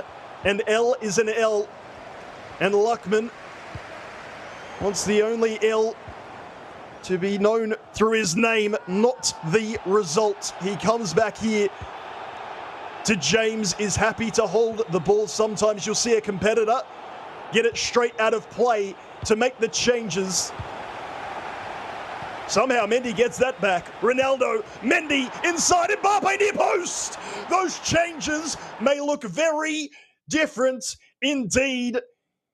A clutch goal.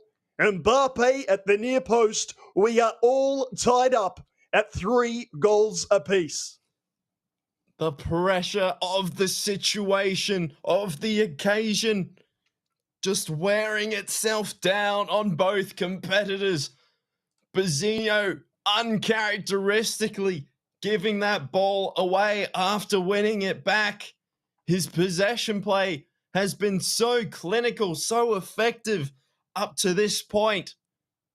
But when it's mattering most, Luckman's aggressive press is getting the job done.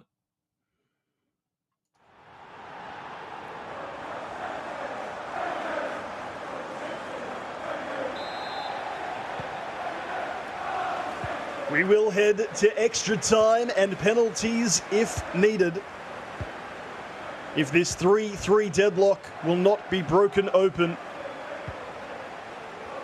Bazinho to try and force a grand final reset, or will it be Luckman coming from behind to clinch his title. He'll need to defend well here, and does so, getting the midfield back, and then a lovely lofted ball out wide.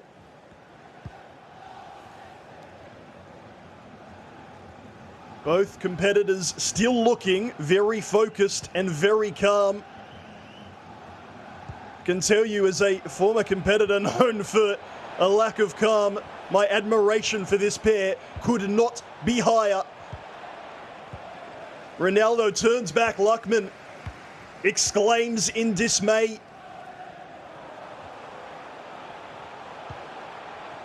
Vizinho's runner is offside, so he comes back again to recycle the play. He's done that so well throughout the last 4 or 5 hours or so. Has he got something more left to give? Renato Sanchez passes inside. Really good tackle from Luckman. He's giving Vizinho little room, time or space. The through ball, Mbappe was ahead of the attacker before the ball was played. Vizinho getting away with that from the restart. Energy, you can just feel it. It's electric. Vizinho, he's not dealing with that press nearly effectively enough, and it might come back to hurt him here. Luckman pushing forward, crucial block yet again from Vizinho. The save from Schmeichel denies CR7, but the follow-up is sweet. Luckman with the lead. The first time since he scored the opener, 1-0 through CR7 at the 7-minute mark. While he was denied, the follow-up was good. Here we go. Goodness me, starting to run out of superlatives for this pair. Every time they have been 1 goal up and then pegged back, no 2-goal margins. But of course, it's all about who has this lead at the end of 90 minutes as Vizinho looks to switch things up, Treaders, maybe the 3-4-1-2. The most aggressive of aggressive formations. Leaves nothing to the imagination. Allows you to press. Oh no, not again. That's the second time this tournament. A competitor looking for the additional fresh legs. And the 3 at the back will be crucial in providing width for Vizinho to break down Luckman's defense. He goes with the 3-4-2-1. 2 forwards in behind the striker, a midfield 4. And the 3 defenders will have to do it all if required. Vizinho finding his way out of a tight space. Gets it inside. Rashford. Luckman. Can he hang on? Ronaldo inside, and what a save again. Luckman celebrates as if he saved it himself. He'll have to continue on. The keeper is there again. Courtois may be required for a third. Vizinho, the header from distance, comfortably past the post. Moments away now is Luckman from being crowned champion, unless Vizinho can win it back with the 2 remaining minutes. Adama Traore gives it away. Vizinho forward. Rashford, the through ball. Can Ronaldo get there? He cannot. Varane is clutch. Courtois out of play. And from behind, stopping the dream run of Vizinho, Luckman has got it done. Mbappe with 2 late goals. That scrap inside the penalty area, resulting with Mbappe finishing sweetly. And just like that, when it felt like Vizinho, this story was going to continue, Treaders, it is done. And we must credit Luckman for keeping his composure in some incredibly terrifying moments. I have no idea how he kept his head after that Courtois save, because the play continued. That's what I'm speechless. That's one of the greatest all-time FIFA esports saves. Courtois just throwing a hand, and then Luckman keeping his composure, ensuring that ball gets out of play, and then all the way at the end, with the press being applied by Bazinho after winning the ball back. Wow. Oh, what a game. What a matchup. It takes two competitors for an epic grand final. Bazinho, what do you say you have done yourself, your esports organization, and Singapore?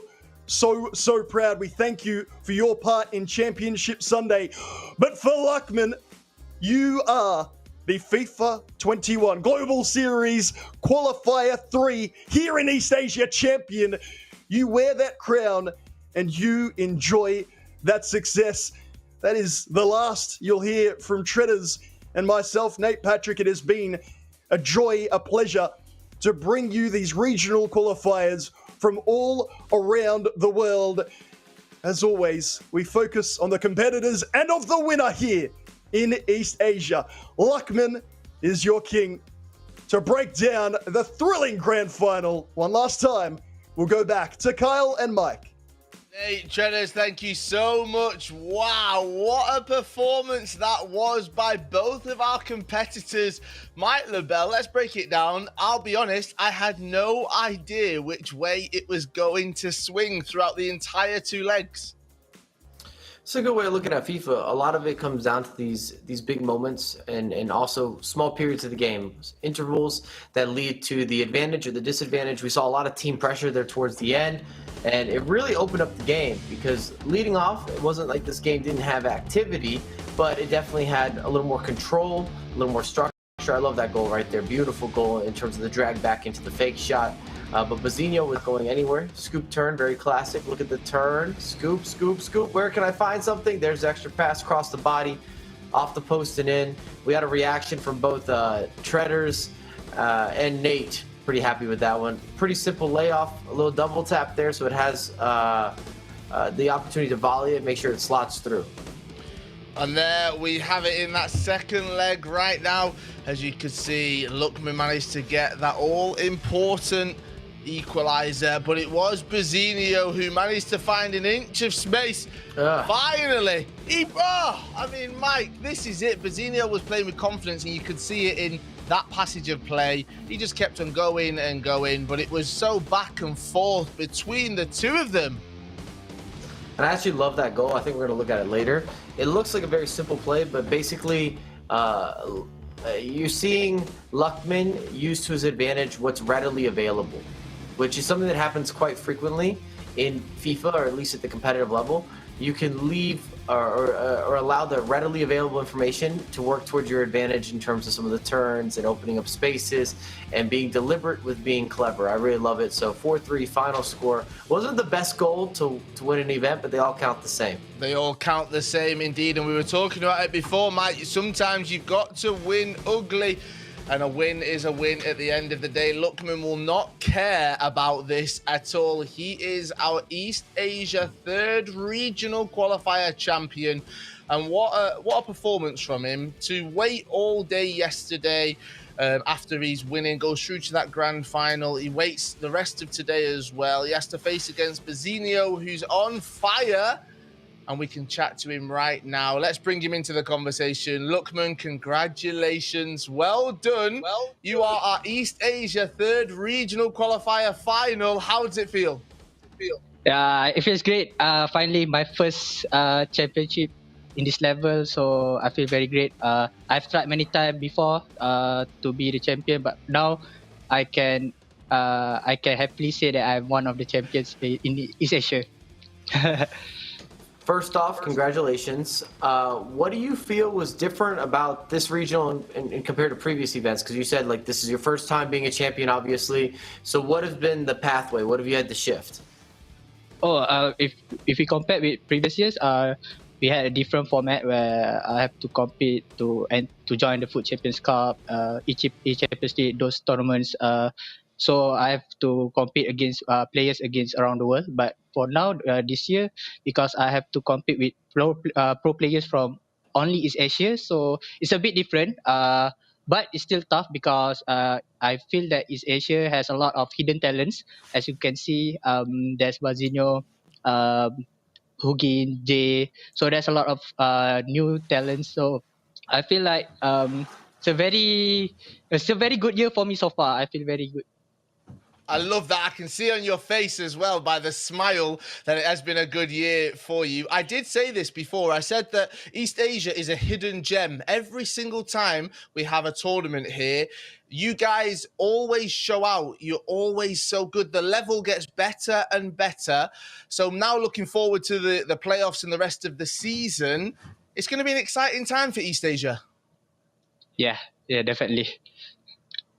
Right, so we need to do it. We need to say congratulations. Well done. You are our champion here in East Asia. It's the third and final regional qualifier. Well done. Go celebrate. Luckman, we will see you soon. Thank you so much. Congratulations. All right, thank you. Goodbye. Bye. There we have it. I mean, very polite from him. You could see what it meant to him. Even in some of his answers, you can see that he's maybe still a little bit shocked as well. Just by the fact that, you know, Mike, this is a massive thing for him. He's been trying for years and he's got it. Well, we talk about this, and I don't want to just sound like a repeat customer, but you grind and you put in so many hours in order to get this up to the highest level possible in terms of being a pro FIFA player, working on your craft, mastering all the intrinsic details, and you're just hoping to get these small margins as you grow. And to win events, you need things to come together. Not only do you have to play at your best ability, but you also maybe you need a good goalkeeper save. Maybe you need a couple bounces in the midfield. Maybe the post should be on your side. There's a lot of different factors that come into play, and no matter if it's someone who's been a multi-world champion or it's the first time that you're getting your way into a final or you're going on a run, they all come in. There's so many elements that come into a FIFA matchup that plays a big factor. So I'm really happy for Luckman. He was excited. He was ecstatic. Great way to build into playoffs as well. Yes, it is indeed. All right, let's have a look back at some of the action from today. It's time for our game highlight presented by PlayStation. And it only makes sense that we, of course, revisit the final. This goal on paper, when you watch it, at least the first time through, I don't think it necessarily showcases how impressive of a goal it actually is. So I really love where I was talking about using readily available information to your advantage. You're going to see it the freeze frame. This is just very clever, and it's done on the fly. You have to do it instinctively right here, using what's available to your advantage. So Luckman knows that Bazinho is thinking that he's going to make that extra pass. Therefore, he's going to turn with Mbappe, and he smashes on the near post. And it's only a slight hesitation from Bazinho, but that slight hesitation allows Mbappe to open up that lane of space. And it's because that pass seems so obvious, seems so open, that he surely has to make that pass. And you only have a split second to make that decision. It's something that we see constantly at the competitive level, whether you're in the midfield, the final third, inside the box, these little quick turns. What they're looking for, of course, opening up space, but a misread, or if they can force a misread. So it's very impressive. It seems simple, but I'm telling you, it's much more complex because they're able to get this right time and time again. I'm looking in the Twitch chat. They're being sent to our chat as well. Nate's been monitoring it, and he's picked out one of the comments, and it feels like everyone in the Twitch chat has reignited their excitement for competitive FIFA this tournament. It feels like we've seen, just with, let's say, Bazinho, he's captured the hearts of so many different viewers and people watching because there was no pressure on him. He said, I've not got to look for playoffs. I can go out there and have some fun, and it feels like he did that, Mike. I mean, it's also playing for next year as well. If you know that you aren't able maybe to make it to playoffs, this might be your final send-off from a competitive standpoint. It still builds momentum and confidence going into next year, and also it's good for negotiation, frankly speaking. If you're looking to get signed by an organization, you want to join a club, they're going to say, well, what are some of the results this guy had? Oh, he made a final. Really? Tell me more. Or you've been streaming, you've been live streaming, or of course live streaming. We've been creating YouTube content. You're doing things on social media. It just grows your brand and the value associated with that. And it's all helpful. It all plays a factor into setting up your next deal or setting up what's necessary to allow you to be a pro FIFA player and be completely dedicated towards the craft, because that's really important. If you want to be at the highest level, you're going to have to put in full-time hours in order to make that happen. Right, there we have it. We have our champion of East Asia. It's the third and final, as we've said time and time again, regional qualifier. His name is Lukman Hate. He said, Q, what a performance from him. He did it in one game over 2 legs in that grand final. Congratulations from myself, Kyle Walker, Mike LaBelle, Nate and Treaders as well. Thank you to everyone that has been watching. Stay safe. And next up in this region, it's playoffs. We'll see you there.